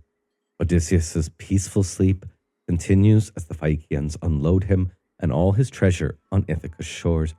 They quietly sail away, much like a fairyland escort would in folktale. Before the narrative returns to Odysseus, we are told of the punishment meted out to the Phaiakians for their ill-considered hospitality to Poseidon's sworn enemy. The self-guiding ship that bore them is turned to stone off Phaiakia's shores, but Poseidon shows mercy enough not to bury them under a mountain. Here, as elsewhere, the gods act whimsically, mercy or destruction, as their heart desires. Odysseus will be the last guest received hospitably on Phaiakia, their ways now reverting to xenophobia. Back to Odysseus. The exact site on Ithaca where the Phaiakians leave the sleeping Odysseus with his treasure is no ordinary locale, and Q devotes some of his most obscure, either allegorical or metaphorically descriptive lines to this sacred place. There is a certain harbor of Phorkys, that old man of the sea in the land of Ithaca, with two protruding headlands. At the head of the harbor, there grows a long-leafed olive tree, and close to this is a cave, very pleasant and well-shaded, the sacred terrain of those nymphs who are known as Naiades. Inside it are mixing bowls and 2-handled stone jars, and there too is where the bees deposit their honey. In the cave there are long stone looms, at which the nymphs weave their webs of sea purple, a wonder to behold. Springs ever flowing are there, and the cave has 2 entrances, one facing the north wind, accessible to mortals, but the other, looking southward, is sacred, and men do not use it. It is the pathway for the immortals only. As Hexter explains, scholars and philosophers in late antiquity, Porphyry most notably, interpreted the Naiades mystically and allegorically. The original Greek is poetic and mysterious. Homer says that there are wine bowls and amphorae in the rock, and that the nymphs weave on stone looms. So be it. No one can argue with him in his own poem. But if we want to look for a slightly more prosaic reality behind his description, we could well imagine the wine bowls and the amphorae to be holes in the rock formed by the water, and in the looms of stone, either vertical stone ribbing or stalactites or stalagmites. The 2 entrances, one for mortals, one for immortals, are also mysterious and awe-inspiring, the cave being a liminal space where gods and mortals meet. Homer's poetry only tells us that the entrances face north and south. Reading into this, we might imagine a cave which had one entrance above water and another more secret entrance below the surface of the water, like the famed Blue Grotto in Capri. The former would be for mortals and would involve descent, while the latter would be for immortals and would be particularly appropriate for Naiades. Other scholars have claimed that Homer was actually describing the cave of Marmaros Pilia on Ithaca. This naturalistic interpretation may be attractive when faced with the impenetrable enigmas and Platonic abstractions of Porphyry's 2nd century CE work, The Cave of the Nymphs. One question in Q's narrative context is, why did the Phaiakians choose to deposit sleeping Odysseus on this spot, which they knew well? The narrative import is clear enough, since upon waking, after speaking in disbelief with Athena, Odysseus will hide his treasures in the sacred cave, as if under the nymph's protection, while he is transformed into a beggar. We don't need Neoplatonic allegory to notice that Odysseus' homecoming and Nostos treasure, now under the Naiades' protection, continues the theme of his protection or envelopments in concealment by the divine or sacred powers of the feminine, Kirke, Kalypso, Ino-Leukothea, Nausikaa being the most memorable examples of Odysseus' capture by and wander in the night of what Carl Jung called the anima. The nymph's cave is especially poignant, however, since now Odysseus has arrived on native soil. Setting aside psychological and naturalistic explanations, what about the more philosophical and allegorical exposition of the nymph's cave? Porphyry reads the nymph's cave as a Platonic allegory for the salvation of the soul in its descent into birth, genesis, and material embodiment, the North Passage, as well as the soul's immortal ascent, the South Passage. Plato's allegory of the cave in the Republic may have been inspired by this Homeric passage, although Plato's cave is a definite counter-image, a place of darkness, imprisonment, and ignorance, orchestrated by demonic puppeteers who distort and deceive, from which the soul seeks liberation. The nymph's cave, in contrast, is a pleasant, shady place nearby an olive tree, sacred to Athena and Odysseus, with bees and honey, weaving nymphs, and divinatory springs, a liminal place with 2 entrances where the divine and the mortal mingle. Book 13 continues with an extended dialogue of Athena and Odysseus, first in the form of a young shepherd, and then revealing her true form for the first time in the narrative. Here, Odysseus engages in extensive lying about his identity, the first of his Cretan tall tales, before he realizes who he is speaking with. Athena strokes him affectionately and says, "But no more of this. We are both adepts in chicane." This scene and his later misdirecting tales to Eumaeus, the noble swineherd, and to Penelope and the suitors, even his father Laertes, altogether led Nietzsche to ask, what did the Greeks admire in Odysseus? Above all, his capacity for lying, the ability to be whatever he chose. In books 13 to 24, Odysseus' lying is beyond crafty. It is compulsive. Next, Athena helps Odysseus stow his treasure in the cave of the nymphs, whom he greets in a moving prayer. Athena then counsels him how to defeat the suitors, turns his appearance into that of a beggar, and departs to Sparta to fetch Telemachos home. In Book 15, he visits Eumaeus' hut, avoids being attacked by the dogs by sitting down, receives astonishing hospitality, although some antique readers were disgusted he lay down in a pigsty. He learns more about the situation with the suitors and elaborately tests Eumaeus' character and his dedication to his master and Xenia, all the while telling more tall tales with flashes of truth, including a lie about his own narrow escape from slavery. Telemachus departs, avoids the suitor's ambush, and arrives in Ithaca. When he arrives at Eumaeus' hut in Book 16, his reunion with Eumaeus, which Odysseus watches, resembles that of a father embracing a son after a long absence. This may suggest the estrangement of Odysseus and Telemachus. Some readers wonder if it is ever resolved. In Book 16, the main event is the reunion of father and son at Eumaeus' hut. At first, Odysseus maintains his disguise, but then Athena restores and improves his appearance, and Telemachus, after amazement and doubt, recognizes and embraces his father with unrestrained hugging and crying. They plot vengeance. The suitors continue to plot the murder of Telemachus, and Penelope rebukes them forcefully, invoking Xenia. In Book 17, Odysseus, again in beggar disguise, Telemachus, and Eumaeus are all brought together at the suitors' banqueting, where Odysseus gathers intelligence, but is also humiliated by the suitors. Telemachus restrains himself with difficulty. Also, Argos, Odysseus' very old dog, recognizes his master and dies happily a few moments later. Book 18 introduces a competitor beggar, Eros, who insults Odysseus and who he incapacitates. Penelope appears in radiance to extract guest gifts from the suitor. Oddly, Odysseus approves. He continues recognizance operations, who to kill and who to save. Odysseus warns the only decent suitor, Amphinomus, well liked by Penelope, to flee, but Athena prevents this. He suffers more indignities at the hands of the suitors. Telemachus stands up for himself and the beggar and sends the suitors packing home earlier than usual.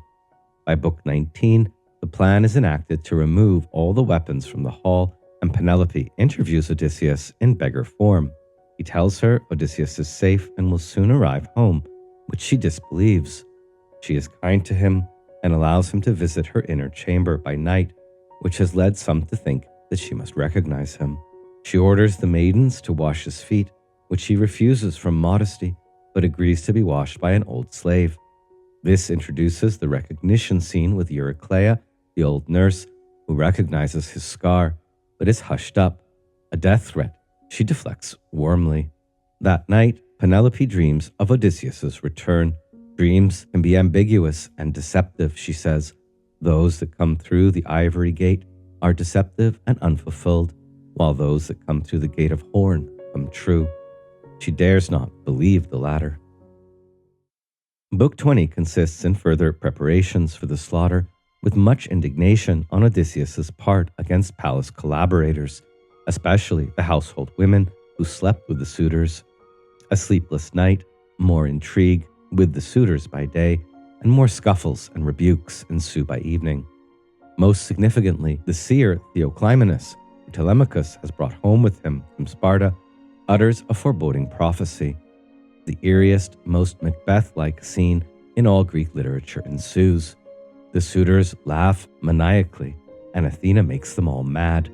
The jaws from which laughter issued seemed not their own, and the meat they were eating blood-stained, while their eyes were brimming with tears and their minds imagined wailing.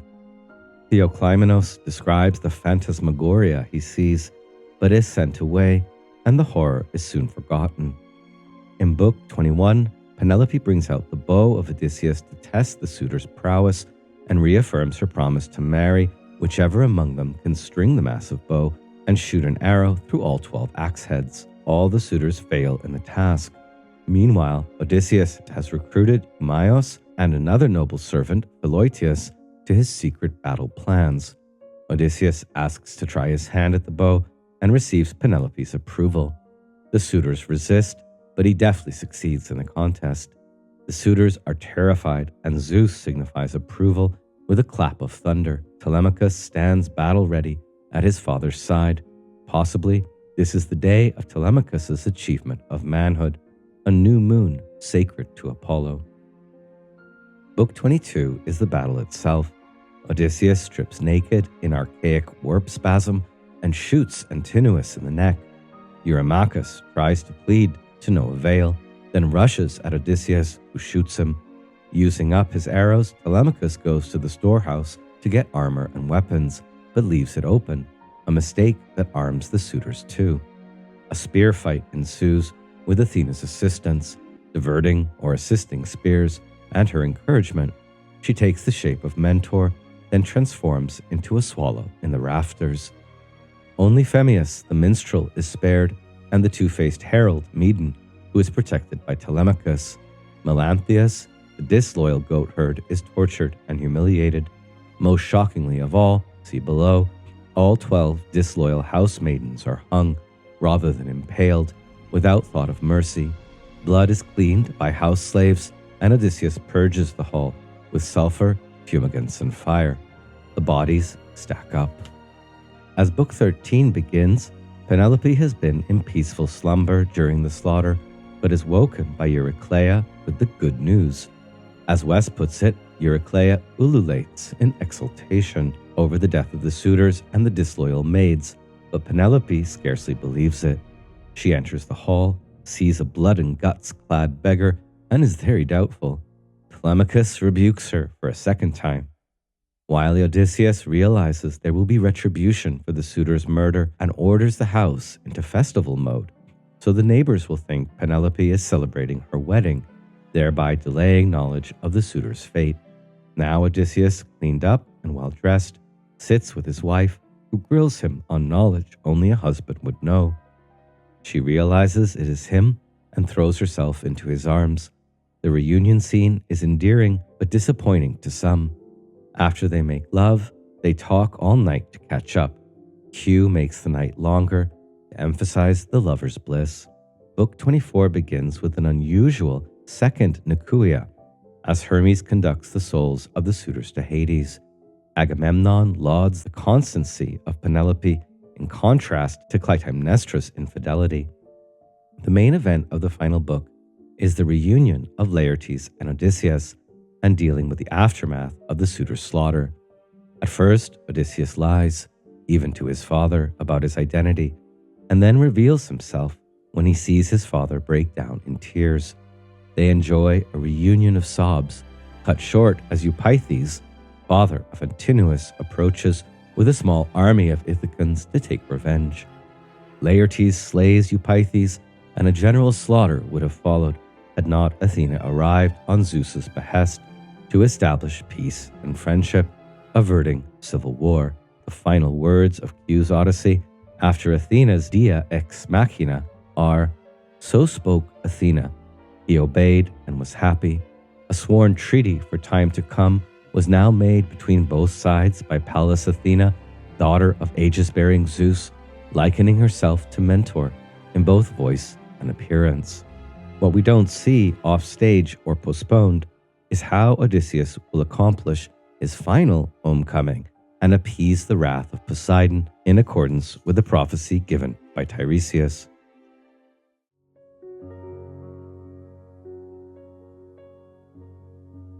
So that being a general thematic summary of the whole of the Odyssey, with more focus on books 1 to 12, let's now look to the history of Odyssey interpretation in philosophy. Of course, a natural place to start here is Aristotle on the Odyssey. Aristotle succinctly summarizes the plot in his Poetics, quote, "The plot of the Odyssey is not long in the telling. A man has been away from home for many years. Poseidon is always on the watch for him. He is all alone.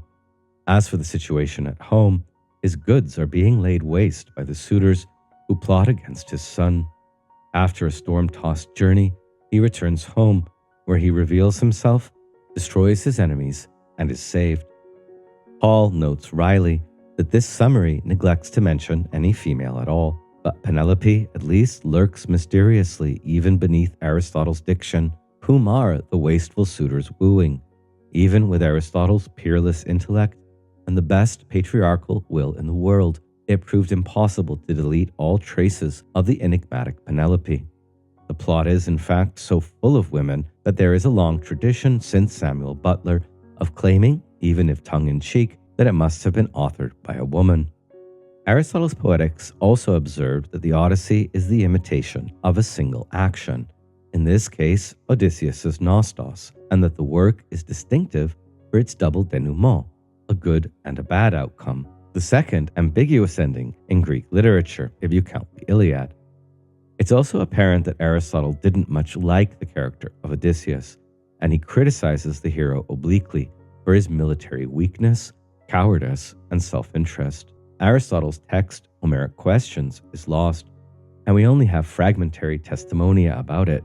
As Edith Hall summarizes the evidence for the philosopher's view, Aristotle utilized the Odyssey towards a general examination of the internal rules which governed the world of myth and the world of empirically discernible reality. Aristotle wonders how a god, Poseidon, and a sea nymph produced a one-eyed giant child, Polyphemus, and answers that although this is an impossible occurrence in the world of reality, myth does not follow the same rules. Other mythical figures produce children biologically, unlike themselves. Scientific intellectual muscles are also being flexed when Aristotle suggests that the 7 flocks of 50 cattle belonging to Helios represent the solar days of the lunar year.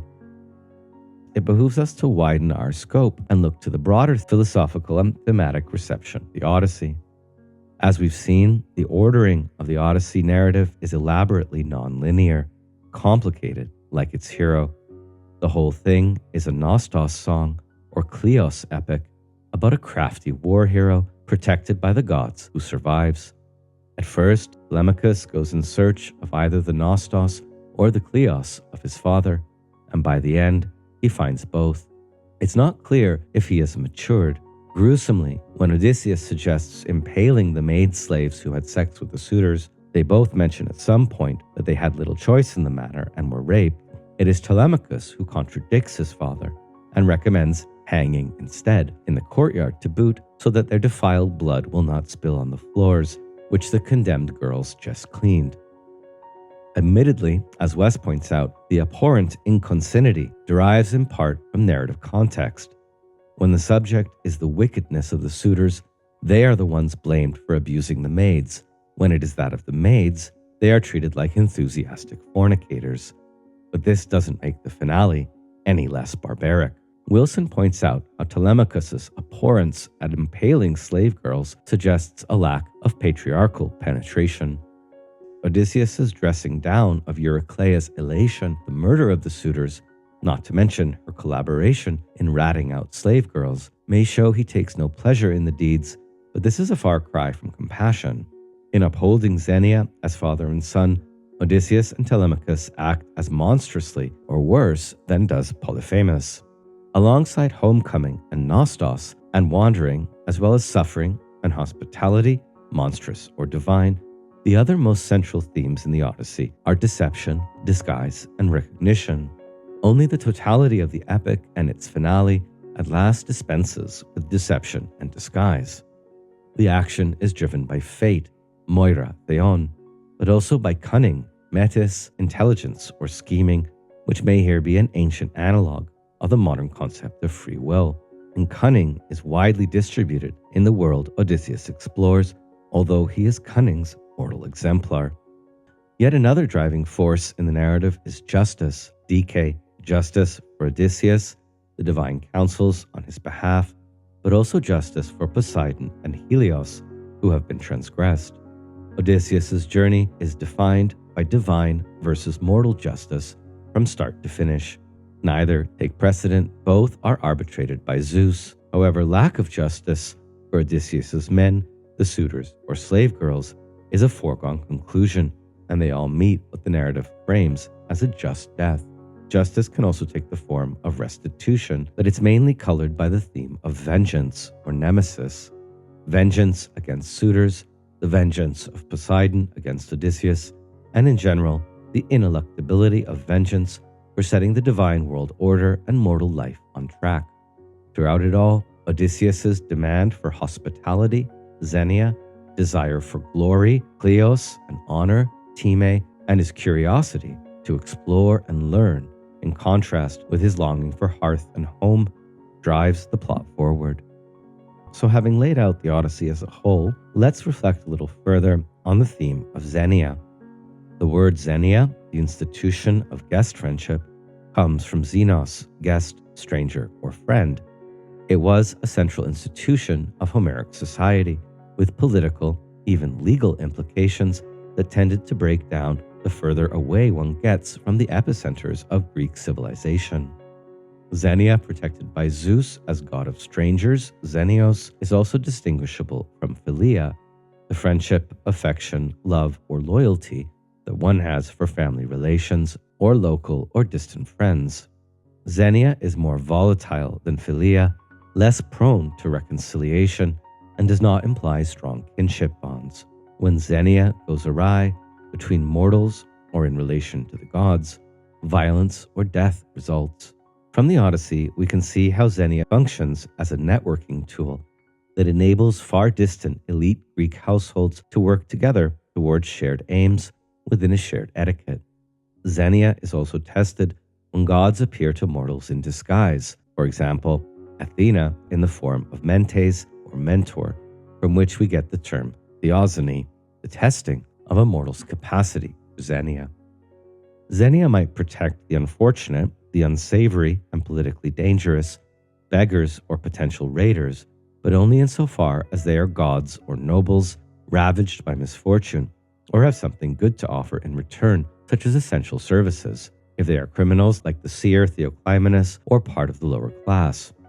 This is why Odysseus, as a beggar, is entitled to xenia, while Eros, his beggar competitor and foil, is not.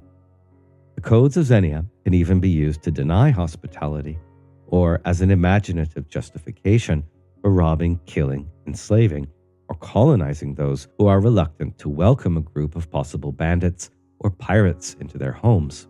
The epic unfolds the complex relation of xenia to nostos. Xenia facilitates nostos, including the send-off, Pompeii, but violations of xenia destroy or delay nostos. Agamemnon reaches home sooner, only to be slaughtered. Nestor and Menelaos' nostoi and practices of xenia are recounted.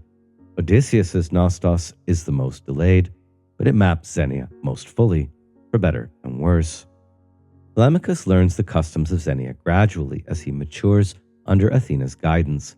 He shows he can be a good guest, despite crippling shyness, and also a good host to Theoclymenus, and he eventually deals, alongside his father, with the bad guests in his halls, the suitors. Xenia works inconsistently for enslaved peoples, which could be anyone in this historical context, foreigners who don't speak Greek, and women who never travel in Homer's world. The Odyssey is far from an abolitionist text, but it does show interest in the circumstances of women, slaves, and migrants, an interest which is absent from the Iliad. Anyone, regardless of status, might become the victim of slavery and human trafficking in Q's world at any time, through war or raiding, which amounts to the same thing. Odysseus, in beggar disguise, concocts a story for Eumaeus, his male slave of noble heritage, that he was nearly enslaved himself. Eurykleia was also of noble heritage, so as a slave, she was bought for a higher price. Female slaves function within xenia either as sexual prizes, like Brises or Chryses in the Iliad, although Q is careful to note that unusually Laertes never slept with the young Eurykleia, or as household servants who feed, clothe, and wash the men. Male slaves serve the meat and wine at banquets, or they take care of livestock and fields, like Eumaeus. Even goddesses like Kalypso or Circe are equipped with imagined, apparently divine servants who ensure the smooth operation of xenia. A major concern of the Odyssey's depiction of slavery is to differentiate good from bad slaves. The best slaves believe they are happier as slaves in a supportive estate than they would have been in their lives before enslavement, This is the case with Eumaeus, who seems happy taking care of the herds and Odysseus' son, and with Eurykleia, who's all too eager to keep the master's secrets. But notably, Eumaeus also laments the institution of slavery. Zeus halves our value on the day he makes us slaves, he laments. The worst slaves undermine the household by sleeping with the suitors or conspiring against the masters, and thus Melantho and Melanthius are hanged or brutally mutilated. Wilson comments on another moment in the narrative. Eumaeus tells the story of how he was captured and trafficked as a child, entering a year-long position as a lowly slave. Odysseus comments that Eumaeus' sufferings can hardly match his own. Your life is good, he tells him, but as for me, I am still lost. Odysseus here suggests that his own inability to reach his homeland, even after 20 years' absence, is the ultimate form of suffering, which trumps all other pain. But it is notable that Odysseus travels in elite fashion without ever touching the oars himself. That lowly hard labor is performed for him by others, men who are uncompensated for their labor and who all eventually die before reaching their homes. So let's turn now to think a little more about the character of Penelope. Certainly, she does not qualify as a feminist protagonist. Q is above all invested in presenting her loyalty as a means to ensure Odysseus' continued honor and control, despite long absence and many dalliances along the way. Penelope's central epithet is periphron, mindful, which occurs 50 times, usually translated as cautious or prudent. It's definitely a patriarchal virtue that ideal wives should have. Even the offensive Antinous admires her incomparable mind. Hermetis from Athena in weaving and unweaving the shroud, in clever deceit and storytelling, or in leading on or extracting gifts from her suitors, aligns her with her husband, but she hardly compares with him in masculine traits. Her ploys are defensive, not exploratory or expansive. Agamemnon declares that Odysseus is lucky to have her. He even suggests a future poem should be written in her honor, perhaps a poem that grants her a more prominent role, if not the poem we just read. But notably, Agamemnon's shade defines her moral worth strictly in terms of her sexual fidelity. It is notable that she has the power to choose her suitor and to delay the suitors, and that despite Telemachos' compensatory outbursts, she acts as a queen regent-like authority on Odysseus' estate. But Penelope is also in constant grief and worry over her vulnerable son and her own uncertain future. She is acutely aware she may be forced to betray husband and son. She is also ambivalent about the suitors, as in her dream when she weeps and wails over the death of the geese, a feature of the dream that Odysseus ignores. She is overjoyed when the suitors are killed and Odysseus passes her tests, but her feelings remain mixed and confusing. Will her situation be improved now that her husband has returned? Wilson points out that Penelope's chief characteristic is her opacity. Readers are left guessing as to her state of mind at every turn. Many scholars have claimed that Penelope has recognized her husband in beggar disguise. The prophet Theoclymenus told her her husband had returned, and they have used this inference to explain her mysterious or pointless or nervous laugh when she proposes the archery contest. But the text provides no serious evidence of this. If Penelope knew or half knew it was Odysseus, why the drawn-out recognition scene, full of skepticism and doubt? In the embrace of reunion, grammatically at least, it is Penelope who is compared to a shipwrecked swimmer, skin all caked with brine, which Wilson reads as indicating how Penelope compares with Odysseus in suffering, even if she does not know his many identities, nor has fathomed his capacity for lies. Ancient reception of Penelope varies. Alternative endings are several. Penelope is killed by Odysseus for sleeping with Antinous or all the suitors, or she marries Telegonus, Odysseus' son, by Circe, or she is spirited to Arcadia, where she is then seduced by the god Hermes, becoming the mother of the great Pan. Ovid, in his Heroides, writes an imagined letter from Penelope to Odysseus in which she sounds angry and real. She complains about lying alone in bed, about rage, about her suspicions that he has a lover, and about the loss of her looks. As Wilson remarks, these variants reflect dissatisfaction with Odysseus and Penelope's marriage, indelibly marked as it is by absence, pain, economic dependence, and mutual mistrust. From Christian to modern times, Penelope's representation ranges from idealization, the perfect Christian housewife, to poetic reimaginings and feminist critique.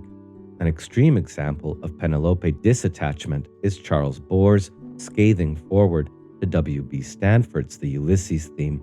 He writes, "Penelope is the model of those wretched Mediterranean women who have no lives of their own. They live in a government of the husband, by the husband, for the husband." After pointing out the infidelity double standard and bad romance novel aspects, Bohr goes on, "Not that one has much sympathy for her, in her dopey narcoleptic trances falling asleep every few minutes when a crisis occurs. This may be how Mediterranean men fantasize their wives really are when they're away and what they want them to be like. What a perfect Roman Catholic fantasy Penelope is. Faithful wife and mother and homemaker, martyrized to a philandering, patriarchal, treacherous, property-obsessed husband. If only she'll put up with it for 20 years while he's off, he'll make it all right one day when he comes home, you bet." Maybe going a bit too far there, de Boer. In ancient times, Penelope was an anti-Pandora, keeping the jar of household evils sealed. In modern times, she was the perfect housewife, gentle, intelligent, serene. Anne Dacier, the first woman translator of the Odyssey into French in 1708, still presents Penelope as the model of wisdom, constancy, and recognition through vicissitudes, a fundamentally sexist narrative. Only by the 20th century does she become the subject of literary reimagining in Dorothy Parker, Hilda Doolittle, Anne Porter, Margaret Atwood, Carol Duffy, Carolyn Horder, and many others. As to the broader cultural reception of the Odyssey, no guide to the Odyssey could be complete without a brief look to Stanford's 1954 The Ulysses theme, a study in the adaptability of an ancient hero, which remains a landmark study of the peregrinations of the Odysseus character through ancient and modern literature and philosophy. The stature of this work makes Charles Bohr's emphatically destructive foreword quite edifying to read, although not always instructive. I've never read a foreword that is so irreverent, both to the author he introduces, who he ridicules at every turn, and to the subject itself. Bohr hates Odysseus with a passion and lets us know why. Bohr begins by pointing out that Stanford, the typical gentleman classicist, appears to be ignorant of psychoanalysis and analytic psychology, Freud or Jung, and archetypal criticism, for example, Maud Bodkin's archetypal patterns in poetry. The psychological is completely absent from the gentleman classicist's view of how literature or myth or even culture itself works. Greek tragedians were better readers, even psychologists for Bohr here, steeped as they were in Odysseus's arguably more odious depictions in the Iliad, where he was an arrogant, smooth-talking plunderer, Agamemnon's hitman, a politically savvy anti-Achilles, and so they heaped scorn on Odysseus's opportunism, cowardice, and dirty politics in their tragic plays. Some Christians chose to love Odysseus, perhaps because the pagans hated him. The apocryphal Acts of Andrew concern an apostle's maritime journeys and ordeals and appears to be modeled on the Odyssey. Maximus of Turin, 4th to 5th century CE, went so far as to compare Odysseus bound on the mast to Christ on the cross. Dante, who did not have access to the Odyssey except through Virgil, put him in the 8th circle of hell, one of those who leads people by deceit into destruction with false promises of virtue or knowledge. Dante even removed Ulysses from his Nostos. He becomes the figure of an endless sea quest for more and more knowledge. Far before M.L. West's study, Bohr is convinced that the Odyssey's author is not Homer, and that the author's choice to redeem Odysseus reflects conservative allegiance to the old code that Achilles is fighting against so boldly. Achilles is the hero of friendship. Odysseus has no friends, just slaves, family, fellow officers, hosts, and lovers. Odysseus is a ladies' man who can't believe anyone would do someone else a good turn without treachery, because that's exactly the way he is himself, a real sweetheart. His relationships with women are textbook anima possession. He is reduced in Kalypso's company to such a whining, sniveling little slob that even she lets him go. For Debord, Odysseus is even the most celebrated psychopath in Greek mythology, an aristocratic avatar of autolycan immorality. Odysseus is a lousy, vicious, uninspiring general, and the Odyssey is a ruthless, brutal fascist textbook. For too long, the psychopathy of Odysseus has been masked in brutish schoolboyisms. How the bare-chested heroics of this comic book plunderer could be interpreted as such refined etiquette is beyond bore. So, enjoy it, gentlemen.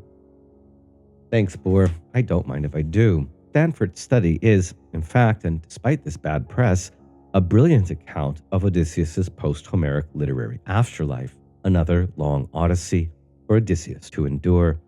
Portrayed over the centuries as the politique, the romantic amorist, the sophisticated villain, the Byronic sensualist, the philosopher-traveler, and others, a sophist, a demagogue, a stoic, a baron, a philosophe, a primal man, or proto-fascist, in his literary and philosophical afterlife, Odysseus is cast adrift into the chaotic cosmos of tradition.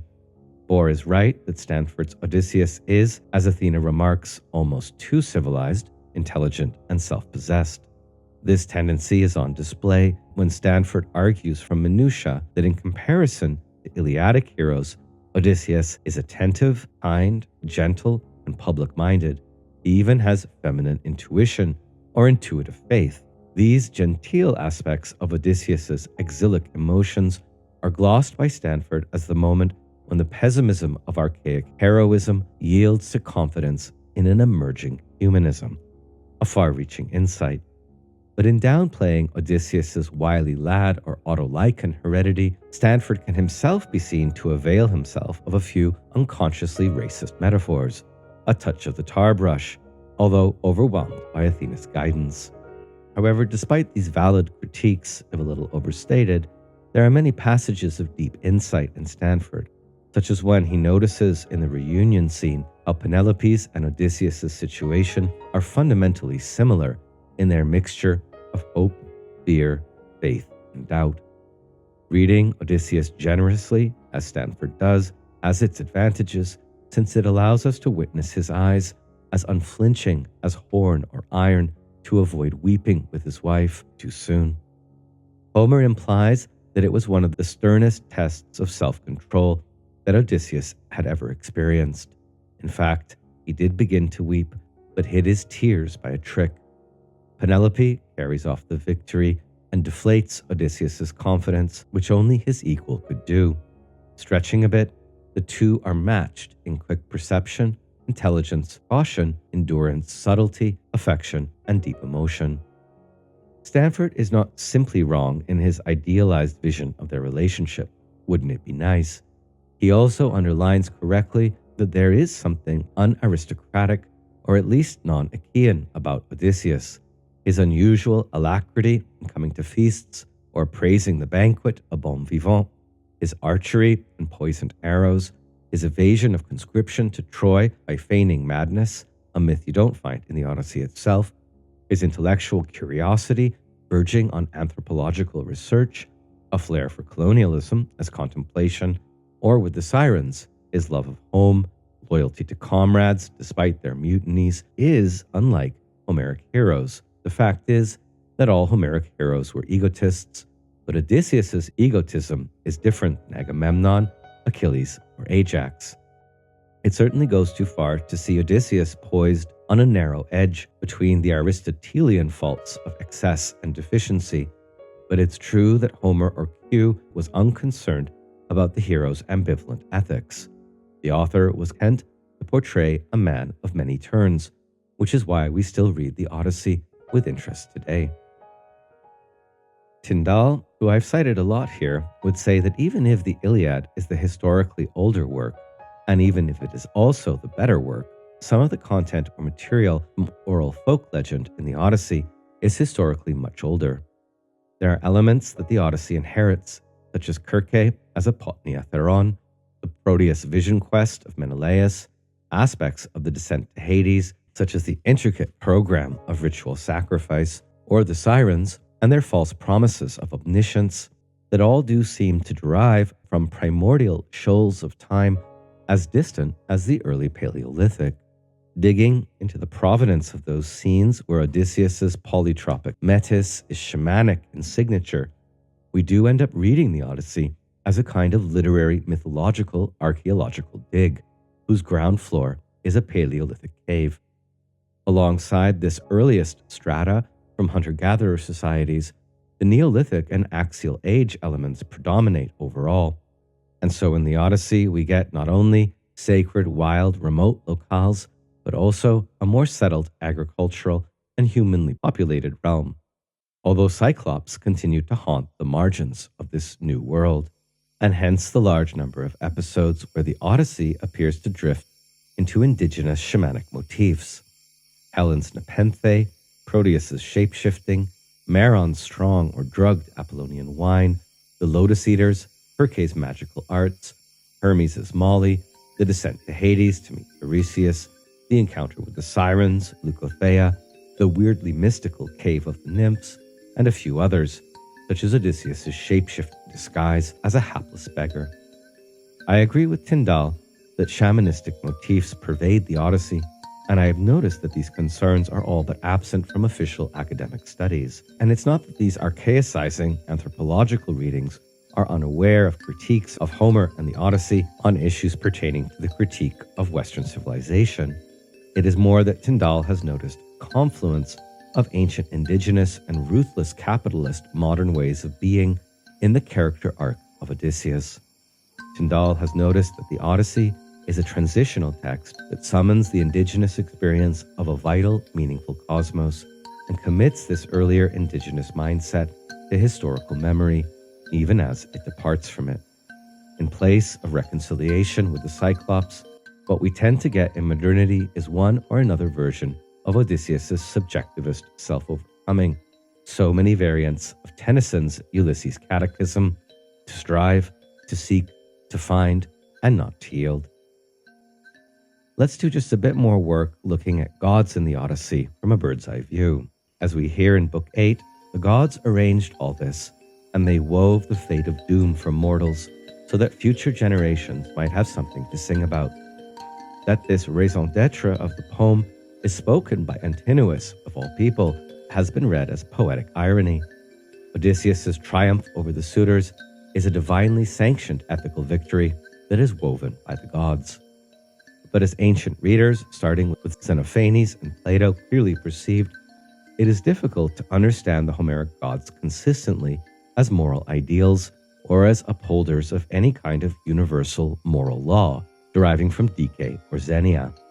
Yes, the gods of the Odyssey show a concern for moral principles that they lack in the Iliad, and this is justice, but only just. The 6th century BCE philosopher Thales proclaimed that the world is full of gods. This is especially true of the world that Odysseus wanders through. The major deities such as Zeus, Athena, and Hermes, all backing Odysseus, and Poseidon or Helios, both against him, are the architects of the plot. Gods make frequent appearances on and off stage. Mortal characters are described as godlike, noble, or shining, an epithet underlining a zone of divine mortal proximity. Odysseus also encounters a wide array of minor deities, goddesses who desire him, nymphs who help him, or terrifying monsters. Kalypso, Perce, the Nereids, the Dryads, nymphs of sea or wood, and Scylla and Charybdis. This has led scholars like Vidal-Naquet to define the wanderings in terms of those wild places where patriarchy breaks down. Unquestionably, the most important deity for the narrative is bright-eyed Pallas Athena, the daughter of Metis, goddess of cunning and Zeus. Athena is a military goddess of strategy and tactics, fixed settlements, cultivation, the olive tree, weaving, the patroness of heroes, and associated with the vulture or ossifrage, an owl. See the Athena lecture. Athena dotes on Odysseus and his family. She even flirts with him. Above all, she grants him protection and strategic counsel, and orchestrates all aspects of his nostos. She appears most often in disguise, especially in drag and travesti, as mentor, mentees, a young man, but also a little girl, a beautiful woman, and many animals. She is able to transform Odysseus' appearance at will over and against the vicissitudes of circumstance, aging, and recognition. Her most supportive statement to him, "I am Pallas Athena, child of Zeus. I always stand near you and take care of you in all your hardships." And yet, it is also Athena, enraged at the Greek desecration of Trojan temples, who worked with Poseidon to push Odysseus off course at Cape Malea for the sake of his greater honor and glory, we are meant to understand, and she visits further hardships on Odysseus as part of her design, or goads him to unrestrained rage in his atrocities. Athena's manifestations are numerous. She is even responsible for the Dia Ex Machina, bringing an end to the fighting and imposing reconciliation. Poseidon is the second most important god in Odysseus' Nostos. The opposite of Athena, he works against the Nostos. Poseidon's unquenchable rage against the hero resembles sibling rivalry, and we are right to suspect that Odysseus suffers from a Poseidon complex in that he shares in a god's endless thirst for maritime adventure. This personal vendetta Poseidon has against Odysseus, however, is radically opposed to the concern for formal justice that Athena and Zeus uphold. Zeus's plan is opposed to Poseidon's wrath. Each god seems to have a different agenda. As Egbert J. Baker points out, Poseidon's wrath is primitive, or rather we should say that Poseidon and his son represent a non- or pre-Olympian element in the poem. This is an integral part of the narrative. Odysseus and his men have not only drifted far away from home, but also regressed in time and degree of civilization. Odysseus' many punishments, wandering under the wrath of Poseidon, since blinding Polyphemus, continuously pulls him away from the safe and civilized into the perilous unknown. And presumably, the curse of Poseidon continues after his Nostos. But we must recall it was Zeus and Helios, not Poseidon, who was responsible for his loss of men at Thrinacia. Zeus, who refused to stop the unfavorable winds until the crime of eating Helios' cattle was a fait accompli, and Zeus, who kept Odysseus on Ogygia for 7 years. Only when Athena raises his case do Zeus and Poseidon part policy. One stays wrathful, the other works to ensure his Nostos. Hermes, the trickster's patron, is the third major deity, reminding us of Odysseus' knavish propensities from Autolycus. Like Athena, Hermes acts as the hero's protective, tutelary god, arranging for his release from Kalypso and showing him the moly plant and how to defeat Circe. Hermes, as a psychopomp, guides the souls of dead suitors to Hades. It is also Hermes who grants elegance and renown to all common endeavors, and especially protects travelers through the tale. The other Olympians play, at most, cultural roles. Hephaestus is a god of metallurgy who crafts palace objects, such as Alkinoos' dogs. He appears in a mise-en-scene as Aphrodite's husband and cuckold. Ares, as well, gets only a literary cameo, hardly a role at all, compared to the Iliad. Apollo is named often, Dionysus a few times, but all these mentions seem incidental. Some gods appear only in personified forms, such as Eos, the dawn. Persephone almost appears, but doesn't. Aphrodite is perhaps a bit more prominent, since she shows up whenever Helen or Penelope wail, and Artemis when Nausikaa plays. Much more than the squabbling gods of the Iliad, Q's Odyssey envisions the Olympian pantheon as a more or less integrated whole, an Olympian magic mountain, outside time, in the peace of eternity. As Book 6 says, Mount Olympus, where they say, the gods have their abode forever immovable, never shaken by gales nor wet with rain, nor does snow ever visit them. The sky stretches dazzling and cloudless, the upper air gleams white. The blessed gods find enjoyment here all their days. From its complex and conflictual theology alone, despite their bourgeois depiction, we can already agree with Eustathius, a 12th century Byzantine bishop, when he glosses the Odyssey as depth of thought with a surface simplicity. Eustathius, over and again, calls Odysseus simply the philosopher. Alcidamas in the 4th century BCE describes the Odyssey as a beautiful mirror of human life, although this is probably a forgery. For Goethe in Sicily, the Odyssey ceased to be a poem, it became nature itself. In contrast to all this high praise, Plato will not be so ebullient, but he will have a soft spot for Odysseus. Plato's ambivalent relationship to Homer is the subject of countless studies. His opposition to the lies inherent in poetry, its misbehaving gods, and the immoral heroes who imitate them, is a core theme of the Republic. In the lesser-known Lesser Hippias, however, an early Socratic dialogue, we find Socrates a definite admirer, involved in a long discussion of Odysseus as a character, different from Achilles, a therapeutic, if flawed hero. In that dialogue, Antisthenes defends Odysseus's chief quality of polytropia, twisty-turny, complicated, while also arguing that Achilles is the best Ariston hero and Nestor the wisest. Odysseus is agreed to be the wiliest of heroes, the closest to falsehood, pseudos, which leads Hippias and Socrates to a conversation on the true versus the false man. In the end, Odysseus is spared the charge of falsity per se because he who lies knowingly is better than he who does so unwittingly. And Socrates agrees, Odysseus is better than Achilles because he both lies and tells the truth with design. Hippias objects to this. Those who do wrong voluntarily can't be better than those who do so by accident. And it is Socrates who draws the only possible conclusion, that he who voluntarily errs and does shameful and unjust things would be no other than the good man. This conclusion meets with neither Antisthenes or Socrates' satisfaction or endorsement. His mind is confused, unsettled, wandering. Plane is the dialogue's last word. We can ask from this early dialogue, is Socrates promoting Odysseus for his intelligent way of lying? For doing it knowingly when he thinks fit? If so, then perhaps Plato's noble lie in the Republic are not far off from Odyssean cunning, but there are other ways to read the dialogue. In Greek tragedy, Odysseus had by this time already become a figure of the sophist or villain, clever but not wise, unscrupulous, greedy, sacrilegious, a master manipulator of truth. But in Plato, he still has good qualities. Sorting this all out is a long argument in Montiglio.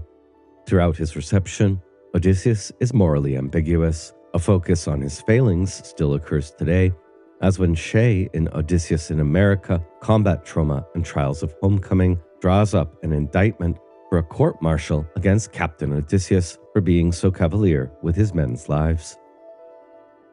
The dispute in philosophy concerning Odysseus begins with Antisthenes, a disciple of Socrates, figured in Plato's dialogue, and Plato himself, two disciples of Socrates who both witnessed how much Socrates admired Odysseus as a wondrous man upon whom Homer inflicted countless sufferings. Perhaps it was Socrates' own disguise of poverty and ugliness that drew him close to the epic hero, as well as his unconventional behavior and verbal versatility in any tight spot, traits that Socrates undoubtedly shared with Odysseus. Hated by the poet Pindar for his dishonesty, after Socrates, Odysseus becomes a model of wisdom or sagacity, a sophos man. Through Antisthenes' influence on the Cynics, Odysseus even becomes the savior of philosophers. Not only his beggar attire, but his savvy alertness as an indefatigable watcher of his fellow men, and his frequent discussions of eating and his abominable belly, greed and gluttony to his detractors, appealed to dog-loving cynics like Diogenes of Sinope. Gradually, all self-interested, nefarious, glory-loving depictions of the hero are ignored or dismissed. In philosophy, Odysseus becomes virtuous, patient, prudent, brave, able to rise above circumstance, remaining unchanged in vigor and appearance by ravaging time.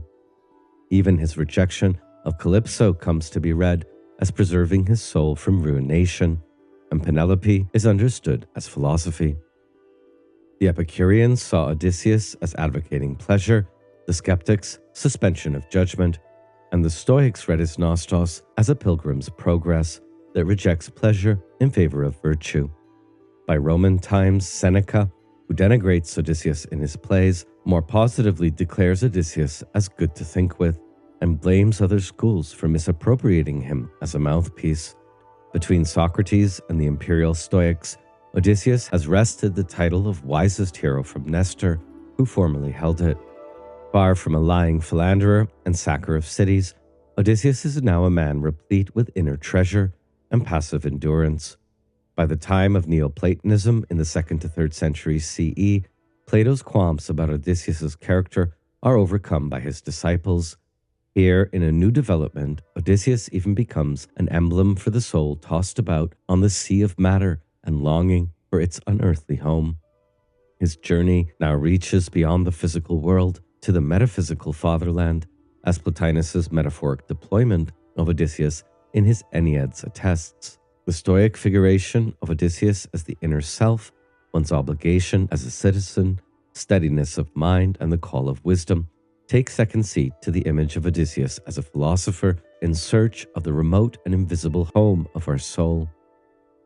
The Odyssey's unsatisfying conclusion, in other words, gives Plato's inheritors something to think. They complete Odysseus' nostos with philosophy, a tendency in evidence in the myth of air, where Plato fondly imagines the ghost of Odysseus choosing for his next reincarnation the life of a private citizen or farmer who minds his own business. The startling implications for ancient philosophers and poets such as Virgil was that Odysseus becomes a farmer, and philosophers even today are struck by this scene, as when Catherine Malibu reads Plato's Odysseus as renouncing his state of exception or special status. In Plato's re-envisioning of the Nekuia in terms of Pythagorean reincarnation, the soul of Ajax chooses to be a lion, strength and courage, Agamemnon an eagle, sovereignty over heaven, and Thersites an ape. Only Odysseus, last to choose and with a smaller selection, makes the more reasonable choice of an ordinary life and claims he would have chosen that life even if he had been given the first choice. Plato's Odysseus has learned something from his wandering nostos. By the 1st century CE, the Homeric Problems of Heraclitus reads Odysseus allegorically, with Athena representing the power of divine wisdom to guide and control men's lives. Heraclitus notices that Plato's Republic developed his tripartite theory of the soul from Odysseus. In Stanford's expansion of it, from Autolycus, Odysseus receives appetitive soul, from Laertes, the spirited soul of heroic qualities, and from Athena, the rational soul. Odysseus even leads our way to heaven. By the 2nd century CE, Plotinus invokes Odysseus as an emblem of school mottos, such as "Start your ascent" or "Strain and see," and writes movingly, "Let us flee then to the beloved fatherland. This is the soundest counsel. But what is this flight? How are we to gain the open sea?" For Odysseus is surely a parable to us when he commands the flight from the sorceries of Circe or Kalypso, not content to linger for all the pleasure offered to his eyes and all the delight of sense filling his days. The fatherland to us is there whence we have come, and there is the Father. This sets the stage for Porphyry, for whom Odysseus' arrival at Ithaca's cave of the nymphs symbolizes spiritual rebirth, even physical reincarnation. Quote, "In this cave, therefore," says Homer, "all external possessions must be deposited. Here naked and assuming a suppliant habit, afflicted in body, casting aside everything superfluous, and being averse to the energies of sense, it is requisite to sit at the foot of the olive tree and consult with Minerva, Athena, by what means we may effectually destroy that hostile rout of passions which insidiously lurks in the secret recesses of the soul. Indeed, as it appears to me, it is not without reason that Numenius and his followers thought the person of Odysseus in the Odyssey represented to us a man who passes in a regular manner over the dark and stormy sea of generation, and thus at length arrives at that region where tempests and seas are unknown, and finds a nation who ne'er knew salt or heard the billows roar. Fast forward to Nietzsche, himself quite wily and Odyssean, and too well informed to buy into Neoplatonic or modern visions of a morally sanctified Odysseus or a scandalous one. If the elusive Übermensch ever appears, we know he would be a liar, declares Clancy Martin in his article Nietzsche's Homeric Lies. one of many possible approaches here. While Nietzsche appears to endorse traditional high-minded and great-souled Aristotelian morality at times, drawing from the Nicomachean and Eudemian ethics, what Nietzsche presents as great individuals, Napoleon, Caesar, Cesare Borgia, are all transgressive figures, far from Aristotle's ideals, but arguably closer to Odysseus. In notebooks from his early to middle writings, Nietzsche takes Odysseus as a viable model of the great man, and a prospective glimpse of the overman. Peculiar facility is that of appearing nobler than the noblest. Indeed, the most remarkable thing about it is the antithesis of appearance and being is not felt at all, and is thus of no significance morally, he writes in Daybreak. This makes Odysseus a prefigure, not only of the overman, but also of gay science. Never once do we find Odysseus in fact uprooting and questioning his psychic self, as we moderns tend to do. At most, he wishes to have died in the past, in the Trojan War, to have achieved proper burial and renown. Ego prevails. What is more, for Nietzsche, Odysseus is a consummate actor, and Nietzsche both loves and hates actors, loathing to consider himself among the thespians, rather than their director. Martin, following Nietzsche's cue, even reads Odysseus as lying his way into his own greatness, without any moral compunction about the lie. He persuades everyone, combining appearance and reality in each situation, a successful simulation of greatness. In Nietzsche's account, Odysseus becomes something of the first egoist consequentialist, deceiving even his father, and revealing an utter lack of concern for moral excellence in itself. Odysseus's being is so oversized that it overrides responsibility, not a mark against him for Nietzsche. Ultimately, Odysseus is special because he refuses the rule assigned to ordinary mortal men and is free to create himself in whatever style he chooses, in whatever means he finds expedient. Fast forward yet again to Theodor Adorno and Max Horkheimer's even more disenchanting essay, Odysseus or Myth and Enlightenment, a part of their most influential book, The Dialectic of Enlightenment. Susan Neimont summarizes the driving obsession. The book argued that the Odyssey was the beginning of the end. The first modern novel showed the first modern man, uprooted, cool, and dispassionate. Pre-modern heroes were subject to the tyranny of superstition. Modern heroes subject themselves to the internalized tyranny of repression. But Adorno's opener is not so precarious. He writes, the Odyssey as a whole bears witness to the dialectic of enlightenment, especially in its most ancient stratum. The epic proves to be bound to myth. The adventures have their origin in popular tradition. However, by appropriating the myths, by organizing them, the Homeric spirit opposes them. Adorno is correct when he says, the naive equation of epic and myth has been problematized in recent philology and philosophy. To sing of Achilles' rage and the wanderings of Odysseus is already the nostalgic stylization of what may no longer be sung. However, his numerous scoffs about Odysseus as the prototype of the bourgeois individual, all that really seems to have sunk in from the essay, have not aged so well. Still, there is much to learn from the essay.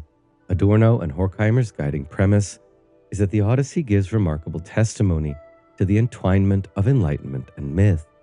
Myths are sedimented in thematic layers, but mythic unity in the work resides in the flight of the individual from mythic powers. As myth and its order of sacrifice recedes, the epic's novelistic form takes over. The Homeric world reveals itself to be the work of ordering reason, which destroys myth precisely by means of the rational order in which it reflects myth. For Adorno and Horkheimer, this is the Greek or Apollonian meaning of enlightenment. When Adorno writes, the entwinement of prehistory and history is most drastically evident in the Odyssey, inasmuch as its form is closer to the novel of adventure, Tyndall or M.L. West might well agree. But when he quotes Nietzsche on the Odyssean flavor of political theory, that the task of enlightenment is to make princes and statesmen unmistakably aware that everything they do is an intentional lie, that we start to suspect hostility. In our context, we can ask, is Odysseus a hero for a post-truth era? What Odysseus represents for Adorno is multifold and fundamentally dialectical. A surviving ego versus multifarious fate, the the myth of a self wandering from Troy to Ithaca versus the stronger forces of nature. Both the Odyssean self and the primeval powers of nature unfold in the self-consciousness of the narrator and in us readers. Adorno writes lucidly about Odysseus' adventures in myth world by invoking Friedrich Hölderlin's hymn Patmos. The old demons populate the distant borders and the islands of the civilized Mediterranean, driven back into the crags and caverns from which they once sprang in the shudder of the beginnings of time. Indeed, the adventure bestows each place with its name, and the names make possible the rational surveillance of space. The trembling shipwreck hero anticipates the work of the compass. Taken as a whole, the adventures that Odysseus encounters are dangerous temptations that pull the self from the course of its own logic. He entrusts himself anew to each one, tries it out like an eternal novice, sometimes like a curious fool or a mime who inexhaustibly rehearses his roles. But where danger threatens, that which saves also grows. What preserves Odysseus from mythic danger is his magical intelligence, favored by Athena. The instrument by which the self survives adventure, casts itself away in order to preserve itself, is cunning, Adorno infers.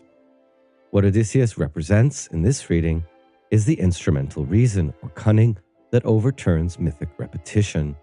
The formula of Odysseus's cunning is that split-off instrumental spirit, Geist, that adapts resignedly to nature, renders unto nature what is nature's, and precisely thereby deceives it. The mythic monsters, under whose power he falls in every case, confront him with ossified covenants, legal claims of immemorial times. Scylla and Charybdis have title to whatever comes between their teeth, as has Circe to metamorphosize the unprotected, and Polyphemus to the bodies of his guests. Every one of these mythic figures is bound to carry out the same act again and again. It is in this context of ancient mythic repetition that Odysseus is a proto-figure of enlightenment, since he opposes the mythic situation. The self represents rational universality in opposition to the ineluctability of fate. However, because he is confronted by the entwinement of the universal and the ineluctable, his rationality necessarily takes on a limiting form, that of the exception. Reading Odysseus as the exception is far-reaching but undeveloped.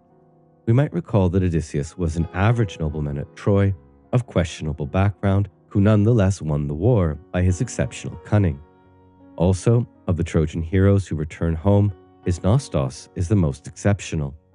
How often, indeed, is he accepted from mythic doom?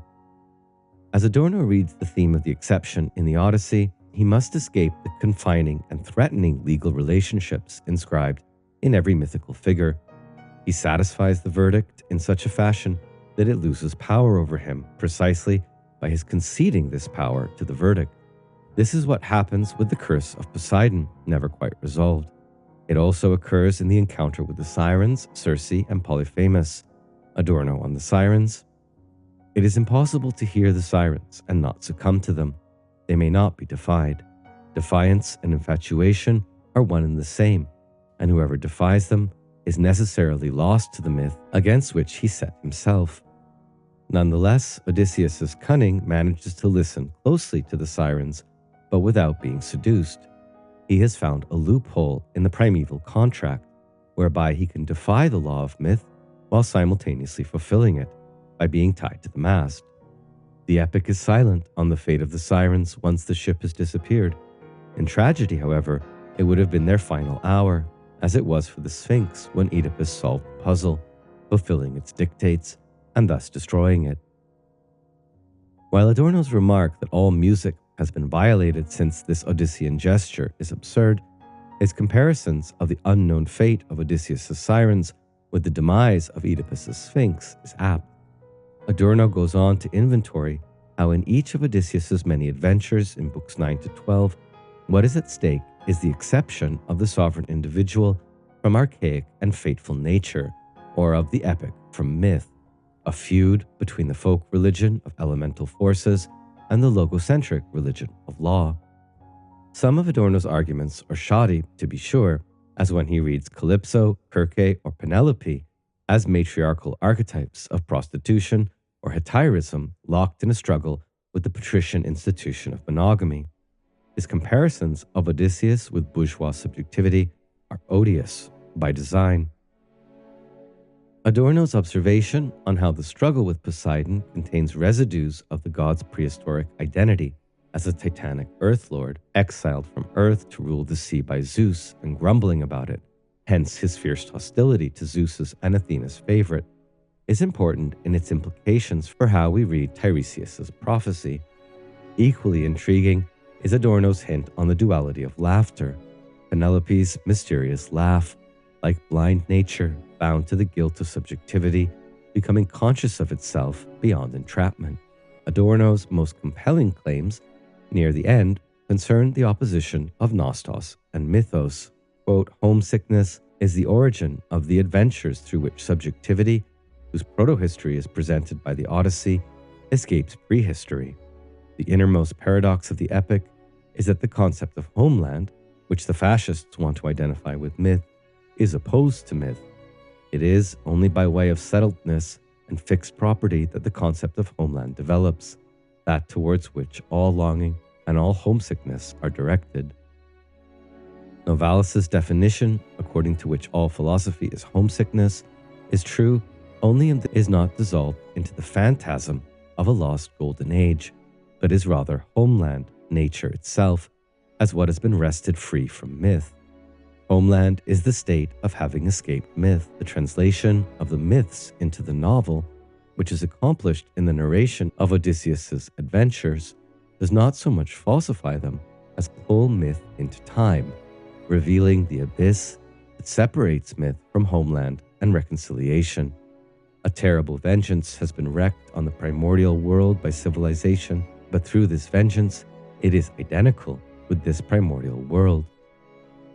Adorno concludes on a disconcerting note. The atrocities visited on suitors and slave girls, narrated by Q with emotionless composure, are taken by classicists like Bilimovitz as satisfying entertainment. In the image of the hung slave girls, kicking their feet a little while, but not for long, Adorno locates the mythic unconscious from which Odysseus, as judge or executioner, manages to escape. Odysseus's hope is built on atrocity, convulsions of the subjugated. But Q adds for comfort that the girls did not dangle long. Odysseus takes no pleasure in the barbarity or the entanglement of primeval time, barbarism, and culture. Homer offers the consolation that it happened long ago. As Adorno concludes, only by first becoming a novel does the epic become a fairy tale. Looking for a recent commentary on Odysseus that takes Adorno and Horkheimer's critical theory approach into account, I encountered Susan Naimon's second 2022 Gifford lecture, a substantive reworking of her chapter in her 2009 Moral Clarity, a guide for grown-up idealists. Naimon is a distinguished Kantian analytic philosopher, and it takes a rare breadth to summarize the Odyssey so philosophically. You can watch her lecture here. I found myself in hesitant agreement with Naimon's spirited defense of Odysseus against his critics, ancient and modern. On the foil of Achilles' noble rage and Odysseus' homesick cunning, Naimon prefers the latter any day, since she fears the delusional fascism implied by Achilles' patriotic virtues and vices. Yes, Odysseus can be cruel, impatient, and unscrupulous, acting against not only his own ideals, but even his own interest. He is weepy, whiny, and quick to launch into a litany of competitive suffering. But these flaws make him modern. If Odysseus can be a hero, so can we. Odysseus marks the moment when the ancient heroic code of virtue and honor, straightforward and easy to name, is no longer sufficient for either survival or living well. Something more is needed, and Odysseus provides it. Naimon's Odysseus is a bridge between two ages, the age of the Trojan War, now over, and the age coming after it. Sing for our time too. The fact that he survived the war, a mark against him in ancient commentators, commends him to our modernity. Odysseus's disgust, pride, or glory-seeking in announcing his identity to Polyphemus reveals how he has a foot in the old heroic code, but it also shows his flawed humanity. He brings down his sufferings on himself, like any of us. The gods of the Odyssey announce that our moral fate hinges on our choices or freedom. Olympus absolves itself of our mistakes. This leaves room for the romantic hero's personal growth and disillusionment. For Naiman, in listening to the sirens, Odysseus is tempted to be a romantic hero, one whose pain is indecipherable to others, who never makes things easy. So why does he listen? Because nothing is more tempting and elusive than the promise of being known. Alternatively, nothing is more tempting than the desire to know. Odysseus knows the world, but does Penelope know her husband? The couple's skeptical caution and testing of each other is oddly familiar. Who doesn't want to know how far a love goes? But when we criticize Odysseus or Penelope for mutual mistrust, we miss how crucial the skepticism is to the plot. Imagine the reunion otherwise, and we're left with a kitsch that leaves us feeling empty. The last trick they play on each other turns into the marvelous symbol of the marriage bed. Setting up her coup de grace against Adorno's cynicism, Naiman remarks that as Odysseus describes the craft he lavished on the bed, you may come to feel it's his finest achievement. There's no doubt it's a labor of love. She goes on, most critics emphasize the book's oppositions. Odysseus, they claim, is too much reason, not enough nature. Alienated from this true self by constant battle with natural forces, inside and out, his survival comes at the price of his dream. But nothing in the critique prepares us for this extraordinary symbol of reason and nature reconciled in a bed that is alive and tamed. A symbol of the way marriage itself should unite body and mind, sex and civilization. The bed shows the way that Odysseus has it all, a place at the center of civilization, built upon, not against, rooted nature, a love time has tested, a passion that knowledge has deepened. How much in contrast is Naiman's fascinated appreciation of Odysseus's bed to Adorno's scoffing dismissal of the bed, as if it were little more than the Sunday effort of a do-it-yourselfer, the hobby or pastime of an emergent bourgeoisie individual and the bourgeoisie class. For Naiman, in contrast, Odysseus is a hero who knows what death means. He has witnessed his fellow heroes in Hades, all comrades lost, turned down Kalypso's offer of eternal life for the doubtful possibility of an aging wife, and a homeland likely to be already usurped. This is true bravery. Along the way, he turns down every temptation, not only the nymph Kalypso, but the wilder and darker temptation of Circe, as he turns down Nausikaa, a girl not only radiant with the first light of maidenhood, but the heiress to a kingdom at that. He is offered every erotic fantasy that can try men's hearts, and he leaves them all behind. He even turns rejected lovers into allies, and he risks it all for the woman he loves, the woman he's willing to die for. Two minds, two hearts, working as one, their own best claim to glory. Penelope indeed has masculine qualities of self-control, as Odysseus has feminine qualities of self-abandon. The spark that unites them derives from their equal aliveness. They are human, not divine, and their reunion has rightly been hailed as one of the most romantic scenes in all literature. Many came to the Odyssey as critics of modernity. Naiman mentions she came to it as a philosopher, full of frustration and growing anger over the 20th century's most prominent critic of the Enlightenment. Thus enters Naiman's critique of Adorno and Horkheimer's depiction of Odysseus in the dialectic of enlightenment. Naiman agrees Odysseus's cunning marks him as a pre-image of enlightenment, but she wonders if the critical theorists were even aware that they were contributing to a long tradition of Odysseus bashing. Naiman's hashtag-like summaries of the Odyssey reception, for better and for worse, are profoundly balanced.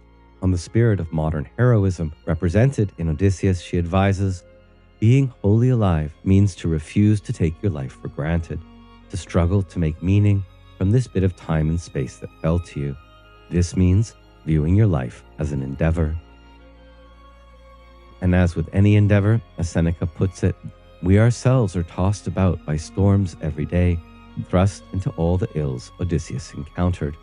Yes, Odysseus was reduced to a puppet of ideology, but his endurance and versatility are mythopoetically modern, And so Naiman concludes, modern is not just the Odyssey's unanchored identity, or the appeal to brain over brawn. It's also Zeus's claim at the outset that the gods are not responsible for human fate. In the Iliad, they were, and without anything we could see as a morsel of justice. In the Odyssey, the gods are still there, like other forces of nature, and they help and hinder us, as other forces of nature do. What the Greeks called Olympus, we call contingency. Odysseus's actions are as down to earth as they are enlightened. Want to win a battle, defeat a monster, resist temptation? The Odyssey is full of such instructions and examples whose goal is to free us from fear by breaking the spell of enchantment. Modern is also the recognition that taking fate into our hands will not end the cycle of pain. On the Nostos versus the wandering, Naiman avers, whatever his reasons for wandering, Odysseus is an eternal cosmopolitan. No wonder James Joyce made him a rootless Dublin Jew. This gives him depth and loss at once. He's never entirely at home abroad, and he will always be abroad at home. It's this that gives him the alienated quality which his critics find shifty. Most of Odysseus's deeds are studied, as down-to-earth as wax in his sailor's ears, or as premeditated and violent as his own chains. Perhaps you like your heroes to be naturally valiant, ready to rush into frays without hesitation or doubt. It's one way to convince yourself you needn't be heroic. If heroes can tremble and cry and falter, you can also be one, especially if given instructions that model design. And so Neiman amps up to her stunning conclusion. Thought through to the end, the figures of Achilles and Odysseus reveal our ambivalence about the idea of the hero itself. Neither Pindar nor Adorno went so far as to say it, but their suspicion of Odysseus turns on the fact that he comes out alive. Then as now, we like our heroes tragic, nor need you accept the principle to respect someone willing to die for it. In contrast, Odysseus' uncanny or canny survival awakes the suspicion that he stood for nothing at all. With characters like Odysseus, we'll never know for certain, but we suspect his motives are as mixed as ours. He's unsettling because he's so recognizable and so close. His strength and his beauty are mythic, but we could in principle have his wisdom and his wiles, his loyalty and courage, his willingness to test the borders of the known world. We surely have his flaws. We take risks for sheer bravado, let enchantments of the senses obscure the sight of our goals for longer stretches of time than we mean to. We make compromises and hope that what we chose as the lesser of two evils was really necessary. Our judgments are uncertain, but still they must stand. Our motives are opaque and our desires often torn. Challenged to act bravely, we're less inclined to jump out of bed and lace our boots on than to huddle by the border and complain. We're quite certain our troubles are the worst ones, our fates the unluckiest. We long desperately to be at home and take no end of time to get there. If Odysseus can be a hero, then so, in short, can we. As Stanford puts this psychological point when admiring Joyce's Irish Ulysses or Kazantzakis' Greek Odysseus, cogito sicut Ulysses ergo sum Ulysses. I think I am Odysseus, therefore I am Odysseus. Naiman's Odysseus is a cipher of the modern subject we recognize in ourselves, always crafty or wily, never pinned down by fate to a definitive outcome, ever reinventing him or herself in each retelling. Coming to the end of this preliminary survey of the Odyssey and aspects of its literary and philosophical reception, I discovered Edith Hall's 2008 sequel to Stanford's Ulysses theme. Attempting to reckon with the Odyssey's impact on Western and global culture is a foolhardy quest, she begins. The vastness of the terrain should discourage all but optimistic travelers. For Hall, Stanford's book is a brilliant analysis with several fine epigones, but it was written in a world that had not adjusted to feminism, let alone post-colonialism. Also, Stanford wrote at a time when the Odyssey's popular reception in pop culture and film was impossible to survey. Stanford missed Ezra Pound's cantos, and he was too early for Jorge Luis Borges, who wrote, "If we postulate an infinite period of time with infinite circumstances and changes, the impossible thing is not to compose the Odyssey, not to mention the magical realists from Gabriel Marquez to Isabel Allende. These days, Odysseus and his Odyssey are so ubiquitous in all areas of culture it's more difficult to evaluate what hasn't been influenced. This only makes sense since the Odyssey was the core educational curriculum of ancient school children, which the Western humanists revived and which continues to this day. Whenever we encounter, as Hall writes, a voyage, a metamorphosis, a run-in with savages, an encounter with anyone dead, a father-son relationship, a recognition, token, or a reunion between husband and wife, we are orbiting, either consciously or unconsciously, in the extraordinary afterlife of this ancient text. While many cleave to the Iliad's superiority, the cultural penetration of the Odyssey is wider. Cartographers, anthropologists, occult magicians, novelists, writers, biographers, autobiographers, movie directors, and composers of opera have gravitated to it. The epic synthesis of the empirically plausible and the fantastic accounts for its cultural elasticity. We are reminded of the Odyssey each time Debussy's orchestral La Mer or Ravel's piano fantasy, A Swaying Skiff at Sea, or Sibelius's Oceanids are performed or appear in our playlist. The astonishing reach of the Odyssey is nothing new. In ancient times, Homer is the only Greek author mentioned by name in the Talmud, and he was possibly sung in India. Why is the reach of this poem so damn wide? In part because it contains the thematic formula of fiction. As Northrop Frye put it, of all fictions, the marvelous journey is the one formula that is never exhausted, and it may be because, as Joyce believed, the Odyssey is greater, more human than Hamlet, Don Quixote, Dante, and Faust.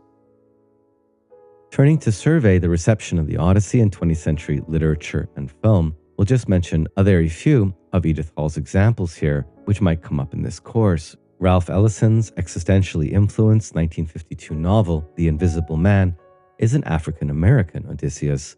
It tells the story of the Odyssey from the perspective of the Deep South, an alienated wandering born of the history of slavery and racial oppression.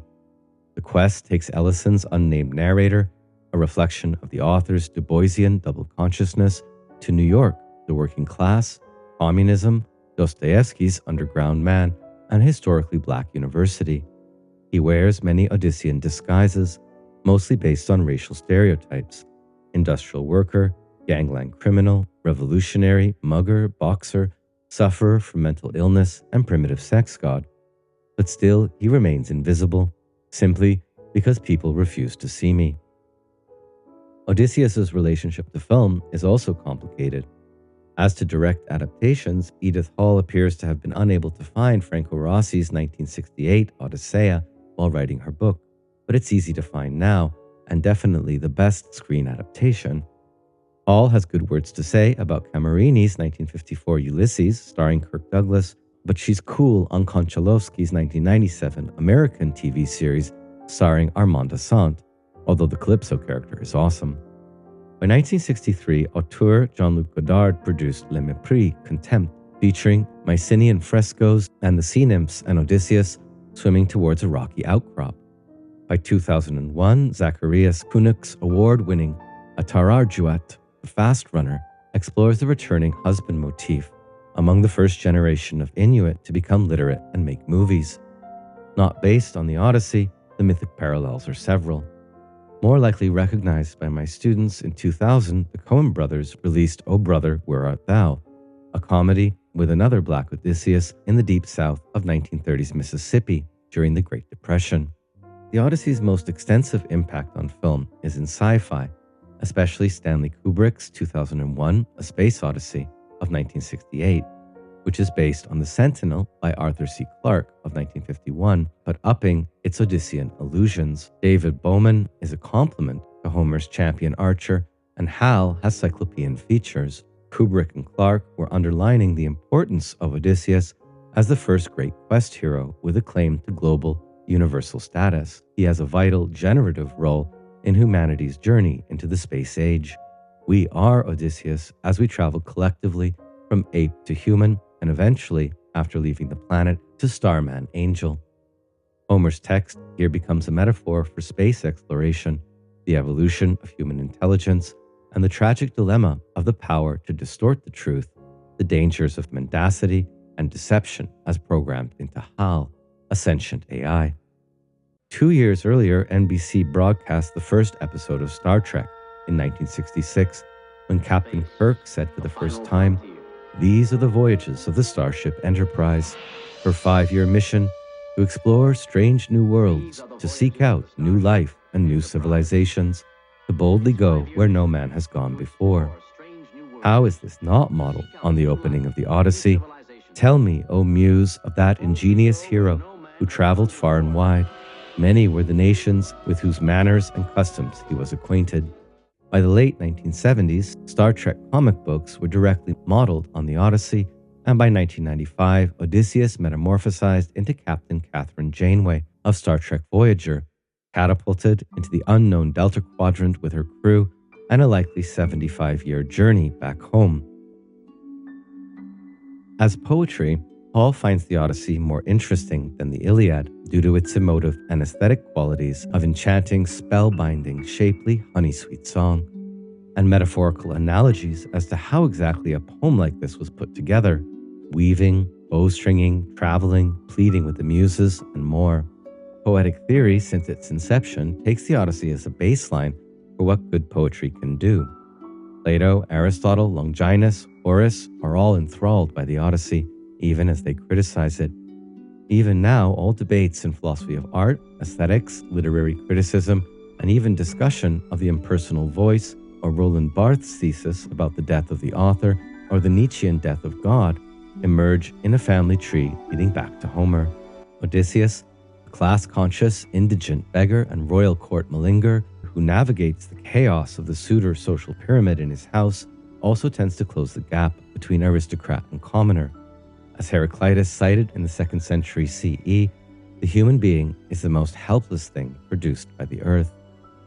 We tend to imagine ourselves sound and out of harm while we bear, endure, and rationalize misfortune, pain, and misadventure. What could be more philosophical? We also suffer from what the Germans call Heimweh, or home pain, and we idealize the action of returning and the story about the person who returns by sea. In an etymological moment Heidegger might have approved, Paul connects neomai, come, go, arrive, and noein, accurate perception, or more broadly, thinking. What is the connection of nostos and noein, she asks, homecoming and thinking. Probably for Hall, more pragmatic than Heidegger here, it is the shared idea of a result or successful outcome. You need your wits and all your mental capacities to make it home from sea. Cunning Odysseus is returning Odysseus. For the Jungian analyst, Odysseus's nostos bifurcates the unconscious as such. There is the prehistoric world of instinct, and then there is the instinctive readiness for Odyssean freedom, which anticipates the future and prepares humanity for those actions that decide its fate. Noticing the undertow of the Odyssey's obsession with home in the German philosophic and political notion of Heimat, Paul asks, are not the Nazi ideologies of Lebensraum and regionalism indebted in part to a nostalgic love of the Odyssey? Paul, like Adorno or Heidegger, cites the poet Novalis, who defined philosophy as homesickness, an urge to be at home everywhere.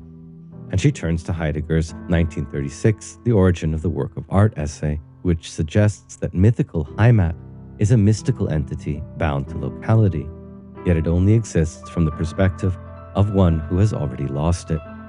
Hence, by definition, Odyssean yearning for home takes up residence in the traditions of poetry and art, hearkening to the flown gods of the historical community or homeland.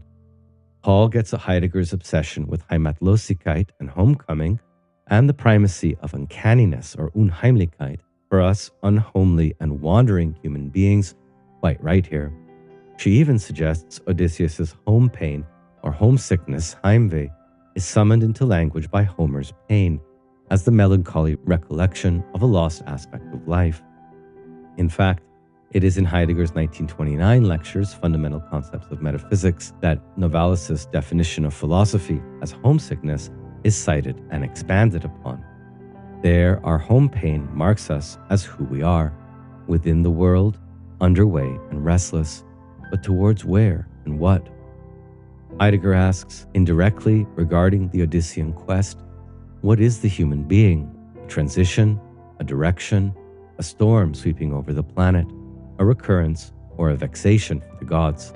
And he answers honestly, we do not know, yet we have seen that in the essence of this mysterious being, philosophy happens. This is perhaps the best indirect allusion to Odysseus as a mortal philosopher hero that there is. Paul next turns to Heidegger's arch-critic Emmanuel Levinas and his Judaic critique of Heidegger's Greco-Germanic experience. Levinas objects profoundly, quote, "The work of the human subject is, in essence, a movement of the same towards the other that never returns to the same. To the myth of Ulysses returning to Ithaca, I would oppose the history of Abraham, leaving his country forever for an unknown land, and forbidding his servant to lead even his son back to this point of departure."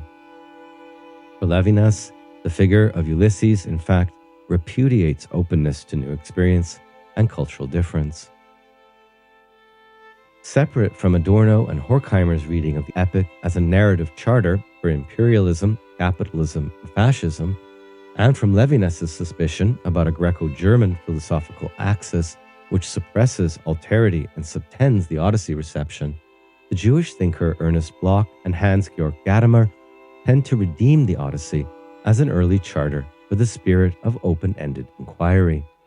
For Gadamer, in Heimat und Sprache, the artistic unity of the Nostos and the Odyssey can serve as a conceptual instrument for understanding aesthetic experience. When we read a text or look at an image, we leave the realm of the familiar and must find anew the security of understanding. Consequently, gaining new insights can be described as events of homecoming. Ernest Bloch's 3-volume The Principle of Hope, especially the section Wishful Images of the Fulfilled Moment, also tend to remove the Odyssey from modernity's relentless disenchantments. Bloch was a Marxist thinker who developed the notion of humanity's capacity for utopian thinking, and he understood the character of Odysseus as symbolizing man's questing utopian impulse. Instead of understanding myth as disenchanted by epic, pass Adorno and Horkheimer, Bloch reads the Nostos myth as a clue to the perfected social order for which man universally longs. Any desired mythical destination, Ithaca or otherwise, is thus, philosophically speaking, a hypostasized utopia. But can we today still go on Odysseys and even find home? Milan Kundera's novel Ignorance explores the agonizing moment when we despair that Nostos is no longer possible. He asks, would an Odyssey even be conceivable today? Is the epic of the return still pertinent to our time? When Odysseus woke on Ithaca's shore that morning, could he have listened in ecstasy to the music of the great return if the old olive tree had been felled and he recognized nothing around him? These questions are pertinent in our era of ongoing ancient wars, nuclear escalation, impending climate catastrophe, and mass migrations. Clearly recognizing the supreme transcendent beauty of the Odyssey, how it trespasses far beyond quotidian existence and beyond its critics, is not enough to save us from the dangers that loom. Nonetheless, we all still need a little Odyssean hope. As Coleridge honors the appeal of the poem in English Homeric hexameter, slowly bears us along in swelling and limitless billows, nothing before and nothing behind but the sky and the ocean. Thanks for listening, everyone, and see you next time.